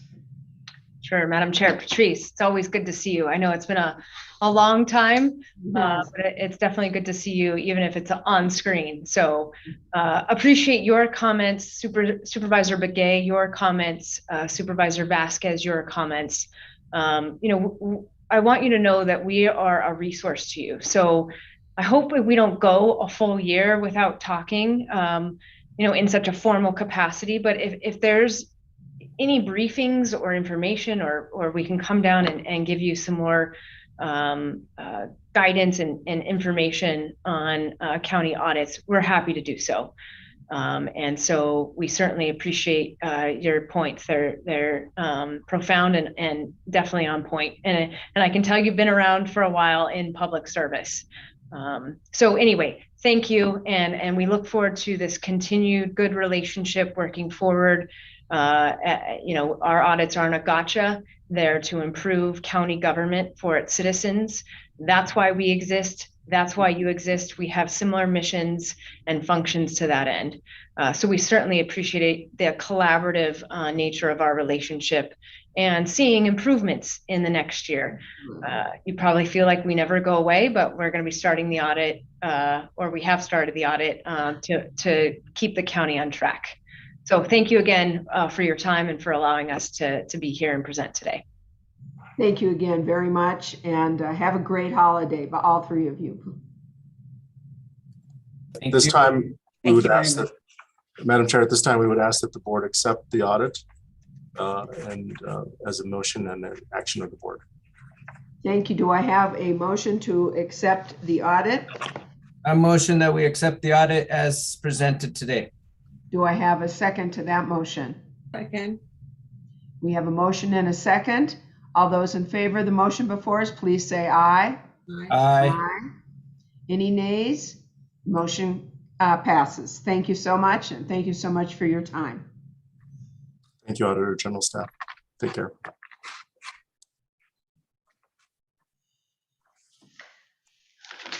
Madam Chair. All right, and so let's see where we go now. We have the Auditor General's report. We have, we're on number 6, discussion. We've made some changes, so I want to make sure where we are. Yep. Number 6, discussion, consideration, and possible action regarding a proposed vaccine incentive program. I believe that's been tabled. The number 7 is the presentation, discussion, and possible action regarding county, state, and congressional redistricting maps and updates. I believe we did that. I can address that quickly, Madam Chair. Okay, very good. So just if I can go back to number 6. So we are pushing the vaccine incentive program to January 11th. We've gotten a very good response to a survey, and so you'll recall the last meeting when we brought the proposal to the board.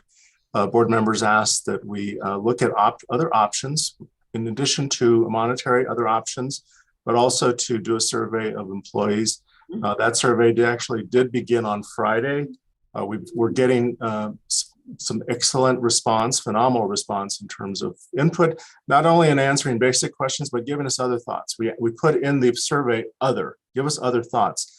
And when we ask, we get, and we're getting some great feedback. I've extended the survey through this week.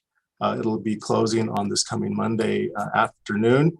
And then we'll be rolling up all of the recommendations as well as some of the basic questions that we asked. And we'll be coming back to the board on January 11th to present a thorough report on COVID employee supports in addition to the question of the incentive program. So that's on January 11th. And I want to just make a comment on that since you opened it up, and that is that I did take a thank you very much for you and your staff for expediting that survey out to the staff. Of course, we got copies of it. It looked excellent, and I took a look at the survey questions and thought it was excellent as well. So I appreciate you moving forward on that and in such an expeditious manner. It's not like you don't have anything else on your plate. So really appreciate that. I look forward to bringing this back to Board of Supervisors. As I said before, I think it is so important that we, the county, is a role model here for our community. And I think part of that is going forward with a vaccine incentive program. So thank you for that. And thank you for your leadership, County Manager. Any other quick comments on that, Supervisor Vasquez?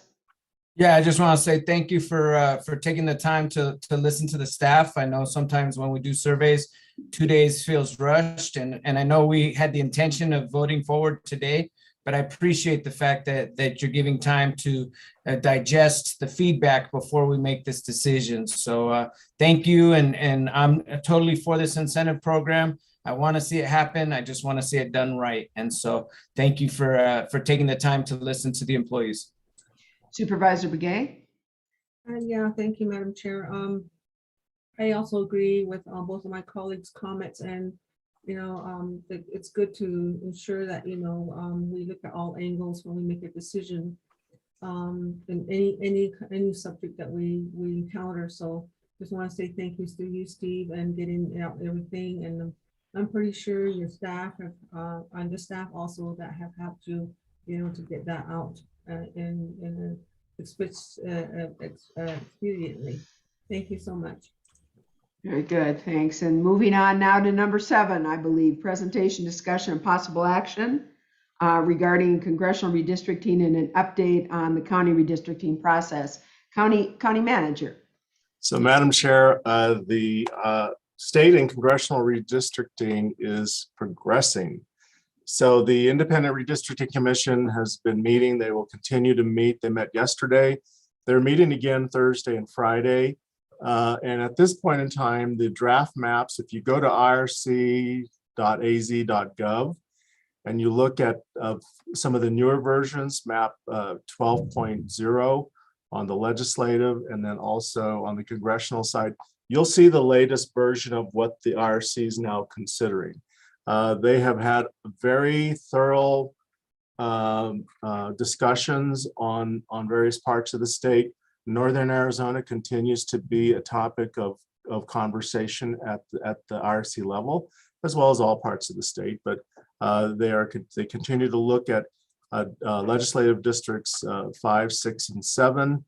You'll recall that Coconino County submitted a map some time ago that fit the goals of the county with regard to keeping cities whole, no splits, also aligning some of the Verde Valley communities to Flagstaff District, and then also keeping the Navajo Nation whole as a nation. We also submitted a amended map that included the Wallapai and the Kayabat Paiute as well. And so all of those changes were rolled up into a map submission to IRC.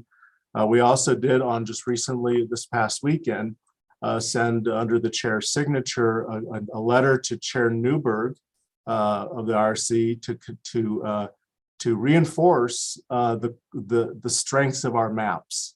And so that letter, as recently as Saturday morning, was sent to Chair Newberg in response to some of the questions that she had provided back to us through our legal counsel related to some of the mapping features of the county maps. And so the dialogue continues. As I said, the IRC is going to be meeting again on Thursday and Friday.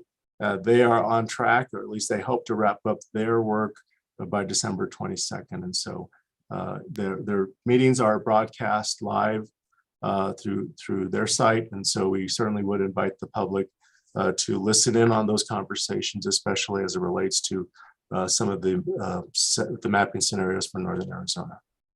So, Steve, do you know if the IRC is still accepting public comment? No. On the maps, or is that closed? That closed on December 4th. Right. There are some reach outs happening from individual commissioners, and that was in fact our response to a reach out that Chair Newberg had posed to us through council, and so we responded. A couple things that she had asked for, looking at communities of interest, and then also the possibility of the county doing a polarization study. Those are completely out of our scope of ability, and really our scope in general.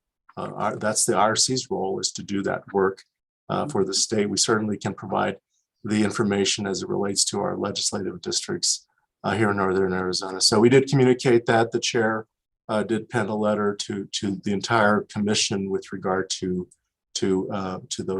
those issues. So again, IRC will continue to meet. We're monitoring the deliberations, and if we do have a reach out or some type of communication from IRC staff related to a mapping question for MAR maps, we may have the need to convene an executive session sometime between now and next Tuesday, but we'll keep you posted.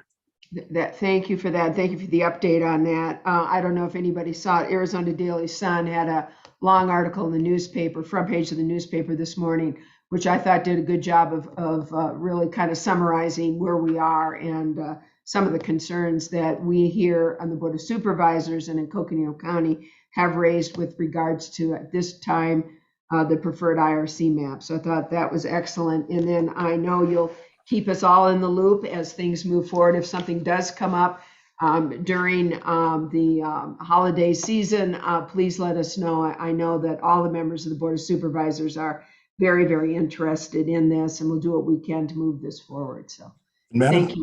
Madam Chair, with that, if I could just make a couple comments. So with the state and congressional redistricting wrapping up in the next week or so, we will then restart the county redistricting effort.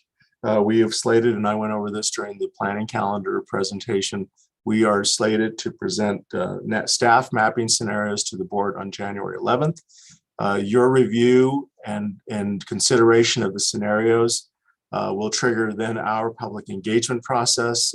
Public affairs staff has been meeting with each board member individually to get from each of you, as you represent your individual districts, the best approaches for employee engagement. And then from there, we will be kicking off a public engagement process. We were originally looking at an approximately 30-day window for public input and engagement. We may be wanting to extend that just based on the opportunity to do a little bit more. If I could take a moment to ask Madam Chair, Mr. Williams from Public Affairs to make a couple of brief comments with regard to the public engagement process. Would that be okay, Madam Chair? Absolutely. And I do see that Chair Matt Ryan has rejoined us. So at this point, I will turn the chair over to Matt. And Matt, I don't think I broke anything, so I'm just turning it back over to you. So, Mr. Williams. Thank you, Steve, Mr. Chair, if it's okay. So first of all, I want to thank you all for meeting with me and my staff on the public outreach for redistricting. We were very happy to take all of your comments and have integrated them, especially related to the number of meetings. So basically what we have now, based off of your feedback, we will now have 2 meetings in each current supervisorial district. But I just want to note that,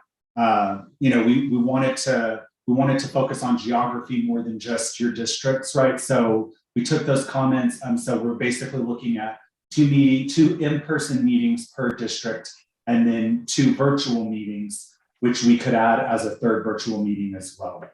And then so that when we present the draft maps to you after the board has adopted whatever draft scenario maps on January 11th, I anticipate that's when we will present to you all as a group the outreach plan, and I will ask for direction, feedback, or approval of that so that we can then begin that outreach. Just with the number of dates, when you're talking 2 in-person meetings per district, that's 10 in-person meetings, probably too much to fit into a 30-day period. So we're looking at a 60-day period from roughly January 19th to March 19th.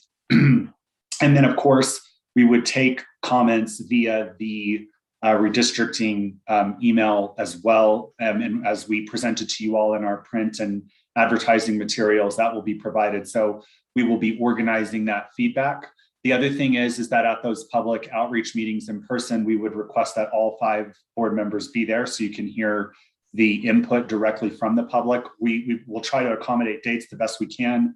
We're working with venues, so we'll be a little bit at the mercy of venues there. And then of course, once we receive all the public comment, we can share either, with that 60-day period, we're not talking about the February 22nd meeting anymore. We're probably talking about like the March 8th or the March 15th meeting. And at that meeting, we would present to you any feedback that you all haven't heard. So that's and I would want a little bit more, we'll work with you all on if you want to receive those comments in real time, if that's easier for you. If you want to receive them all at once, and then we present them to you in a packet, that's something that I would look for more direction and feedback on. Thank you, Trey. Mr. Chairman, back to you. Again, we'll be coming back on January 11th to restart county redistricting activities. Okay, so just check in with you, Patrice. So you guys finished the item 5. You were talking about, did you go past item 6? Just Mr. Chair, we have taken action on 5, got an update from the county manager on 6, and we are now taking a look at 7, which is what we're discussing right now.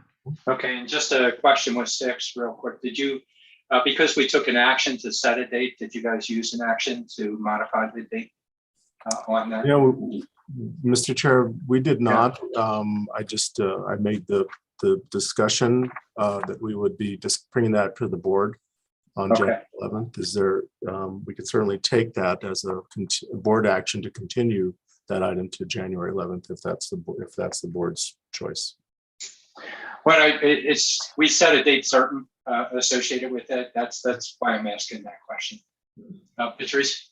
If you this time we recall, I'd like to recall item 6 and just make a motion to table item 6 until our next regular board meeting of the Board of Supervisors.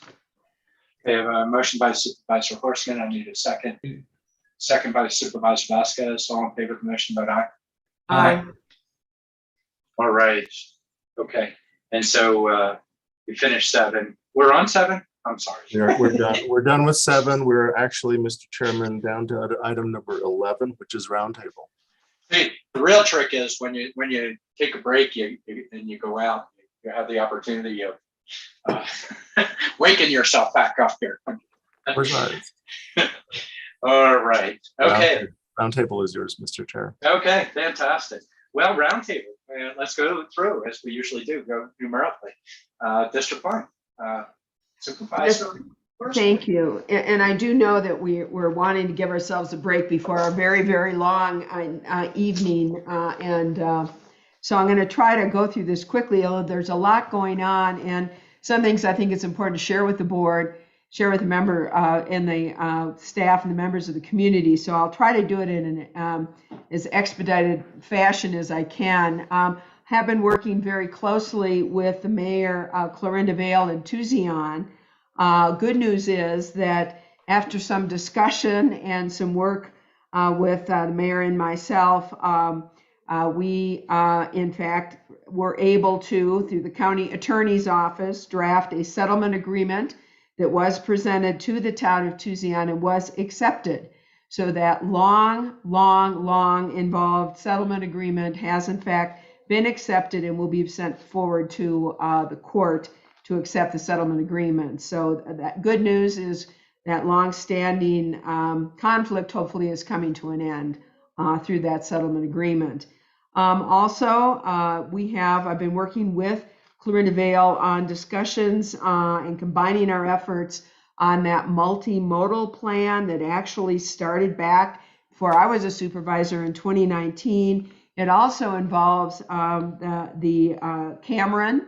So I've been talking with Supervisor Begay on that to make sure that since both of our districts are involved, that we work collaboratively on that. And I have reached out to Jan Balsam from the Grand Canyon National Park, who is involved in that multimodal plan. And we, after the first of the year, Supervisor Begay and myself will move forward and talk with further discussions with Tuzion, Cameron, as well as with the National Park Service. So I'll keep you informed on that, but that's kind of exciting that we're moving forward with that. Also, Tuzion is moving forward with broadband, and I'm looking forward to seeing how we might be able to assist in their broadband efforts.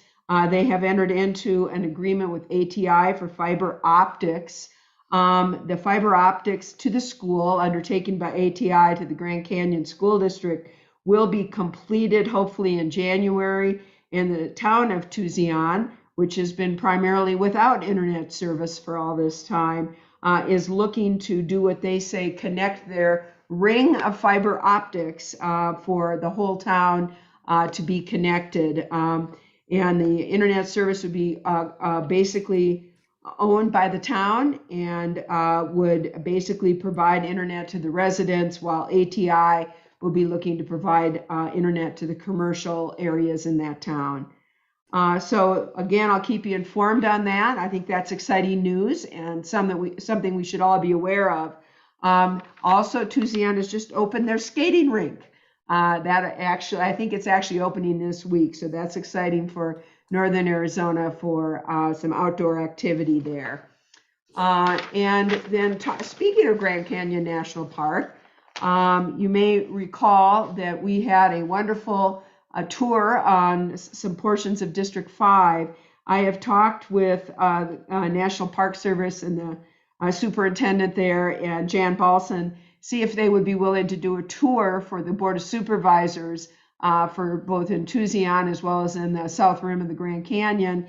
And she has offered, Jan Balson, to do a tour of Desert View, which is just wonderful what they've done. And so let's take a look, if we can, at our calendar sometime in the spring when the weather improves and hopefully the roads are open.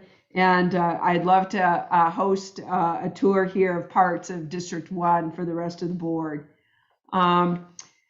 Also, I did a tour of Paren Ranch. I think the Supervisor Vasquez has toured the ranch as well.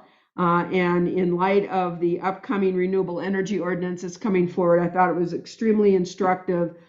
Give me an idea about wind farms and the turbines and just a lot of the issues that are associated with that.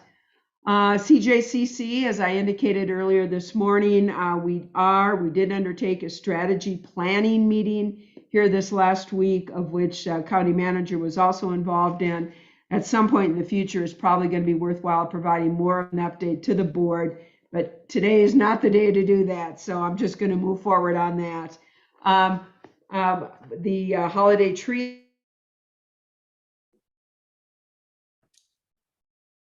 Oh, she froze. We froze. Holiday tree, we lost you. You froze up on holiday tree. Okay. Can you hear me now? Yes. Okay. And I don't remember Tammy. I can't pronounce Tammy's last name, but I want to thank Tammy, whatever her last name is, Steve, if you can pronounce it. Sue Brown, Sue Yovejo from There you go. Yes. Okay.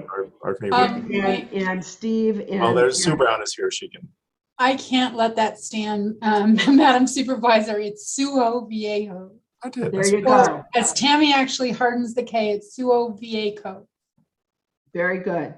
Thank you. I'm from the Midwest. I should be able to pronounce a name like that, but I can't. So thank you. So Tammy and Steve and Sue Brown did staff the county booth there for the holiday tree lighting. There were hundreds of community members that showed up for that and came over and talked to us there at the county. So I want to thank the county staff who accompanied me for that holiday tree lighting. It's a great tradition for downtown Flagstaff and really brought in people from all across Coconino County and our community. And the last thing I'll just bring out is Supervisor Vasquez was a part of this, and he may have something to say with this as well. And as you know, Sue Brown was also part of this, as was Kim Musselman. We basically worked with members of the city for ACF has $40,000 of money still remaining that they are ready, willing, and able to distribute to those homeowners that suffered interior damage due to the flooding from the museum fire scar area. And it just, sometimes it's just misunderstandings, and you need to get everybody together in the same room, or in this case, in the same Zoom meeting, to get everything working and going forward. And to make a long story short, we were successful in doing that. We have worked out a program where those that did ask and applied for the $1,000 reimbursement through ACF, which certainly wasn't enough to cover their interior damage, will be offered an additional sum of money because of that $40,000 remaining. And there is a commitment from Supervisor Vasquez, myself, the mayor, and Vice Mayor Becky Daggett to do a door-to-door for the approximately 20 homes that did not respond to the application for funding through ACF, I should say, and see if they would like to make an application for funding. And if they don't, by the end of January, we will provide the remaining balance of that $40,000 to those that had originally applied for funding for interior damage. So again, I think it's important that we get money into our community for those in need.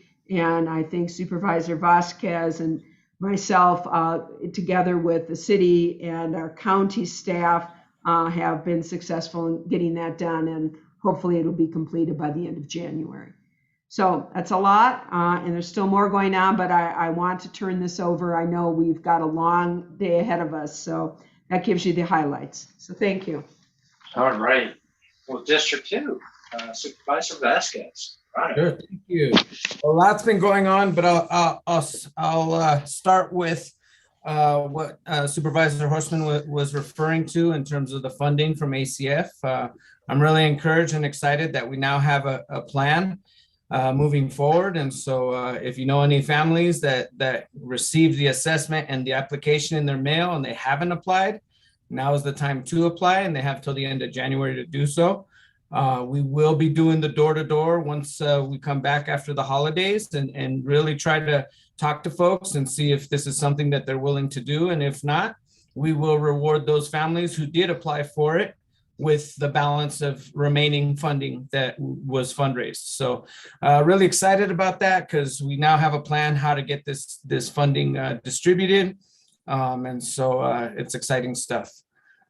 So thank you, Supervisor Horstman, for organizing and chairing that meeting, because it was very productive. So let's see, some of the other things. I did a tour with the High Country Humane Tour and got to learn about the facilities and see the needs for our one of our animal providers. Due to COVID, they're bogged down and are overflowing with animals. So they need folks who would consider possibly volunteering or housing, temporarily housing animals to help relieve some of that pressure. They also need donations and have an Amazon wish list that you can access to see if you don't necessarily want to donate money. You can buy equipment or things for the dogs that, or the animals that are at the High Country Humane. Sorry, long day. So just really excited to see the work that they're doing in there. I want to advocate for them any way you could, if the community can support, that would be awesome. I also had the opportunity to facilitate a workshop for the Flagstaff Leadership Program. It was an honor to be asked to lead this discussion on the future of Flagstaff.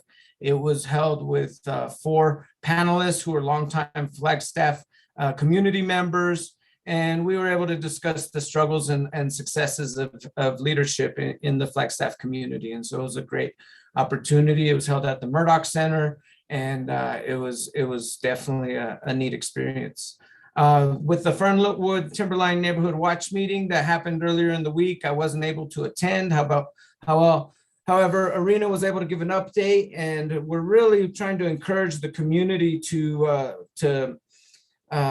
listen to our board meetings, whether it be live or go to the YouTube channel afterwards and watch it. But it's really the best way for people to understand what we're doing with the ARPA money and some of these different issues, redistricting, mental health. I know we're constantly repeating what we're saying, but the best conversations around these topics happen during the actual meetings, and since they're recorded, we want to really get the community to access them and utilize those so they understand, where we're at with our decisions, why we're making the decisions we're making. So that was the big piece that Arena did. We also covered updates from the sheriff, from the Forest Service, emergency management and public works. Basically just letting the community know kind of where we're at with different issues around there. And I'm giving you the quick version because I'm trying to speed through this too. I realize it's been a long day. The Donny Park area, Timberline Fernwood area plan, they're continuing to review public comments. So they're going through that process. I did have a really cool experience on Friday. I was finally able to go to Killip, at the temporary Killip, attend a staff meeting for the Killip staff, listen to and participate with their conversation of COVID and how it's impacting the education of kids and how children who have to be quarantined over and over again are losing days of instruction. And so I was able to have that conversation with them, and then also delivered the check for community initiative funds that the board had approved last month. So that was really exciting. I also had the opportunity to sit down and speak with President Cruz from NAU. We talked about the sustainability statement that NAU is looking to offer out, and then also where us as a county stand with our carbon footprint and sustainability. And so, and then I also had the opportunity to attend the holiday party that Sunday and touch base with a lot of former colleagues of my father and retired professors who I went to college while they were teaching. So that was kind of cool. It was kind of fun. And then I really wanted to thank Supervisor Horseman for the Flagstaff Lights Parade. It was a lot of fun. We got to walk with emergency management and public works. So thank you to those teams for hosting us and really including us in the festivities. And so that was a lot of fun, and I look forward to doing more events like that. I would also like to thank Chalk for participating. We had already committed to Public Works to walk with them, but Chalk was right behind us, so it actually worked out really well. So I was able to be two places at one time. And then I just wanted to mention the Market of Dreams relocation. The Market of Dreams for the last several years has been located on 7th Avenue. And on 2532 East 7th Avenue. And so that location, the ownership has changed. And so the marketplace will be moving as of December 31st. It will be in the Greenlaw Shopping Center on 4th Street, in the building or the space that used to be the Redwood Bar. So the Market of Dreams is gonna turn in the old Redwood into a community marketplace.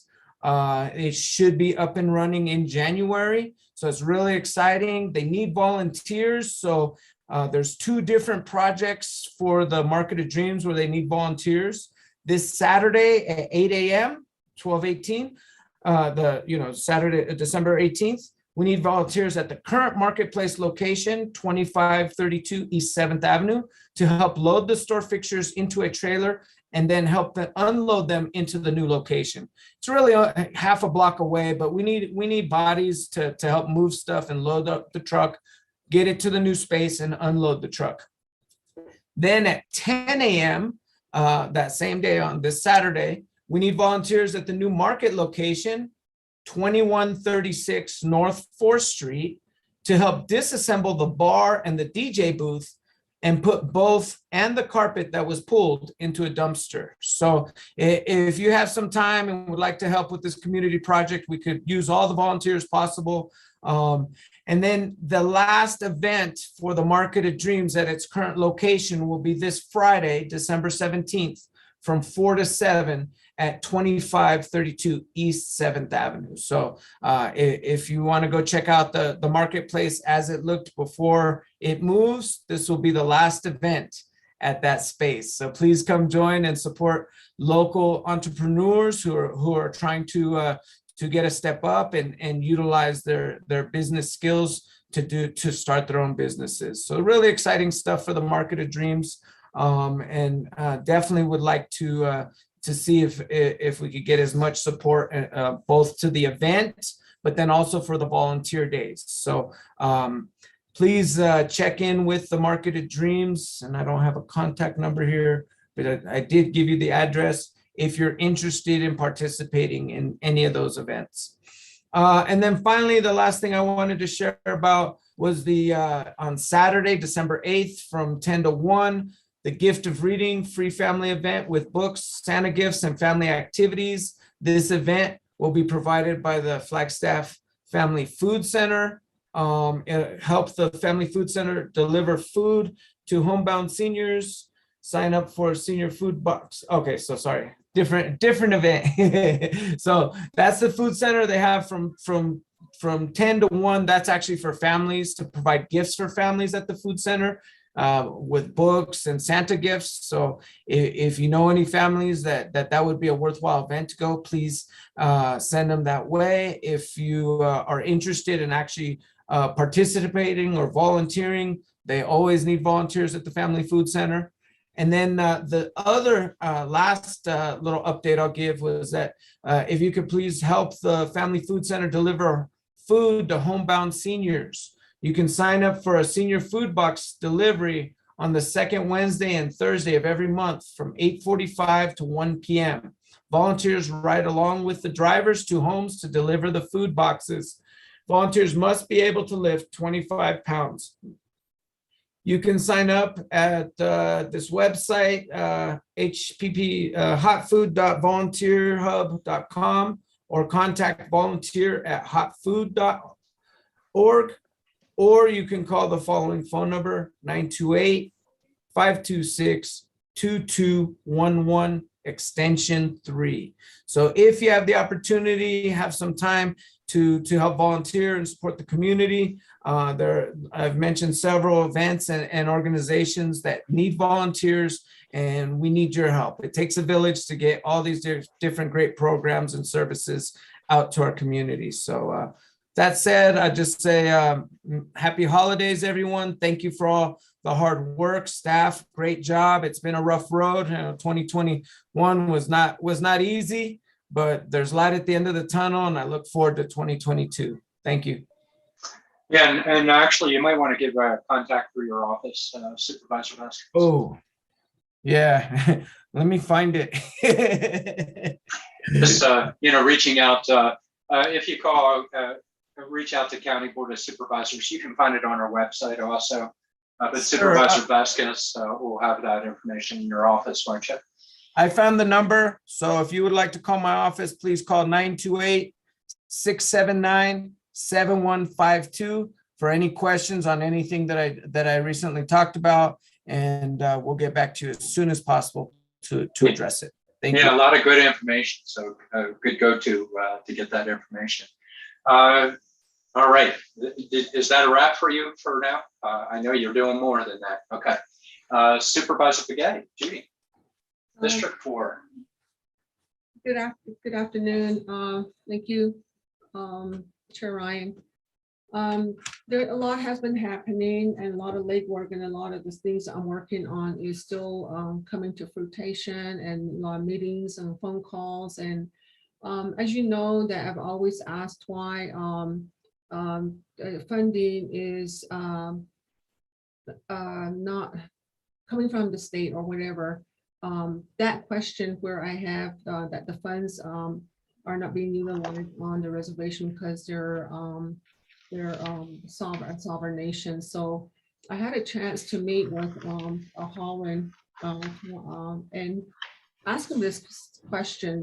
I said, what I need something in black and white, if anything, that specifically states that.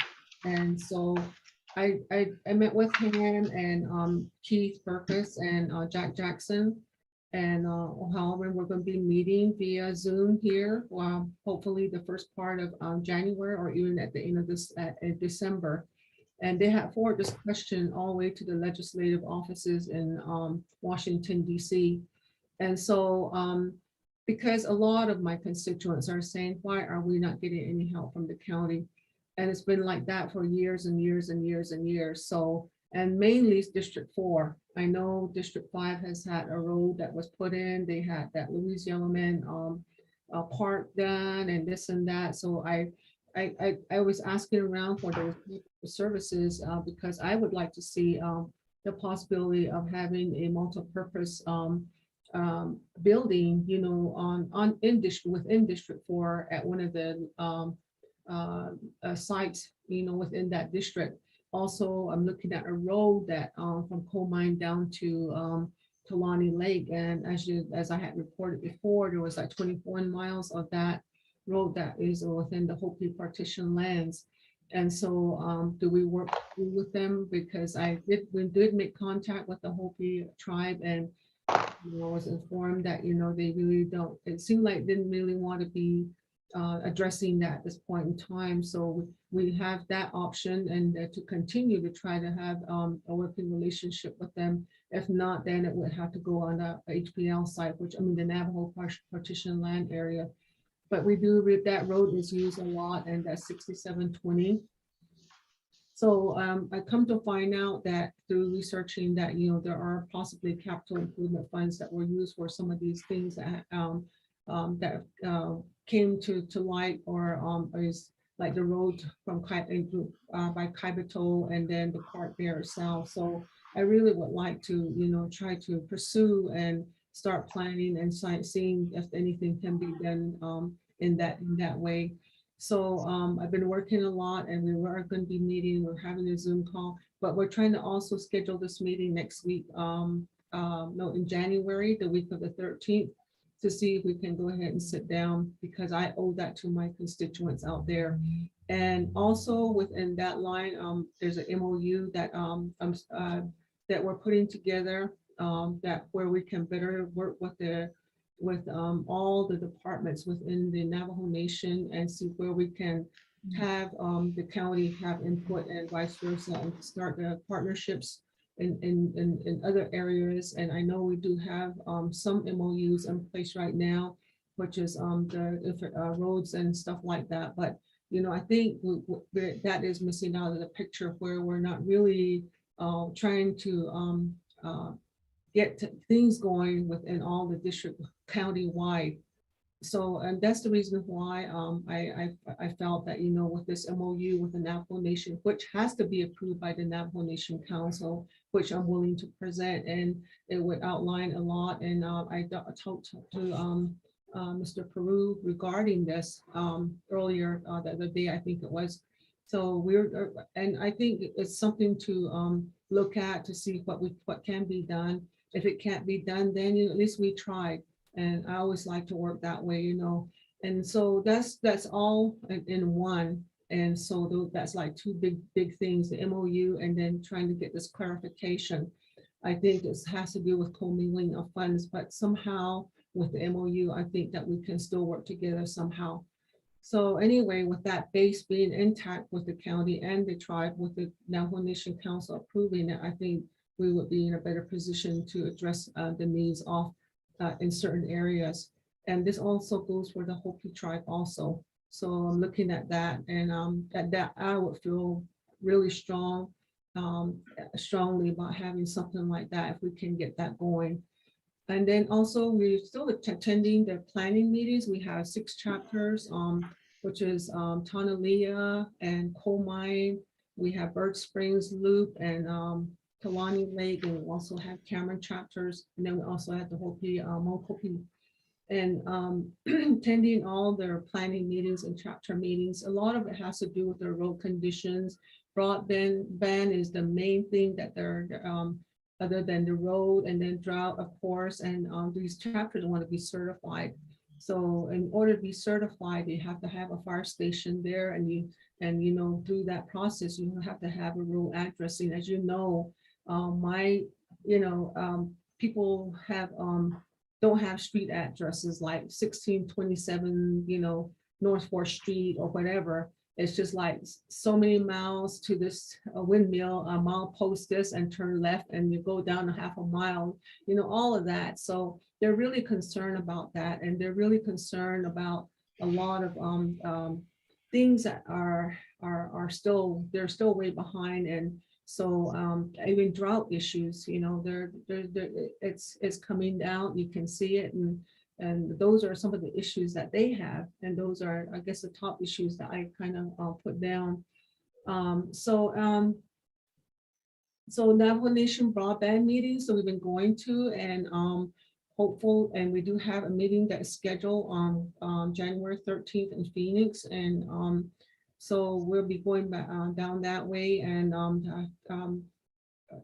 Lena has Supervisor Fowler has invited a lot of people that will be able to help, you know, in addressing or talking about the Navajo Nation broadband. So there's a lot of partners in this that, you know, we will be meeting down there with, and this one basically goes up 89 North and all the way to 160 towards Cortez, Colorado. So that's what those meetings are about, and we're seeing how we're going to address broadband issues. And then I have also been trying to get broadband towards to Highway 264, which is going into Windrock. We do have a couple of communities there that, you know, really need broadband. And lo and behold, we found out that that there is a there is fiber optic right there, about 2.5 miles away from 2.5 miles away from, you know, where a lot of people live. So and so it's there, and it's a matter of, you know, getting them hooked up and getting them maybe possibly through prioritization. We do have Navajo Housing Authority houses, and we do have joint use houses. There are a lot of people that are within the Bennett Freeze, they all live there. So that would be a start, and there are a lot of students there. So I just kind of thought, you know, that somehow we would be talking about that too, you know, regarding the fiber optics, just right there. And I know it's going to cost a lot of money to get that hooked up, but somehow, somewhere, even in phases, you know, we could be able to address maybe that for our communities, and then take it now towards Loop and Loop area. So that's what my thoughts are. And so, and then other than that, you know, those are within their on the reservation that, you know, I'm really working on. And so with we're working with Blue Ridge, and we've attended every quarter their fire district there, and then we also meet with the homeowners association down there. And so we're going back down there this Friday and Saturday. So we'll be in Blue Ridge over the weekend here and meeting with them and addressing some of their concerns. A lot of it has to do with grants. They're looking for more funding. They do have a grant people that are writing for grants, but they still need certain things taken. There's certain things that they would like to see other than, you know, what they're doing with the money that they're getting. So, but that's that. And then the other thing they were concerned about was the people just coming in, you know, for a short few months, and then they're gone for almost the whole year again. And, you know, they're just renting out their homes and stuff like that, and which is creating a lot of issues, you know, within that, in the areas that they have homes that they're renting out. So that's in their first and second. That's one of the main things that they're talking about. So again, you know, Supervisor Horseman did mention the Grand Canyon initiative that's going on. I plan to go ahead and, you know, get on that and see where we're at with it. And we can't wait for a meeting with Jan, to see how we can go and start pursuing that and pushing that through also. So that I'm really interested in that because it does include one of my areas, which is Cameron chapter. So then CSA meetings, attended the last two and meetings, and all some of the information that was given to us as on our board packets and some of the things that were had come to surface in those meetings, and so that's that one there. Mormon Lake, Cheryl has been attending those meetings on my behalf. And so basically, they want us to be there every month, with them. And a lot of it has to do with the snow, the things that are happening as far as safety of people that are going to be out there, just the things that we talked about this morning. So that's there. And we're still involved with our Donny Park planning. Either myself or Naomi attends these meetings, and just to ensure that we're part of the what things are being talked about there, and what if we have to help, or they always ask us questions and we provide our input, So, but anyway, that Donny Park planning is still ongoing, and we still attend those meetings also. And then, as you know, we had that Veterans Day at the, I haven't reported that, but we had a very successful Veterans Day event over at the Twin Arrows. And I just want to thank Patrice here for donating to the cause. And, we got a lot of people that came by, even vendors were there.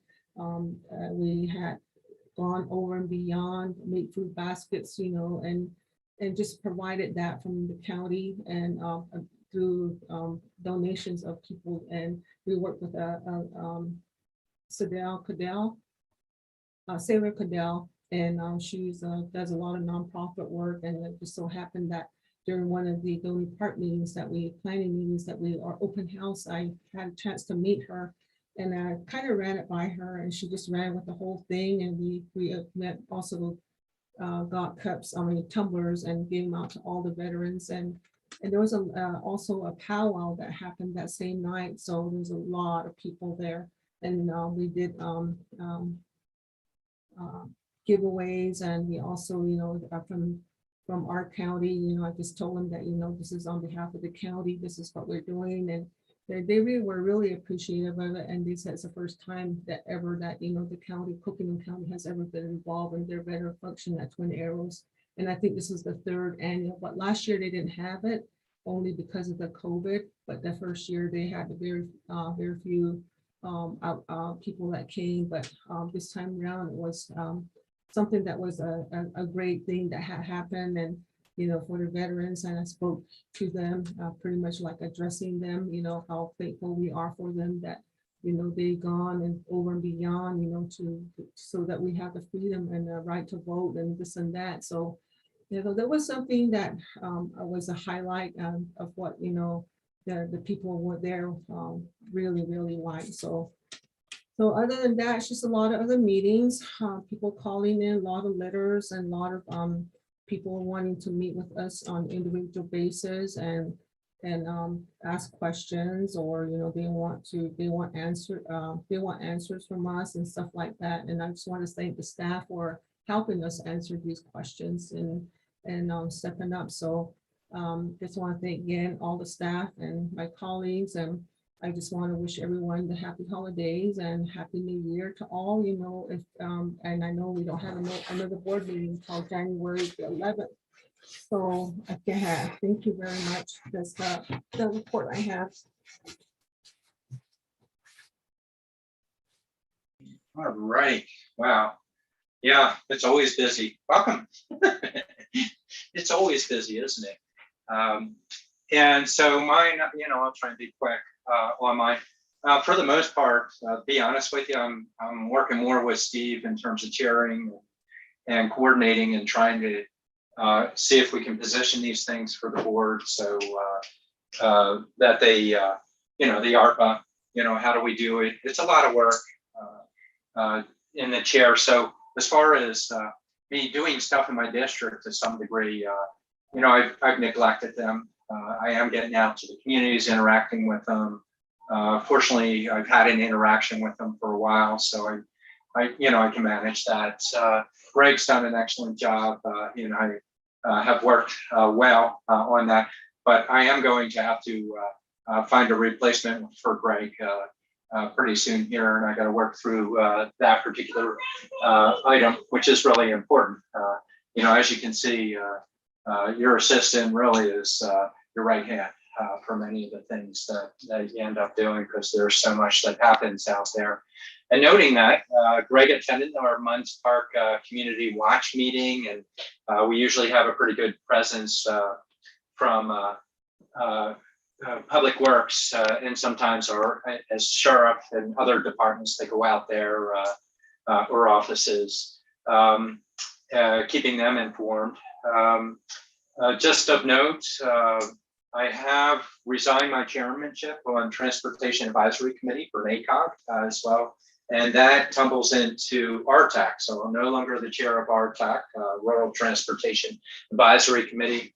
But, you know, I'm ready to participate on the right issues, you know, depending upon what we're doing. It's an area I feel as though we've done so much, quite a bit. But as far as sustainability, I feel so. I was not successful in that arena for the past 20 or 30 years. My gosh, trying to get our legislature to acknowledge that we have infrastructure responsibilities that tie to our economies and to our communities, just what you were talking about, Judy, has been a struggle. We haven't had sustainable funding in that area, and we can see our infrastructure, it's decaying. Fortunately, we are getting federal money that'll come through infrastructure, quite a bit to do. So ARPA was a big one. We have the next phase on that. Let me stay with my district real quick, and then I'll swing over to that. I met with my commissioners from Parks and Rec as they take a look and want to try and help Cynthia. How can they be functional? What are important issues that float out there, and how can they interact, which was really good. Greg attended Stop the Bus, and I have to admit that he was a failure. The city beat us on Stop the Bus, as well as the other representative. What happened there? No? No, they didn't. They did not beat us. We came back. We came back. They did not beat us on Stuff the Bus. Oh my gosh. I got Supervisor Vasquez and I can attest to that. They did not beat us. Oh, so you guys were cleanup in the afternoon and helped us there, huh? I have pictures and video of us there. I got evidence. There you go. Well, wonderful. And more important, Stuff the Bus is helping families through, having food during these times, but it's very helpful for them. So really good news there. We had an unfortunate loss of a 12-year-old in a skating board accident in Kachina Village. I did attend a candlelight vigil. More importantly, we give deference to the family who have to go through a healing period, encouraging community support for the family. And so just very unfortunate accidents associated with that. Another item that's been bubbling up is our roundabout. We're not done our construction, so we don't have all our signage up, but the roundabouts with the icing in Belmont, as well as this significant amount of trucking, much more so, I think, than we've seen historically associated with it. So been working with Lucinda and Public Works, just, how do we keep the community informed, manage expectations, but also listen, and see if there are areas that we might have to adapt associated with that. So that's been a big one. Really important is, as much as we've tried to use cinders, in this case with the compaction of snow by the trucking traffic, the icing is pretty significant. We are evaluating, it looks like, the possibility of bringing in de-icers to address that in that particular circumstance associated with it. But still working through it, trying to make it work and get the appropriate signage. It's one of those age-old discussions that we've had with community development. There are certain times, when we work through community development, you have a business. When do you have a conditional use permit? Say if it's in the neighborhood, well, if you're causing impact, how do you reduce that? But there are times when a business grows beyond the capacity of their conditional use permit. And what are our particular ways of oversight in moving to the next phase or advising for the next phase? And it's not an easy solution associated with it. And we've seen that with that particular conditional use permit, when it used to be a mom and pop truck stop to being an international firm or interstate firm, I should say, that has such a broader volume that's brought in. It impacts the whole area, and was the CUP written appropriately for that type of volume? So issues that we struggle with that, but we've been we're trying to keep the community informed as we progress with it. For the most part, it's reduced the hazard of backing up onto the highway, which was the intended purpose. How do we create a queue so the trucks have a way to come in and not be backed up on the highway where they're going 75 miles per hour, and we have the potential of losing lives associated with the safety concern there. So intentions were pretty good with that. Let's see. We talked to, I'm going to hop over into the chair's piece real quick. Other communities, Sedona is wrestling with volumes that far exceed the capacity of the region on the roadways. District 3, they brought on a staff member that's fantastic, that handles the transit component, the transportation and how to interact with public lands. And they're going through tough evaluations. Do they even allow driving to trailheads? And they're making recommendations of potentially not doing that, but linking up a transit service to that, and incrementally trying to address this volume of impact that we have associated with that. In terms of the chair's report, most of what has been consuming us in the past month has been, if it's not working together with Steve, in terms of our staff's doing a lot more work. It's just a little bit of the coordination, making sure the board can get the right information as best we can as we develop programs for ARPA.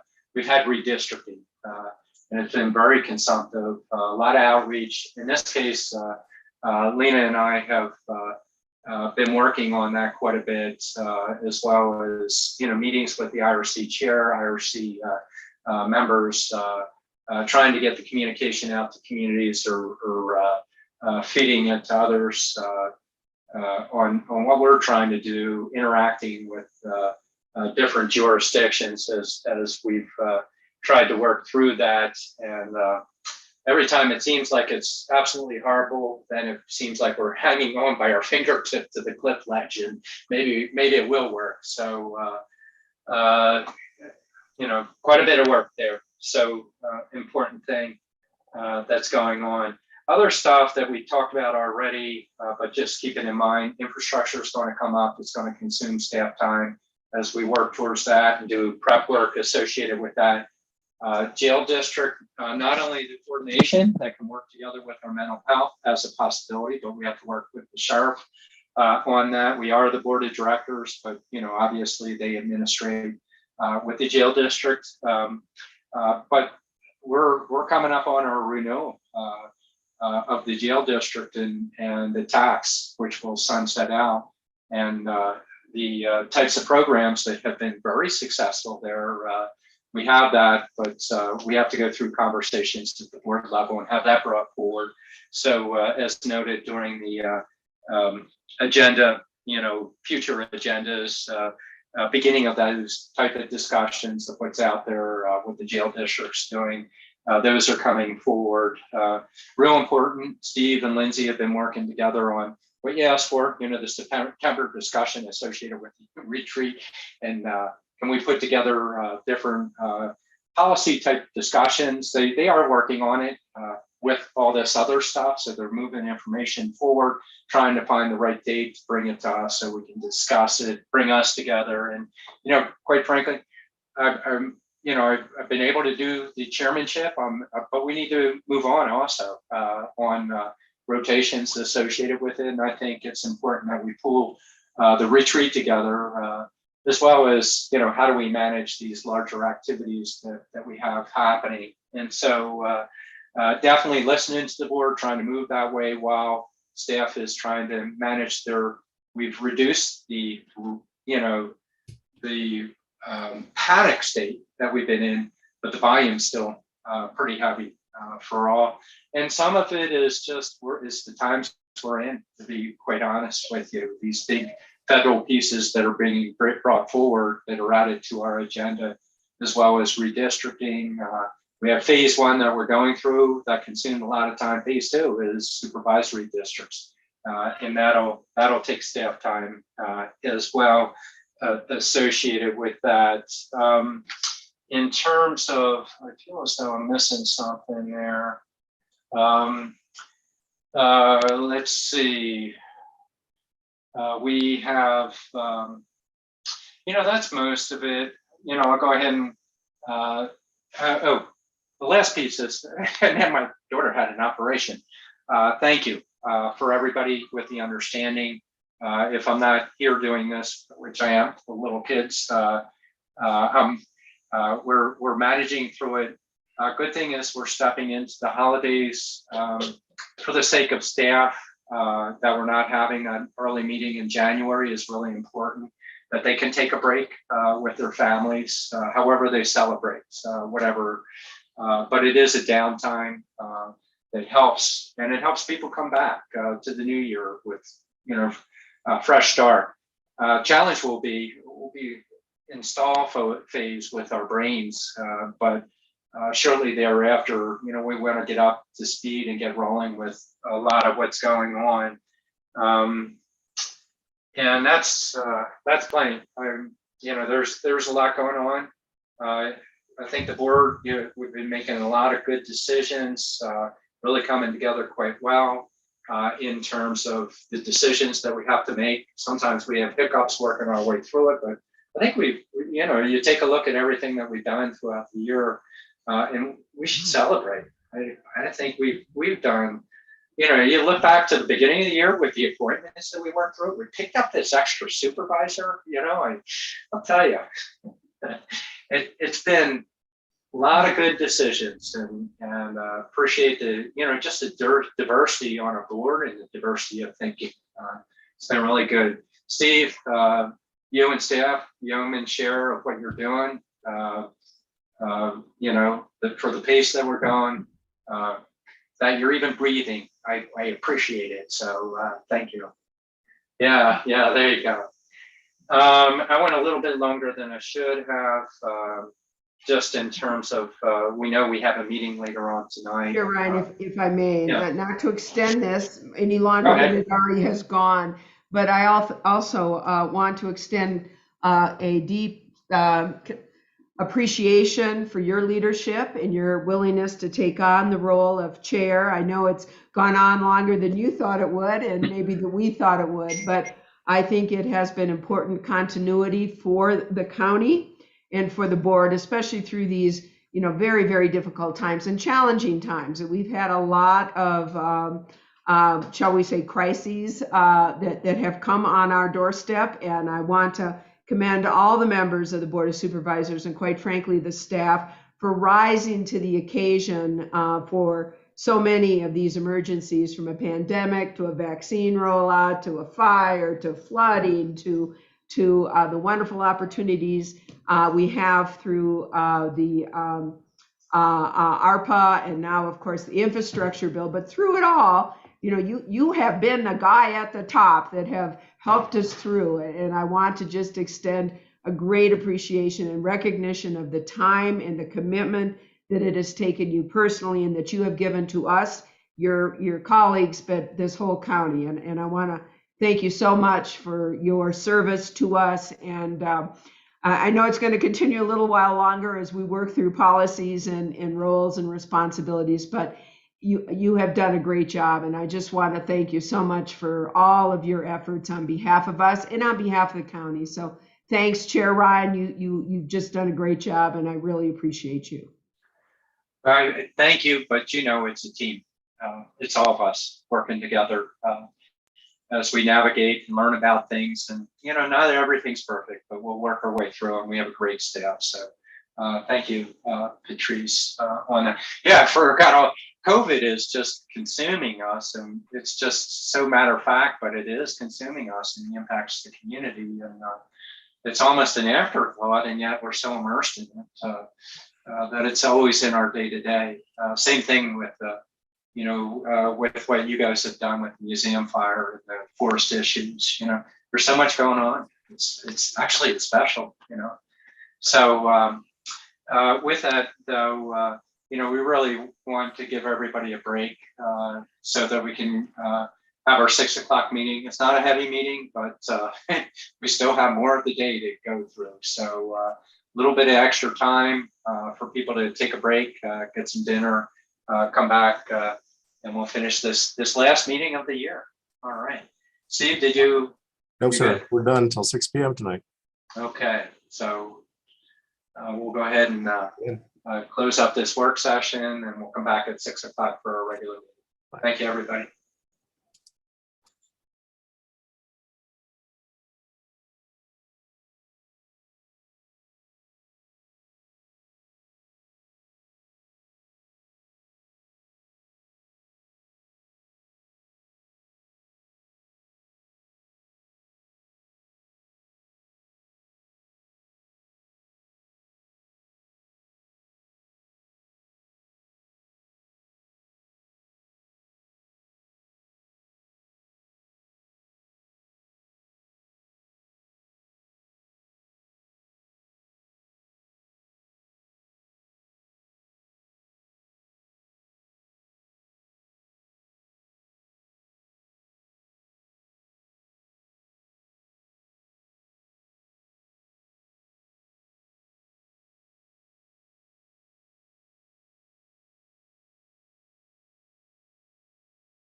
Hello?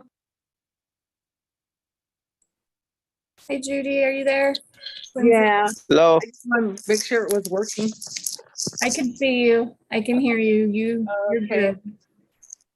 Hi, Lindsay. Hi there. Sorry. I'm actually in traveling, so that's why I don't have my camera on. Okay, But once I get to my destination, about 10 minutes, I'll turn it back on. sounds good. All right. Thank you. Whew. Let me see. Oh, so you can't see me there.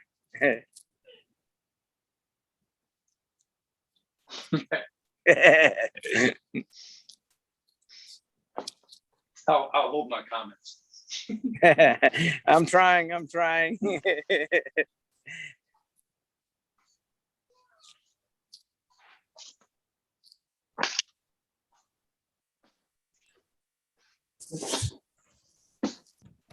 My pen. Chair Ryan, you got the note about item number 20? 20. Oh, yeah, I was just going to hit you up on that, Lindsay. Okay. Want to make sure. I think. Oh my gosh, I've been everywhere. Up on my pen.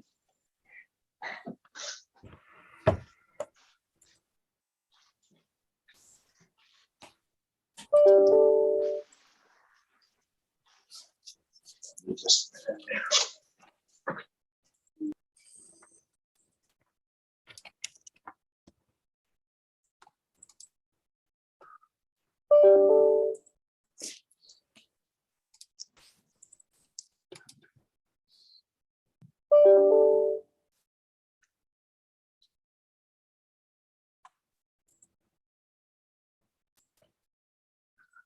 Hey, Lindsay.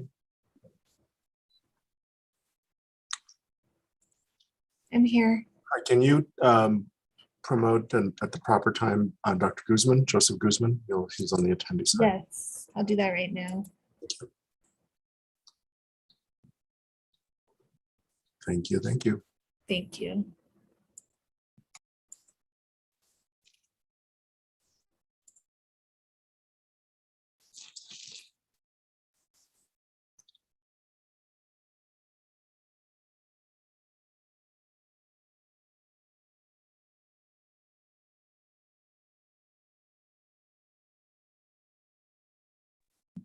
I'll turn off there the heat.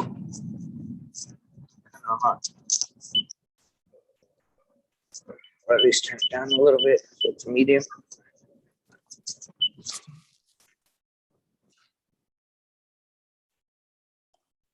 Let's see.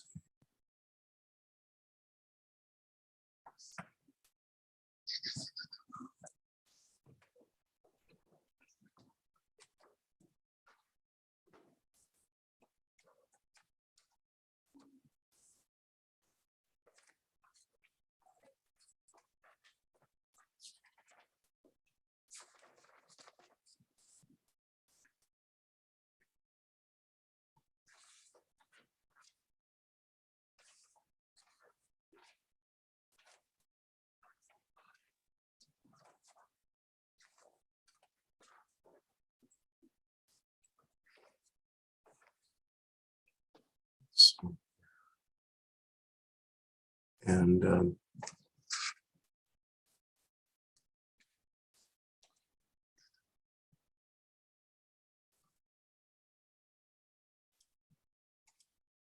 Lindsay, you can also promote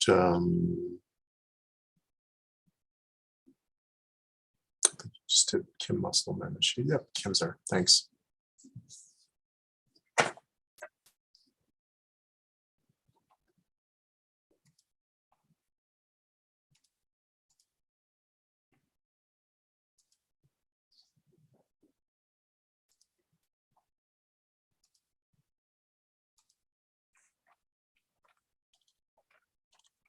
Also promote,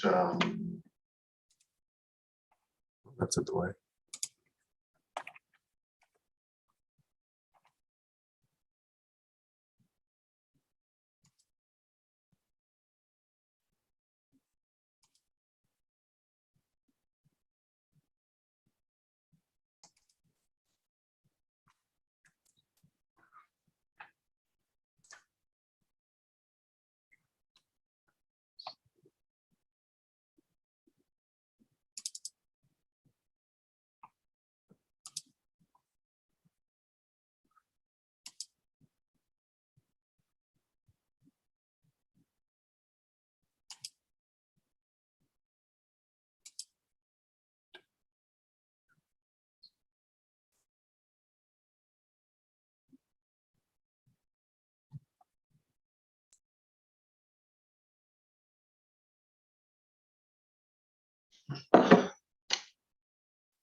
Oopsie daisy.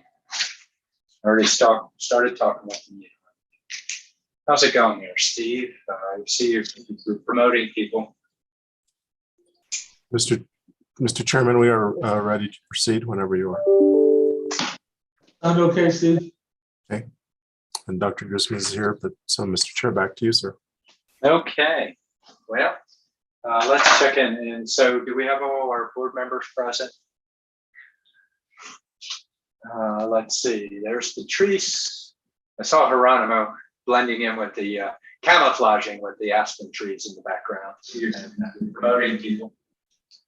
And then and there's Judy. Okay, good. So I'll go ahead and call our meeting, our regular session meeting to order. What's that, Steve? So do we have all our board members present? Oh, I'm getting an echo. We have a real big delay here, so. I saw Geronimo blending in. Is that me? Yeah, we just have a real. I was long muted, delay. but. So if everyone can mute other than. So I'll go ahead and.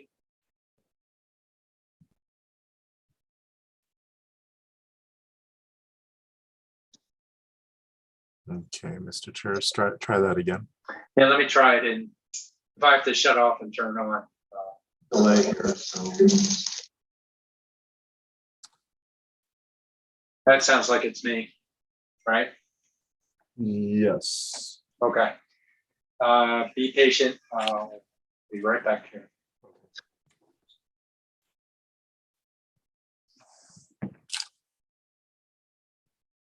Oh, okay.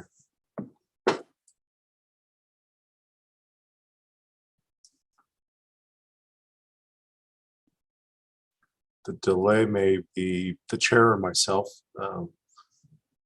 Kim said there's no delay from her end, but we'll blame it on the chair.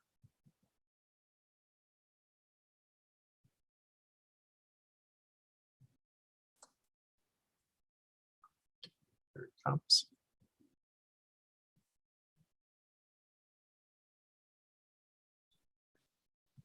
Okay, Mr. Chair, can you hear us? I can. How's that? Good. Fantastic. Okay. Goes back to just turn off the switch, you know, from the mechanical age, you know. Reboot. That's right. Okay.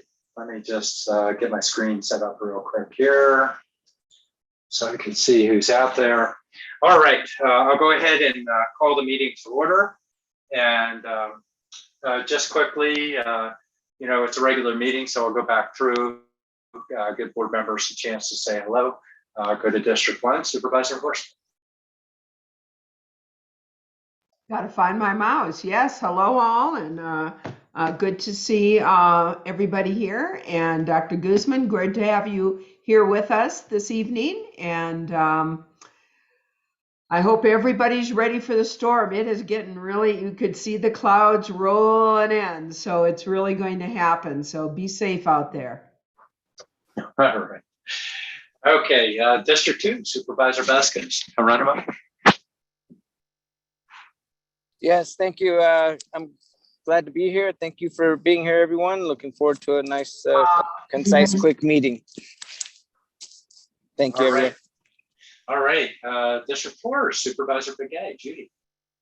Good evening, everyone, staff and my colleagues and Dr. Guzman. Safe out there. And we have a good, what's going on? What's going on here? Yeah. Can Hello? we make sure Hello? people are, we can hear you, Judy. Can we make sure people are muted out there? Okay. Let's see. Okay, go ahead, Judy. Okay, good evening, everyone. I just want to thank the county staff and also people that have joined this meeting for this evening. And then also Dr. Guzman, thank you for being here with us for tonight's meeting. and welcome each and every one of you. And it's going to be a good meeting this evening. Thank you. Bye. Easy. Yeah, got to come off mute. There we go. And then Supervisor Fowler had to tend to personal business and cannot make this meeting. Otherwise, she definitely would have been here on that. Okay, next item of business is the Pledge of Allegiance. If everybody could please rise and join me in the Pledge of Allegiance. Okay, I pledge allegiance to the flag of the United States of America and to the republic for which it stands, one nation, under God, with liberty and justice for all. All right, very good. Okay, next item of business is call to the public, which is a courtesy that we provide to the public to bring an item to our attention. It's associated with items that are not on our agenda. So Lindsay Daly, our clerk of the board, will explain what you need to do if you'd like to participate in that. Thank you, Chair Ryan. If anyone would like to provide a comment during the call to the public, you can hit the raise hand icon at the bottom of your screen that looks like a hand, and then that will notify us that you want to speak and we will call on you. And I am not seeing anybody there. And Lindsay, going to your email, anything there? I do have one comment, Chair Ryan. And is it a hands raised or is it an email? it is an email in the board email box. Okay, is it summary? Is it long one or is it just? No, it's not. Okay. Okay, go ahead, Lindsay. Thank you. It's to the Coconino County Board of Supervisors. This was sent at 12:13 today. It says, please include the following public comments in the meeting for Tuesday, December 14th, 2021. Agenda item 6, vaccine bonuses. Agenda item 19, health grants. If we don't have our first responders, this is a waste of money. Please stop the vaccine mandates and give our public safety first responders the ability to manage their health with their personal doctors.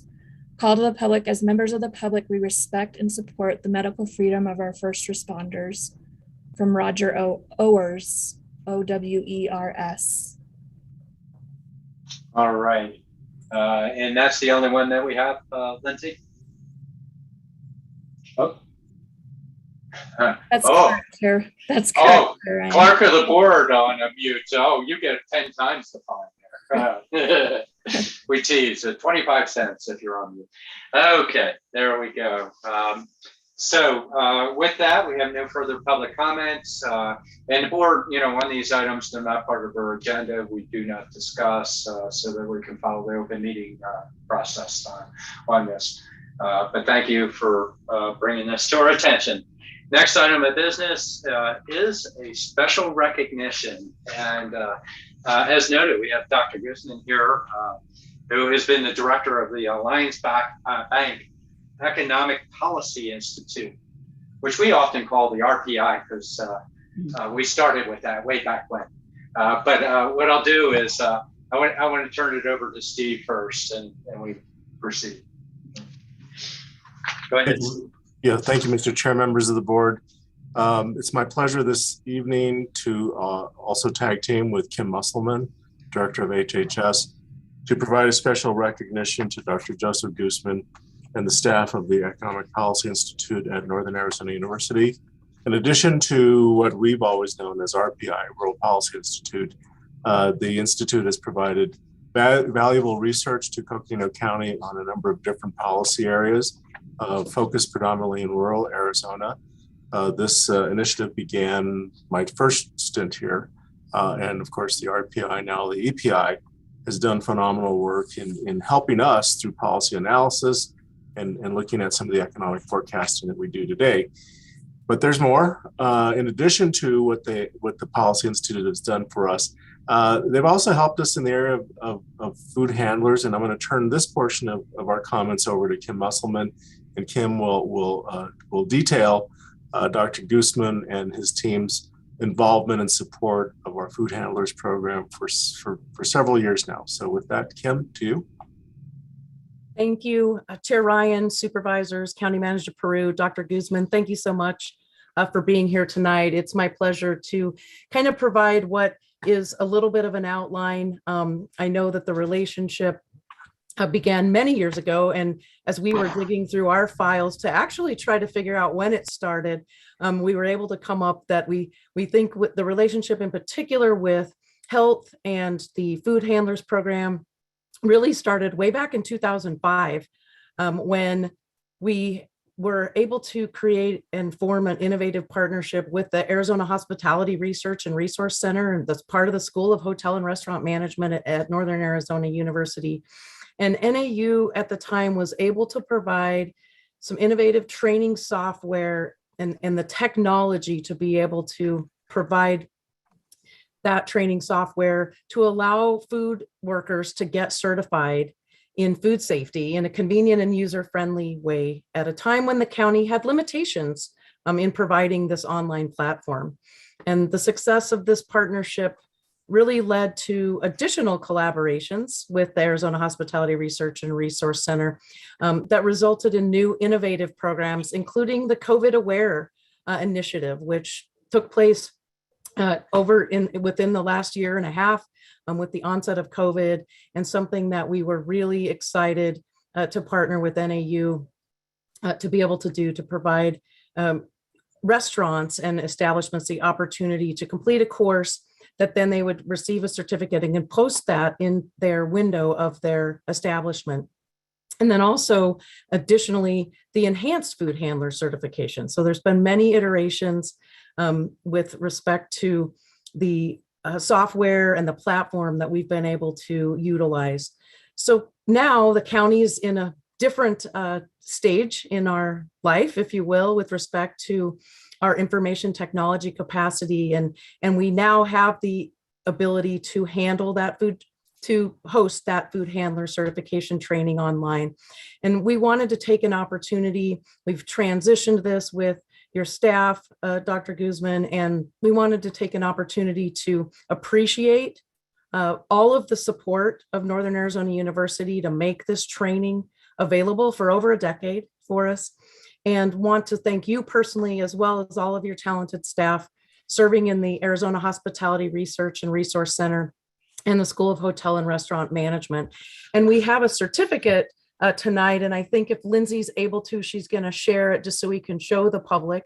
And once the signatures of all the board members are put onto the certificate, you'll be receiving it. But we would like to present the certificate of recognition to you, Dr. Joseph Guzman, the Alliance Bank Economic Policy Institute Director, the Northern Arizona University Economic Policy Institute staff, and the NAU School of Hotel and Restaurant Management staff, in appreciation for your ingenuity and contributions to ensuring the health and well-being of our community through support of the Coconino County Health and Human Services online food handler certification program, the enhanced food handler certification, and the COVID Aware initiative.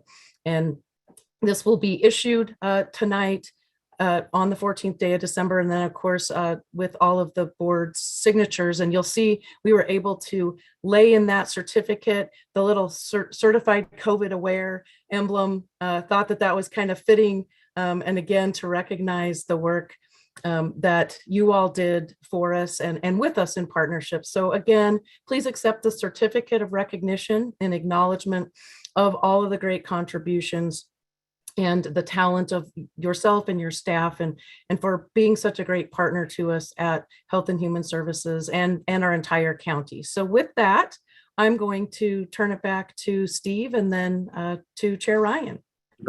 Thank you, Kim. And again, Mr. Chair, members of the board, partnerships are so important to the work that we do, and for public agencies and partnering with the NAU and other public agencies in this community, in this county. It's key to our collective success, and not only that, it serves the public very well. So, Mr. Chairman, back to you for comments from yourself and board members before we turn it to Dr. Guzman. Oh, you bet. And actually, I'd like to just start off and Again, thank you, Dr. Guzman. You have been through the ups and downs. When you took over this program for us, we were going through financial woes, actually, and really critical piece that we're able to keep available and work together with our health department as well on that. And most important thing, food handlers. Public health, talk about an area that as soon as somebody, starts to get ill from eating out or something like that, people are dependent upon that. And so food handler piece is such a critical piece, and just one aspect of public health with, I would sing accolades to the RPI and everything you've done beyond that. But this particular piece, I'm glad Kim and Steve have brought forward, you stepping forward with your program and helping us and our communities has been fantastic. So dearly appreciate that, and thank you very much for all that. Let me, I'll roll through the board and just go numerically like I've gotten habitually addicted to, I guess. Number one would be District 1, Supervisor Horst. Yes, congratulations, Dr. Guzman. Well deserved for you and your team. But I want to note that the reason that I'm familiar with your name, although I have seen you speak quite a few times, especially at various NAU events, is your economic impact analysis that you have done both in the Schultz fire and flooding, and also projected economic impacts for the Bill William Mountain if for some reason that watershed would ever burn. And that's the kind of science that we utilize to help us in our forest restoration initiatives. And it's that kind of assistance and science that certainly has helped to promote the health and safety here for our residents in Coconino County. So I want to recognize you for that, as well as your assistance with the food handler program as well. We appreciate everything that you do for us, and our partnership with you is absolutely invaluable. So thank you. All right. Supervisor Vasquez, District 2. Yes, I just wanted to say congratulations, Dr. Guzman. Thank you for all your partnerships and innovative ways to help find those partnerships with the county. The data that you provide is crucial, and the partnerships are making a difference in our county. So thank you for all your hard work, and look forward to seeing future collaborations. Thank you. Thank you. And Supervisor Begay, District 4.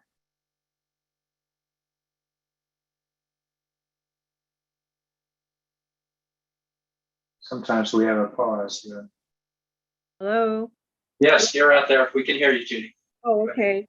Thank you, Dr. Guzman, for all your continued support and services you've provided to ensure the health and the well-being of our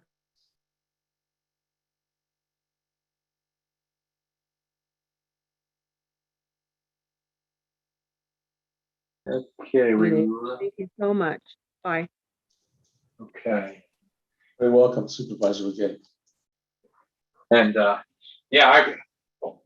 Patrice hopped onto the RPI and said I was going to hold off, but for the many years, for everything, the Rural Policy Institute, I remember creating it, and part of the discussions were, you have the Goldwater Institute out there, you have the Morrison Institute, particularly the Morrison Institute, that were representing the metro areas, and a lot of emphasis on the metro areas, and coming together with NAU and regional partners to create the Rural Policy Institute.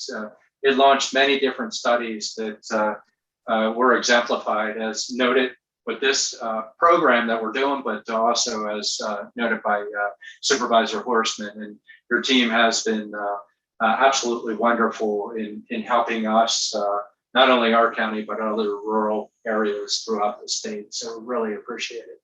So Dr. Guzman, give you the floor. Thank you, Chairman Ryan, members of the Board of Supervisors, County Manager Peru, and thank you, Kim Musselman, for your very, very kind words. First of all credit goes to the staff and other participants, task force members, and faculty collaborators from the School of Hotel and Restaurant Management in these activities. There's a legacy of knowledge that goes way back. I think that if I'm not mistaken, the Food Handler Project began under Wayne Fox in 2005. And I still keep in touch with him. He's a font of knowledge and just a very, very positive guy. I love to be around.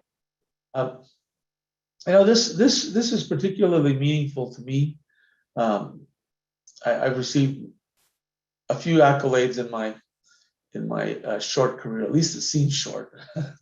I've been at it way too long, but at least it seems short. And they are. It's all great, but when I left Arizona to go to grad school, and I promised my dad and mom I'd come back someday, I didn't know it would be this long. We were looking for the perfect opportunity, but the further I got from Arizona, it seemed that the further and wider the doors of opportunity swung open everywhere else. And so we had a wonderful time in DC and in the Midwest, and then of course in Northern California, where I studied at Stanford. But when NAU made the offer of this job to me, it was the perfect thing at the perfect time. And I took this job in 2019, right before we didn't know what was coming next, but it was right before COVID. And our group worked right through COVID. We never closed the offices. I told folks, take every precaution you need to, and we'll take more here. But I'm going to work. And to their credit, they all came in, and no one ever got sick. The building echoed, but the echoes were our voices working here on the first floor.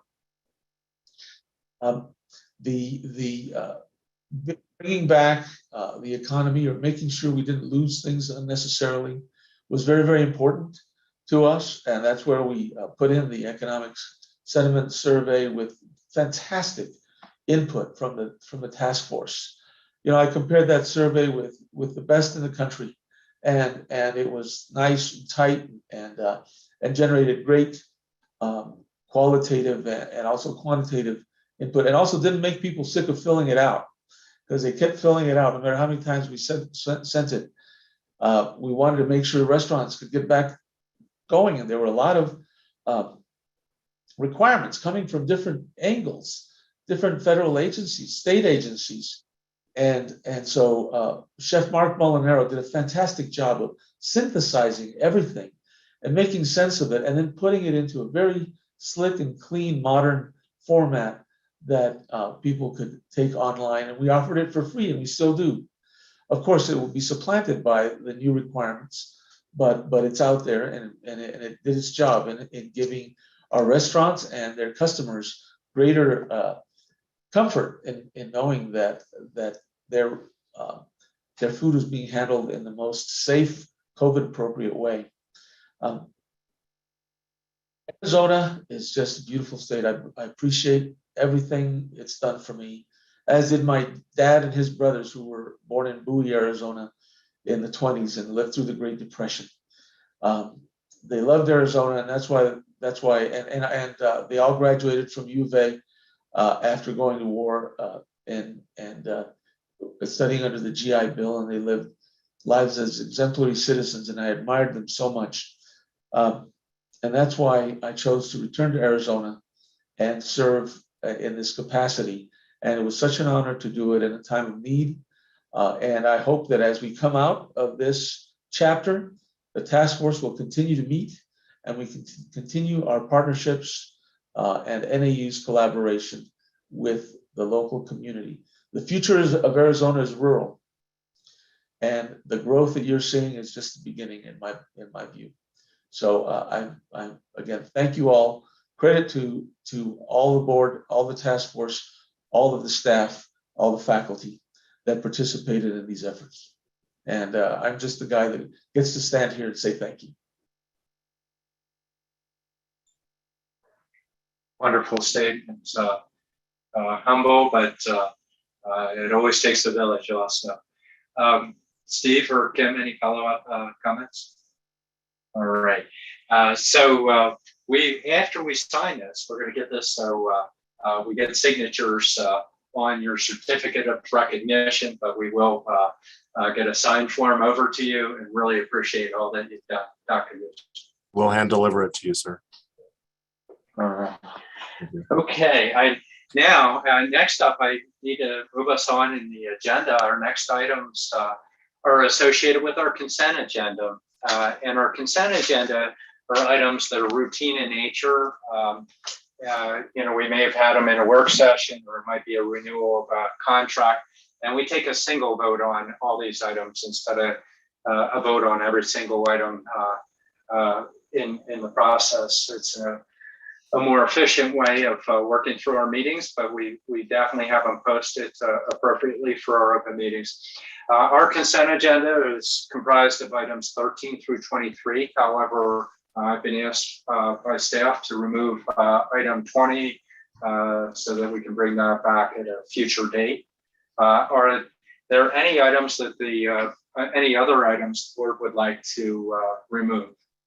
And just pause, and I'm not hearing it. So instead, then I'll consider a motion. Supervisor Horstman. Yes, I would move to accept the consent agenda, items 13 through 23, but removing item 20. Okay, I have a motion by Supervisor Horstman. I need a second. Second the motion. I have a second by Supervisor Begay. Comments? I have a question. Okay, Yeah, these funds are identified. What funding sources are we using? Mr. Chair, for which items? Or the ones that have dollar amounts to it, like like number 18. Are these out of what kind of funds are we using out of all the amounts that is being put on each one of those items? Mr. Chairman, Supervisor Begay, for item 18, that's a grant from the Arizona Department of Health Services. So those are more than likely federal dollars that come to the state. And so items 18, 19 are both funding that are coming through federal and state sources. Item 21, that is coming from the state Heritage Fund, local regional park grant. And then I think last one, item 23, that is coming from the Arizona Department of Education. So those are the funding sources for various consent items on the calendar tonight. Thank you for clarifying. And then probably the other item associated with that response would be each one of these, as we get items that come to our agenda, we do have a background review. Besides legal, we have our finance and budget department working with this and making sure that they're appropriately categorized as well as within our budget. And probably a note on that. Further comments. Actually, I have one comment just of note. I didn't want to separate it, but I'll just note it is item 16. I have a reappointment of our Commissioner, Tiana Burton, who, if you look at my letter of request, she brings in a new generation. She's been through one term as a commissioner, brings in a different thinking, which is absolutely wonderful. And, I'm proud to move her forward as a recommendation for continuation for reappointment as commissioner. Any other comments? Mr. Chair, Yes. Deputy County Manager Brown has a comment. Sue. Thank you, Mr. Chairman. Just wanted to say, for the sake of folks who may be watching on the streaming or watching the Teams meeting, or excuse me, the Zoom meeting, that they can go to the county's website, to the agendas for the board meetings, and there is a packet there where they can see all of the details, including that about any funds that go toward each one of those items. So that packet is fully available to the public on the county website on the board agenda item. All right. let me swing it back to the board here. No further comment. I'll go ahead and call for the question. All in favor of the motion, vote aye. Aye. Aye. Aye.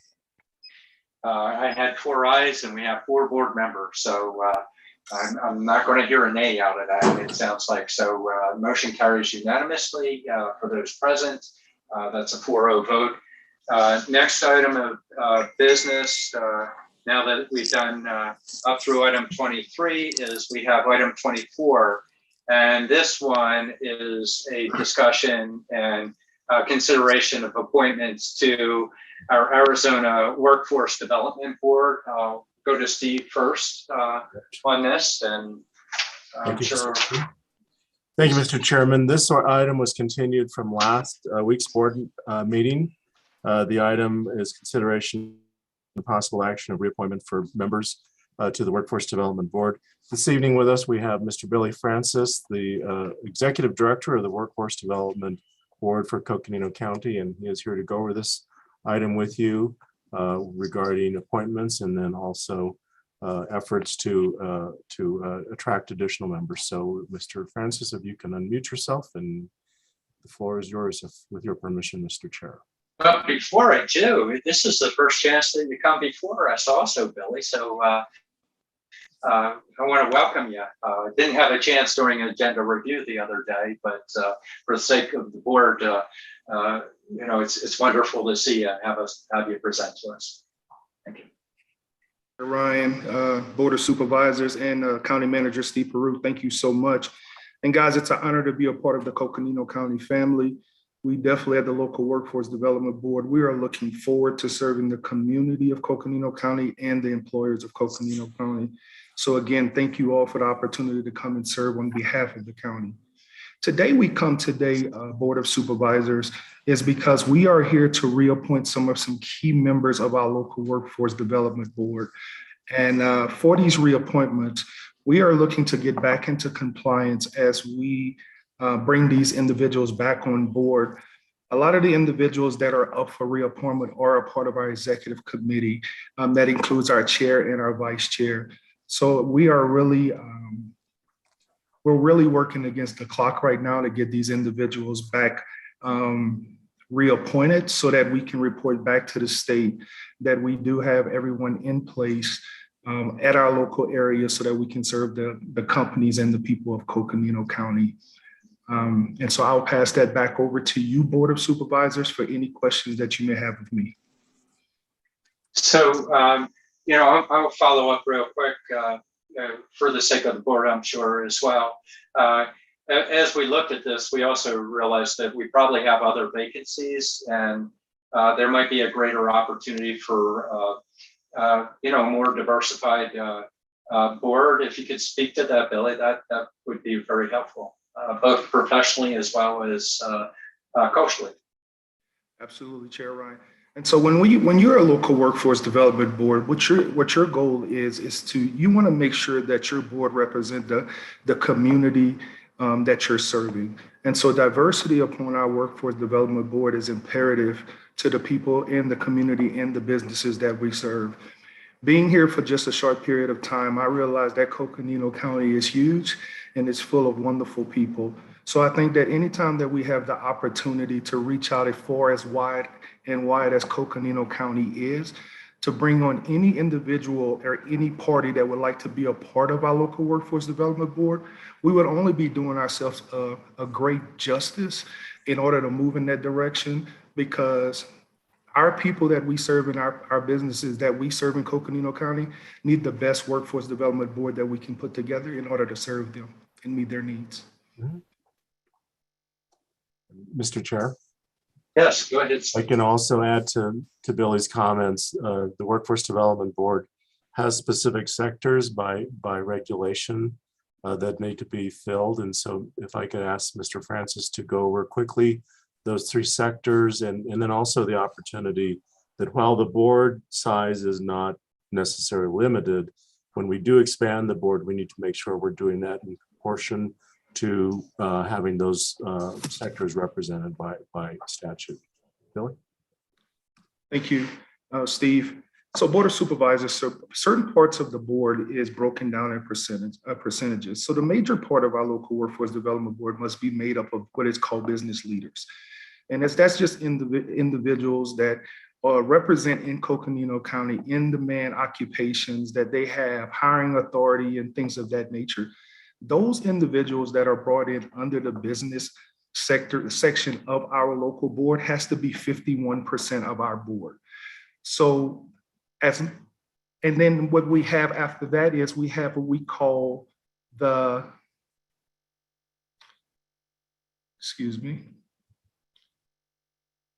we have the workforce representative. Now, the workforce representative group of individuals, those make up 20% of our board.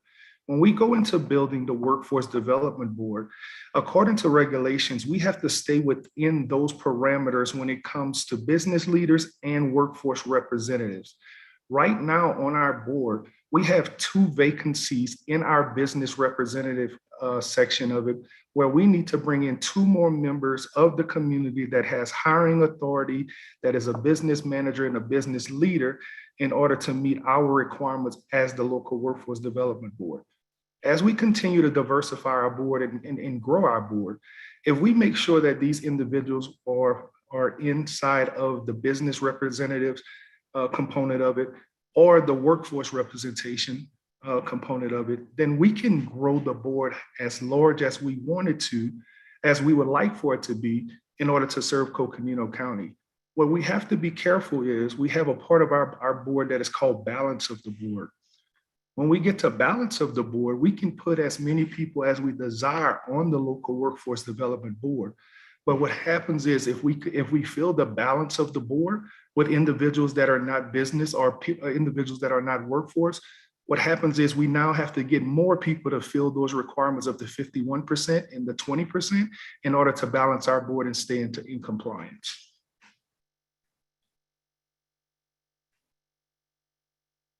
Okay, then do we have questions of other board members on this? I just wanted to make a comment. I'm really excited to work with you moving forward, and really think it's important that as we're developing this group and adding diversity to it, that we continue to look for the small businesses, so that we have more, not just the bigger organizations or bigger companies in town, but the smaller businesses as well. So we give them a chance to be more involved, know more of what's going on and how they can support the commission and also the community at large. And that was Supervisor Vasquez for the record. Yes, thank you. All right. Others? So I have a question. Please. Go ahead, Supervisor. So how many board members are there currently? Have Supervisor Begay, we currently have 19 board members. And of that, you have 2 vacancies of the 19? Yes, ma'am. Okay, and then now, if we were to think about expansion and more diverse members, then what would be the number that you might be looking at additional? If Supervisor Begay, if we are looking to expand in any capacity with diversity, if we bring in individuals from the business sector and we bring individuals from the workforce sector, we have no limit on the amount of individuals that we can add to the local workforce board. The workforce board only gives you a minimum.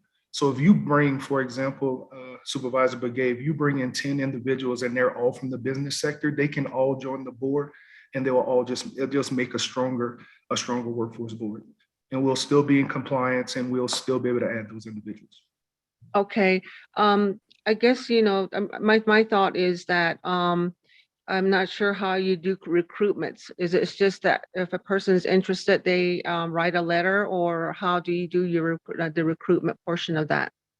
Absolutely, that's a great question, Supervisor Begay. So we do have a format, and we do have an application process for individuals that are interested in joining the local workforce board. And actually, anyone who is interested in being recommended for the local workforce board will actually have to come to the Board of Supervisors, and we'd have to bring that to you guys, and then it would eventually come. So anyone who's interested in joining the board, you would vet these individuals first to make sure that they're a good fit for our board. And then you would move them over to to the local workforce development board so that we can implement them to our board.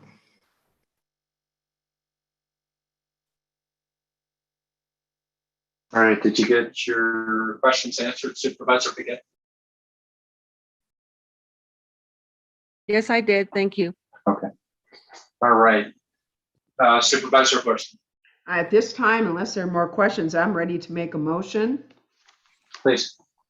I would move to reappoint the following members to the Arizona at Work Workforce Development Board.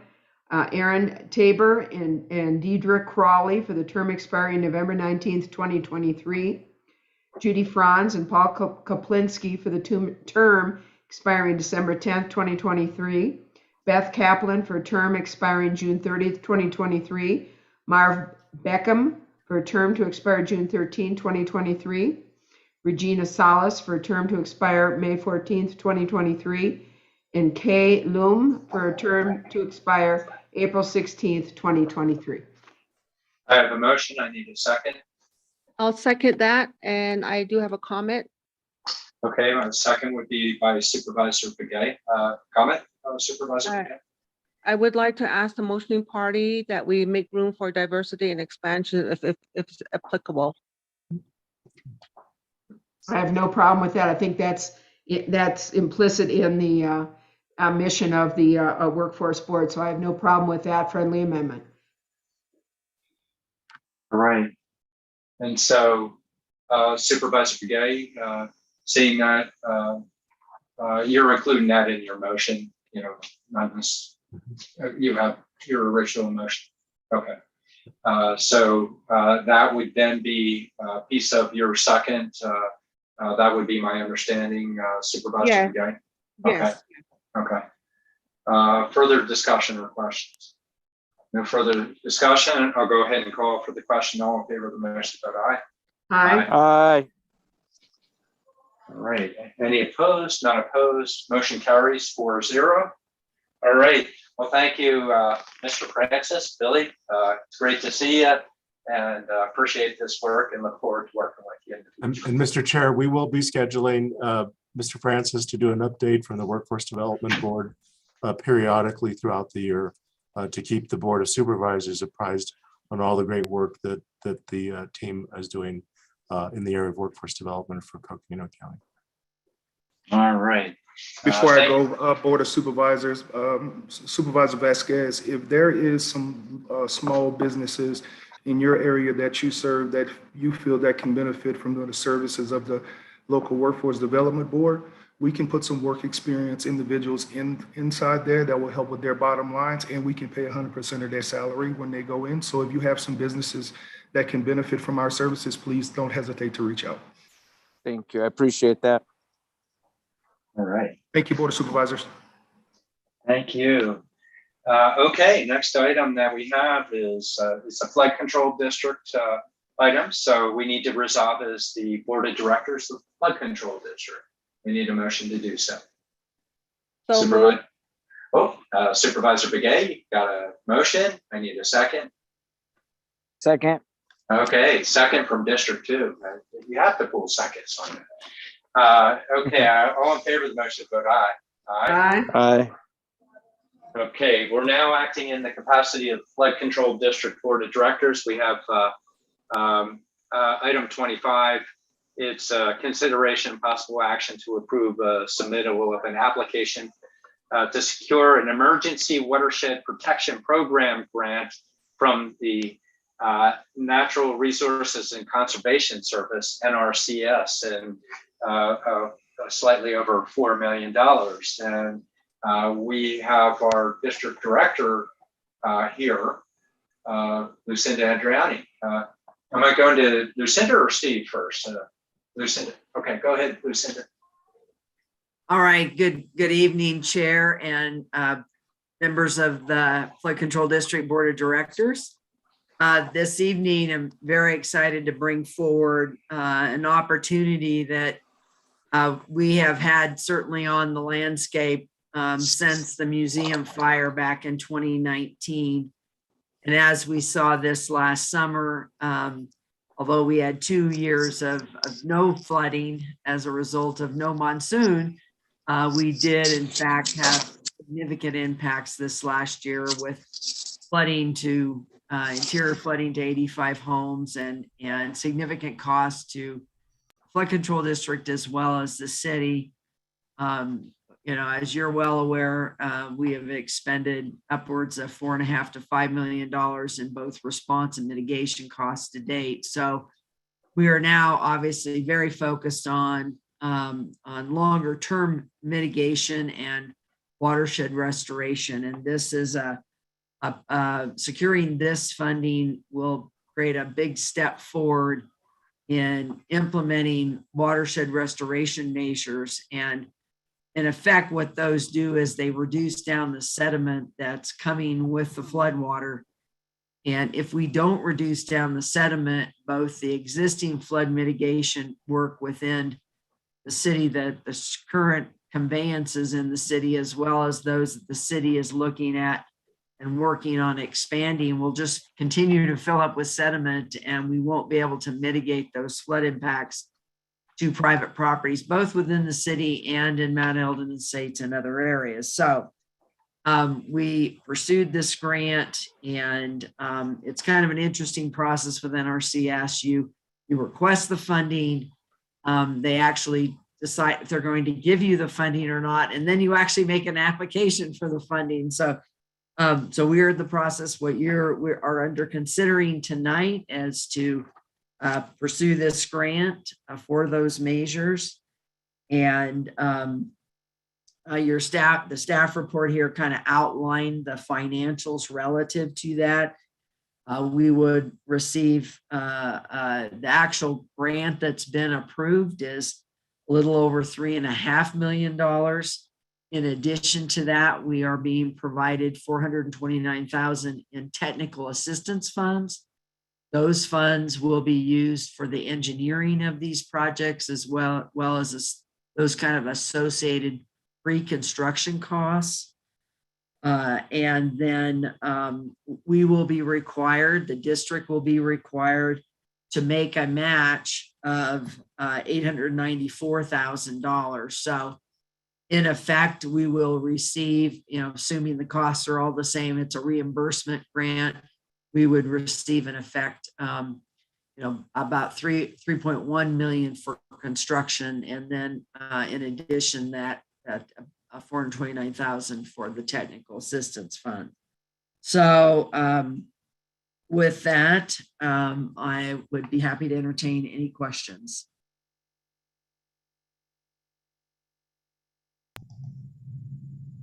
Go ahead. Yeah, I'm checking. I got to hit the microphone right center. Supervisor Bushman, I think you were asking a question. Go ahead. Well, actually, just a comment, and thank you for this, Lucinda, and the overview on it. I mean, this has just been part of the tremendous effort that's been made by the county to seek out necessary federal funds that we really need in order to implement the flood mitigation and, quite frankly, watershed restoration projects necessary for our community. And this is part of that program, part of that project. At this point, I think we have gotten a good relationship with the Natural Resource Conservation as Services team. I think we need to strike while the iron is hot and get as much funding as we can to get this project done. This is a huge, huge benefit for our community. It's a huge necessity for our community, and we need to get this project done in order that the city of Flagstaff can do their flood mitigation project down here within the city limits. So, again, I really commend the efforts of Lucinda and the team on this, and we need to go forward on this and get this done. So this is exciting. So thank you.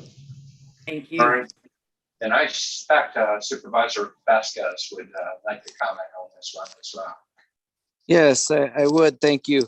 Really excited that this opportunity is here. I mean, I heard how long it took in the Schultz fire to get funding, and we're doing it so soon and so quick. And so it's really to a credit to the team for their response and their advocacy. Everybody involved, thank you. We wouldn't be having this opportunity this soon if it wasn't for all the hard work of all the team members. So great job, everyone. And I just wanted to propose a motion to accept this action item, if it's that appropriate time. I actually, Yeah, I think we, hang on a second, were you saying, Judy, did you say you seconded that one, or did you say No, you went to comment? Okay, And I would yeah, like and to second that. I would like to second that motion, please. Okay, so actually, let's get the Yeah. motion, get a second, and then we'll get comments from Judy. Yeah. Okay. Okay, go ahead, Geronimo. Why don't you make that motion then? You were Okay, proposing.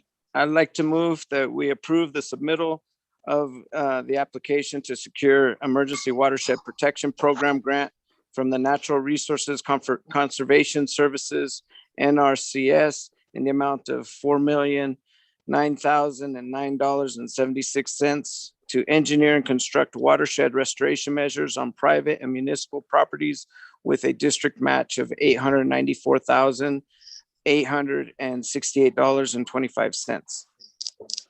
I'd like to And- second that. Okay, and you make sure you have that 76 cents and 25 cents in there too. Yeah. All right, let's go to Supervisor Begay. Go ahead, Judy. Supervisor Begay. Okay. I just wanted to say that, good job done by everybody that was involved, and certainly, it was something that came about, and we're fortunate to have it come at this point in time. My thought is that, for down in Blue Ridge, they were talking about some type of watershed protection, that they were interested in. So I just want to throw that comment in there. So, but otherwise, there's various part of the whole county that, usually has some type of issues, that they would like to address, which is, and for one, I know it's Blue Ridge. So, but other than that, I just want to thank everybody for being part of it, and that, we're moving forward, and that, the staff are very involved, and we'll just go ahead and, get this, submit the application, for the grant. Thank you. All right, further comments? I'll comment, so important. Patrice, Geronimo, supervisors, work you did, Lucinda, you and your team, working together, getting the chief out here. Really a huge effort by, and you got a huge team behind you, Lucinda. A lot of great work on moving forward with it. Now that we're getting the money, if we can get it on the ground to help protect the community after this fire, and the impact of the flooding that occurred, it's really critical. So really appreciate all the great work that's been done with this. Any further comments? Not seeing any, I'll go ahead and call for the question. All in favor of the motion, vote aye. Aye. Aye. Any opposed? None opposed, motion carries 4-0. I'd Okay. just like to add thank you, Board of Directors, for your support, and certainly Supervisors Horstman and Vasquez have been very critical to this effort. And the other element to the team, certainly I have a great team here, at the district county, but the other key element to this team has been our congressional representatives, Senator Sinema, Senator Kelly's office has been really instrumental. Senator Sinema's office was instrumental. Representative O'Halloran's office and themselves, very instrumental to all this effort. And without their support, we would not be, having the support at the federal level that we've now secured. So thank you very much. Appreciate your support.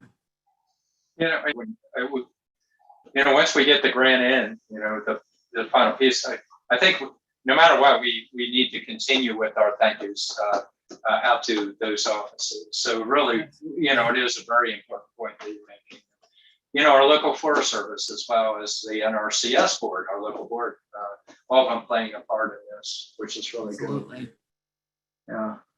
All right. So Thank you very much. next item of business is we need to resolve is the Board of Supervisors. I need a motion to do so. So moved. Motion by Supervisor Horseman or Director Horseman. I need a second. Second. Second by Supervisor Begay. All in favor of the motion, vote aye. Aye. Aye. Yes, she did just beat you out. So we are now acting in the capacity as the Board of Supervisors. We have two more items on our agenda. Next item is it is a public hearing, and it's a consideration of possible recommendation associated with an Arizona Department of Liquor licenses. And this is related to the Route 66 Roadhouse Bar and Grill. And our clerk of the board, Lindsay Daly, will present on this item. Lindsay? Thank you, Chair Ryan and supervisors. Our office received an application from the state for a Series 12 restaurant liquor license. And this again is for the Route 66 Roadhouse Bar and Grill. And that is located at 11840 West Route 66 in Belmont. And it is an owner transfer, and the agent is Jared Michael Rapinski. A notice of and copy of the application was posted at the site for 20 days, and we did not and have not received any concerns regarding the application. We did send it over to the Sheriff's Office, Community Development, our risk manager, and health department for review, and they do not have any concerns regarding the application. The board itself does not issue the license, however, does make a recommendation to the state based off of their knowledge of the area. And this is in Supervisor District 3's boundary. And the board is required to consider and make a recommendation to approve, to disapprove, or offer no recommendation to the state. Thank you. All right, and part of the hearing process is to provide the opportunity for an applicant or their representative to provide testimony associated with this. Do we have the applicant? Sometimes we don't have the applicant, but I didn't see. Lindsay, you probably checked on that already. To be honest, I can't tell. We have somebody on the phone, and then we also have a Jay Redall that could be a Jared. So if Jared, if you're here, if you want to go ahead and raise your hand, and if you're on the phone and hit *9, there we go. I will go ahead and allow him to speak. So which one are we? Oh, we got a raised hand. We got two raised hands. Two raised hands. Excellent. Very good. Okay. And so this is an opportunity for you to provide testimony associated with your application. So when you do speak, could you provide your name and address for the record, please? Okay, I have Jade Redall. Lindsay, you imported them. Can you hear us? I'm not seeing you muted, but I'm not hearing you. Jared, if you are unmuted, if you wanted to go ahead and speak.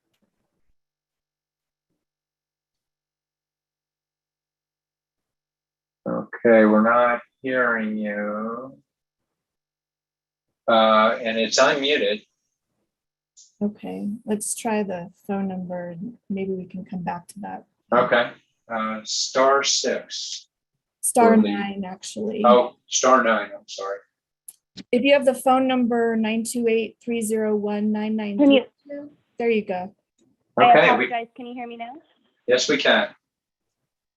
Thank you. Yes. My name is Jamie Reddell, Reddell. I'm actually the applicant for Briar Patch Inn with SEC with land management, the next item on the agenda.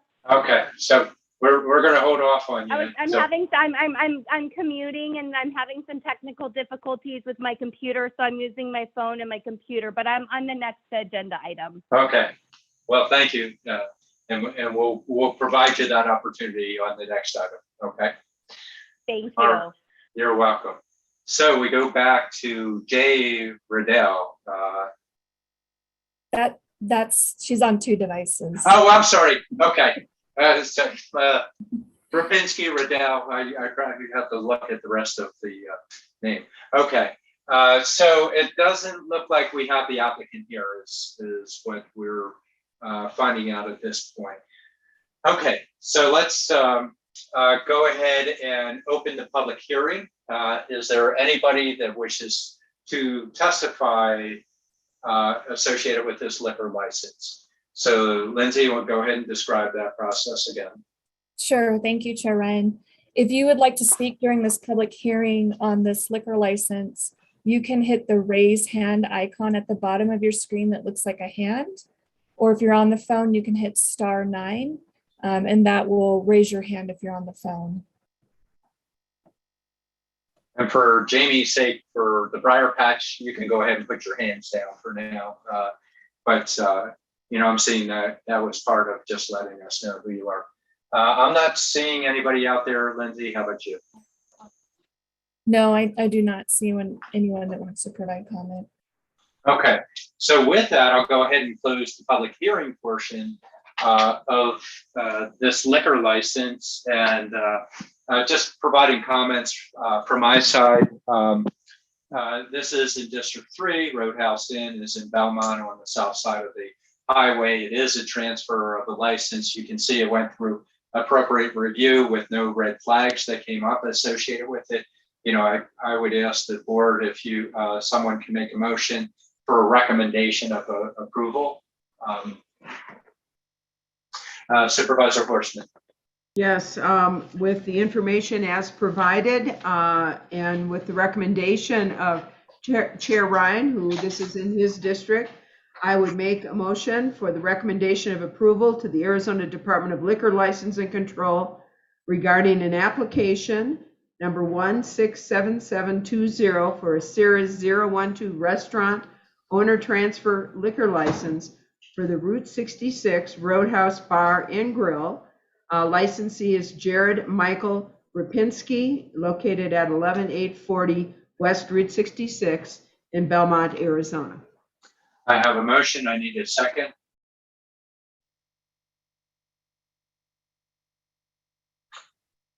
Provide the opportunity for other board members to make this second. Supervisor Vasquez or Supervisor Second. Begay. Okay. Second. Thank you. Thank you. Thank you, Supervisor Begay. Okay. Any further discussion? Not seeing any. Call for the question. All in favor of the motion, vote aye. Aye. Aye. Okay. Any opposed? None opposed. Motion carries 4-0. All right. Thank you, Lindsay, and good luck to the applicants on this. So we are now at item number 27.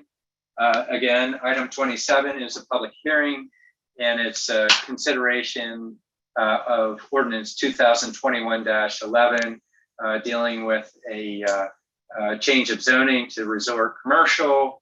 And we have our community development staff that'll present on this item. We have Jay Chriswin as our Director of Community Development. Just quickly on this, the process associated with this. Jay, as staff will present, will provide the applicant or the representative an opportunity to speak. We'll open it up for public hearing. We'll have further description if we have anybody choose to speak up associated with that, although I'm not sure we have anybody out there right now. And then we'll bring it back to the applicant, to staff, and the board for discussion and then an action associated with this. Jay. Good evening, Mr. Chair and Supervisors of the Board. Jay Christelman, Community Development. We are here this evening for a zone change request from G, General 10-acre minimum, to Resort Commercial RC. The property owner is Olson Briar Patch LLC out of Sedona. The applicant who is with us this evening, Ms. Riddell of SEC in Cottonwood, Arizona. And there's 4 legal non-conforming G zone parcels that are currently 8.1 acres as part of this request. Again, it is a request from a G to resort commercial for the existing Briar Patch Inn. And the primary reason for this is to convert it from a legal non-conforming use to a conforming use through the RC zone. Here's an overall vicinity. You can see Oak Creek Canyon here. Here is a close-up of those 4 G zone legal non-conforming parcels that make up the Briar Patch as it is today. Now the property goes back to the 1940s, originally known as Rocky's Cabins. The Olsons then purchased in 1983 a mobile home park to the south and developed that into additional cabins, removed the mobile home park. And then in 1985, the Olsons also purchased Terracotta Resort to the north and combined it with the Briar Patch Inn to create the current 8.1 acre development. And that was through conditional use permit in 1985. The proposed development, so as of April 2020, the applicant applied for a building permit to replace a rundown mobile home with a new manufactured home to be used as employee housing. And at the time, the discussion was taking place about cleaning up the legal non-conforming status. So a zone change to resort commercial was determined to be the best approach to do that. And then the manufactured home has currently been placed on the property. Again, to be used as employee housing. So this is the site plan, current site plan. I would like to note there are no changes to the proposed development. It's just a resort commercial zoning to clean up the legal non-conforming status. So this is the existing site plan, and it's still in effect today. This is the northern half of the property, and then that is the southern half of the property. So you see what it looks like. There's quite a bit of development on it, but there is a tremendous amount of open space, which we'll see here in subsequent pictures. This is one of the structures that's currently on. You can see the lush vegetation. Now, resort commercial standards, they do allow for a tremendous amount of flexibility with regards to the site development, including landscaping, signage, and open space. Now, the existing uses on the property, again, they're staying as is with no expansion. 19 lodging units and employee housing. That's with the new manufactured home, food service, retail sales, and weddings. And one thing that currently is required to be brought up to current standards is the non-conforming lighting that's on the property. So that's a benefit. And then also the urban wildlife planner is conditioning a sign that notifies the residents of the sensitive species that are in the area. Here's a picture of sort of a dining area, lounging areas, a tremendous amount of open space on the property. Here's a picture of the creek in the canyon there. Here's more open space with some freestanding hammocks. Here's a picture of a cute sheep. So there is a sheep operation that is on portion of the property. So that is a very photogenic sheep. When staff took pictures of the site, here's another one of the lodge buildings. And again, you can see that lush landscaping that exists on the property. Again, more of the same. Now, a little bit about the signage. So the signage, of course, is approved through the legal non-conforming use, but we just have some pictures here that show how the signage was incorporated into the unit itself. You can see back here a directional sign that's on a piece of flagstone. Here's another one that guides you to the office. It's just painted on the existing cobblestone masonry there. Now here is what some of that non-conforming lighting looks like. You can see this, the shielding is not even on this one. This does not have a fully shielded fixture. So all of the lighting on the site will be brought up to current lighting standards. The citizen participation plan was held on June 8th.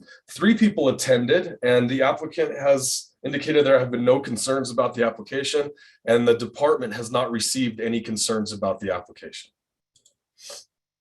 Now, a couple of the conditions of approval, I'll go through these quickly. So number 3 is that all of the existing lighting on the site will need to be brought up to the current lighting ordinance in the zoning code. And then number 4 is that a fire-wise and emergency response plan will be provided to the Oak Creek Fire Chief, who then will have to submit a letter to the department with his approval.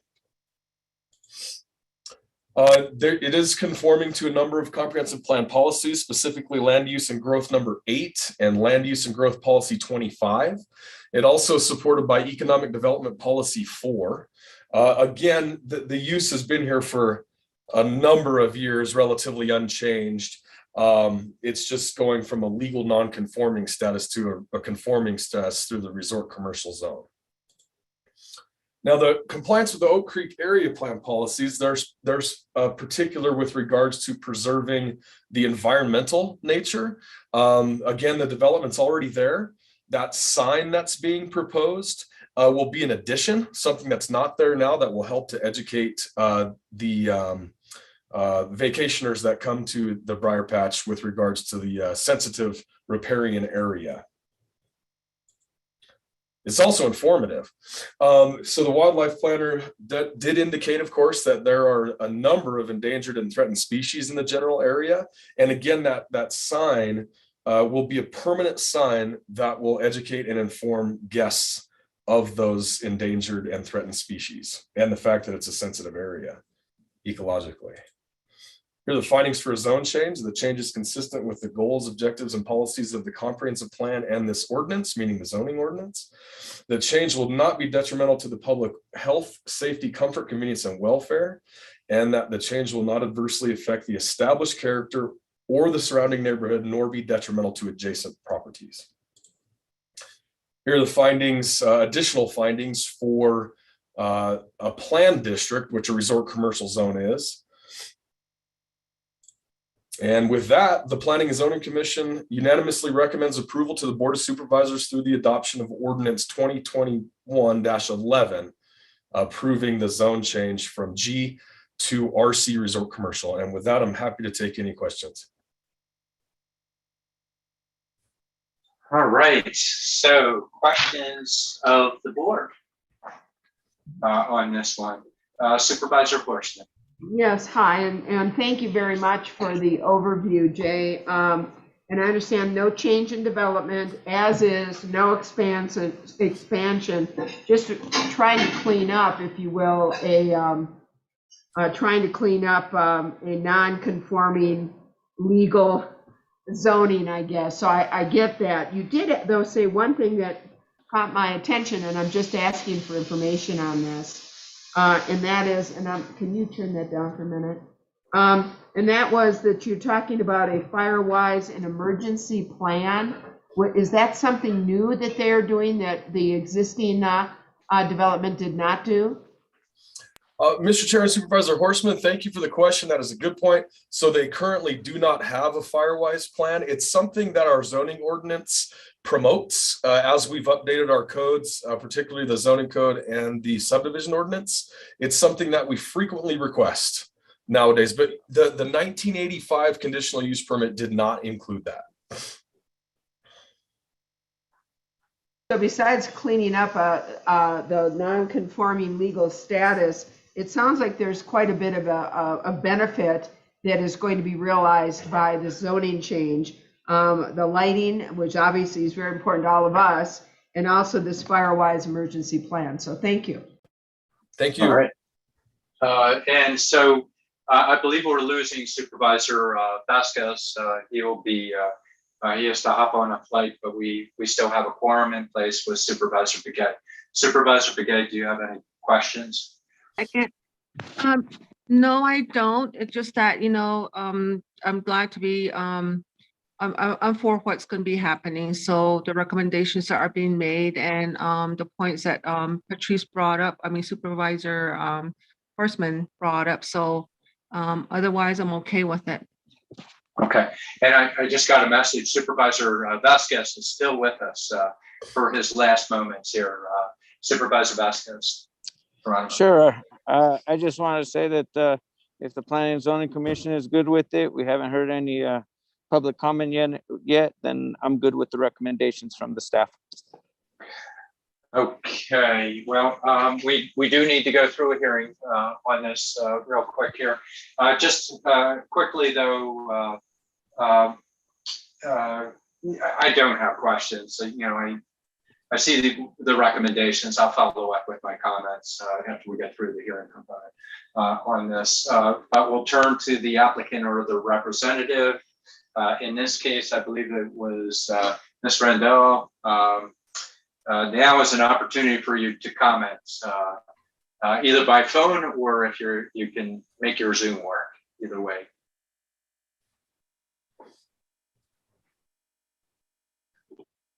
Hi, yes, thank you so much. This is Jamie Riddell with SEC. I'm out of the Cottonwood office. We also have a Sedona office, as you guys know. I'm sorry about my voice. And also if I cough, I'm a little under the weather, but so I'm working remotely. Absolutely myself, as the applicant and SEC, as any form of applicant advocate, and the owner is willing to comply with any of the needs or wants that Coconino County wants as far as the wildlife reserve signage, the lighting requirements. I know I've been talking a lot with Bob Short, and you guys have a lighting advocate on site now and specialists. They're more than willing to pretty much accommodate everything that you guys want. We just kind of want to get this all into like legal conforming standing. And then that way, if there's any future development, which is not proposed at this time, but their housing for that's kind of what brought this all about, was just placing housing or replacing housing for their workers would be in compliance. And so we kind of thought it was probably about time, with it being so many years, that the zone change would be effective and utilize all the new ordinances. And yeah, they are willing to comply with anything that you guys see fit. All right, so you answered a question I was going to ask you. Are they willing to address the conditions there? So thank you very much on that. Is there anybody else speaking for the applicant, or are you just the spokesperson at this point, Ms. Rinda? I'm the sole tonight. Okay, all right.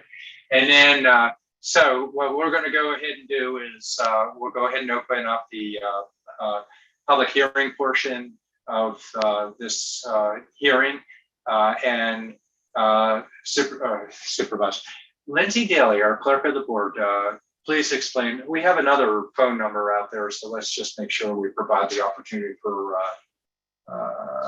public comment. Lindsay, can you explain real quick? Thank you, Chair Ryan. If you would like to speak during this public hearing, you can hit the raise hand icon at the bottom of your screen that looks like a hand when you hover near the bottom of the screen. And then that will raise your hand so we can call on you.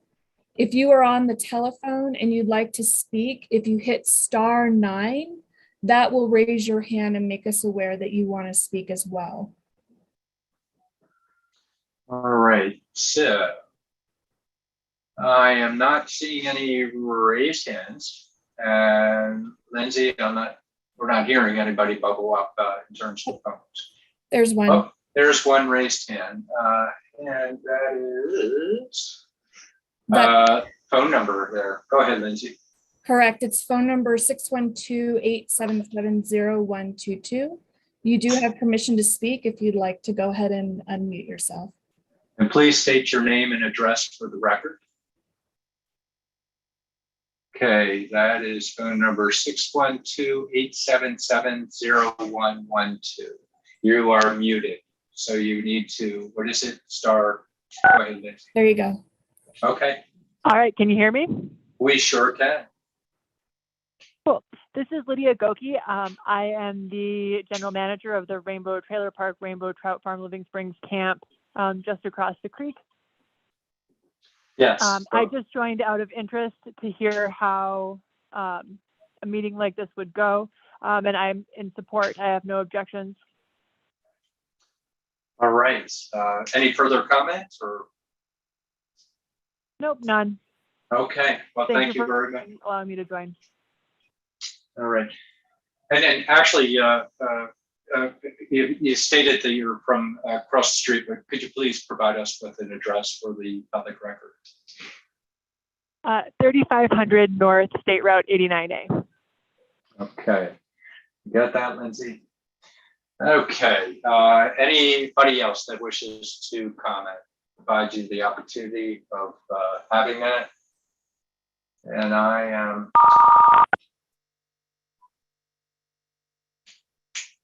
Was that somebody trying to get in, Lindsay, or not? We're just trying to manage the technology, provide the opportunity. I'm not seeing anybody further. Lindsay, you're not, just to confirm for the record.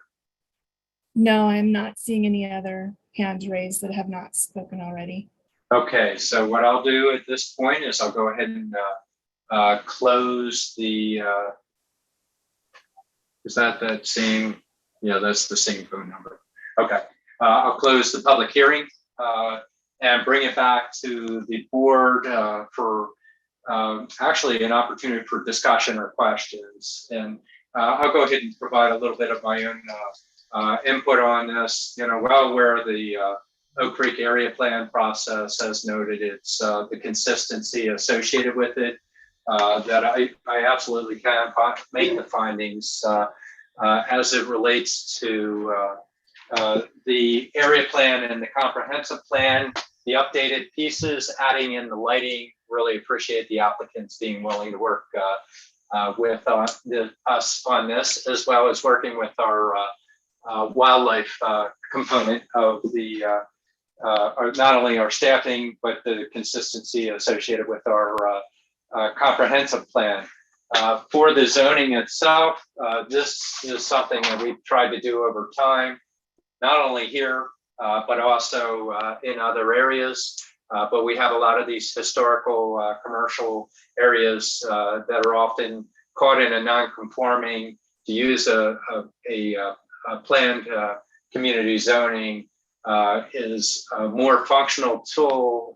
It enables an updating and consistency that goes along with our plan. So as noted, we have all the findings before us associated with the consistency with the comprehensive plan, the planned district zone.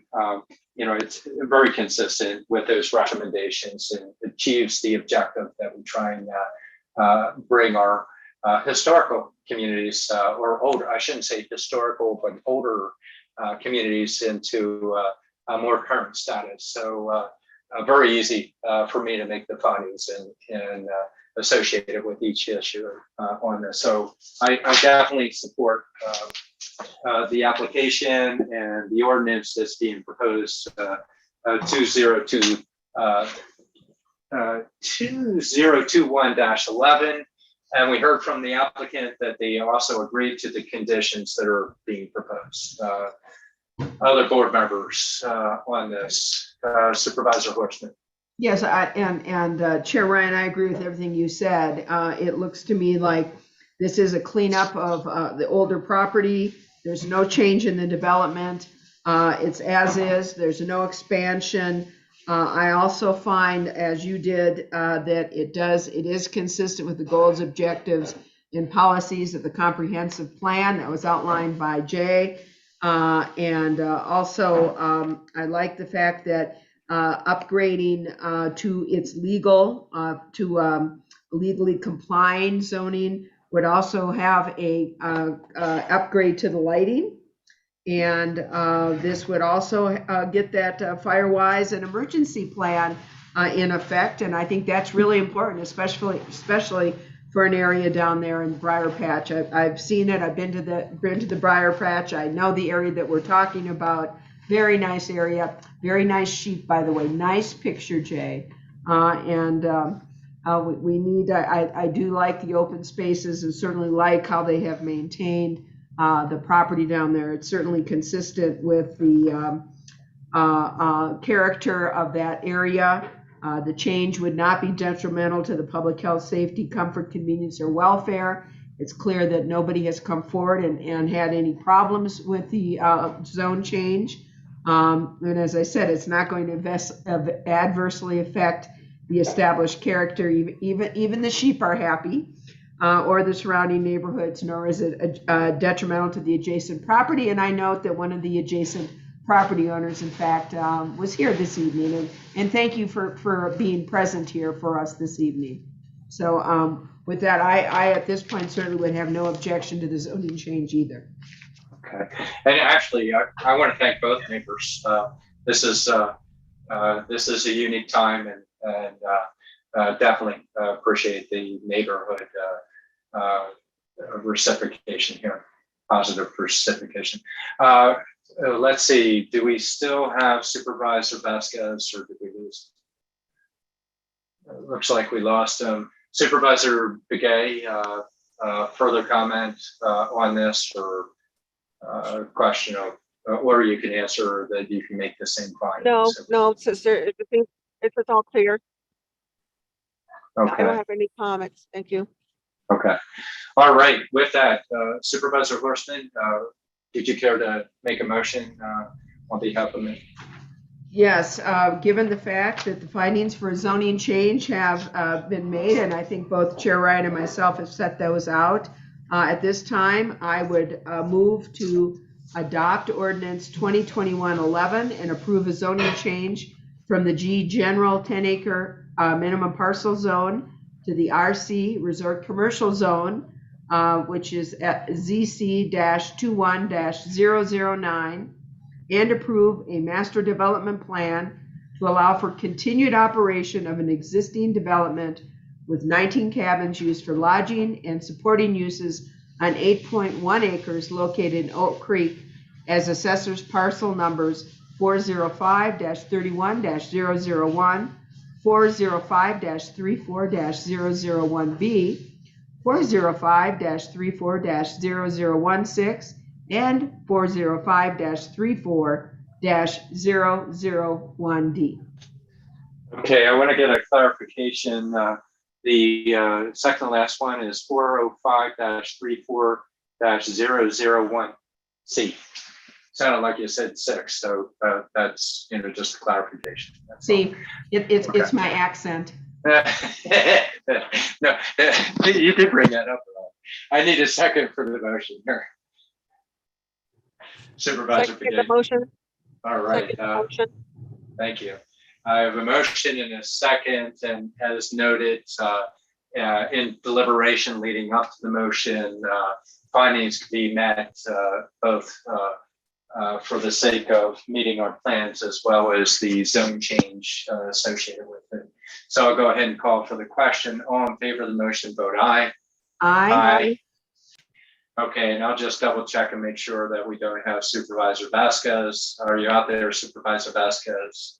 Not hearing him, not seeing him on the record. He had to catch a flight, so this is a 3-0 vote approving the zone change and wishing you well on this. I thank you both Briar Patch as well as Trout Farm for the testimony here, and good luck to you. And I'd like to say the same thing. Briar Patch is a lovely area. I've spent some time down there, and best of luck to you. So it's my pleasure to hear from you this evening. So thank you. All right, and that is our last item on the agenda. I'll go ahead and adjourn the meeting at 7:28. If anybody was wagering on time, I stayed out of it because I had to, call the time. Yeah. All right. Steve, Sure. any? Yes, this concludes the meeting agenda for 2021. The next board meeting will be January 11th of 2022. So again, thank you very much. And Mr. Chair, members of the board, back to you, sir. Yeah, just, for staff, great work. May you have time off and celebrate in the way that you celebrate. And thank you, everybody. What a great conclusion to the year. Wonderful. Thank you, board members. Yeah, and that should do. Anything else? Happy holidays, everybody. Yes. Be well, stay safe. All right, take care, everybody. Get some rest. Happy Please. holidays. Bye all. Happy holidays. All right.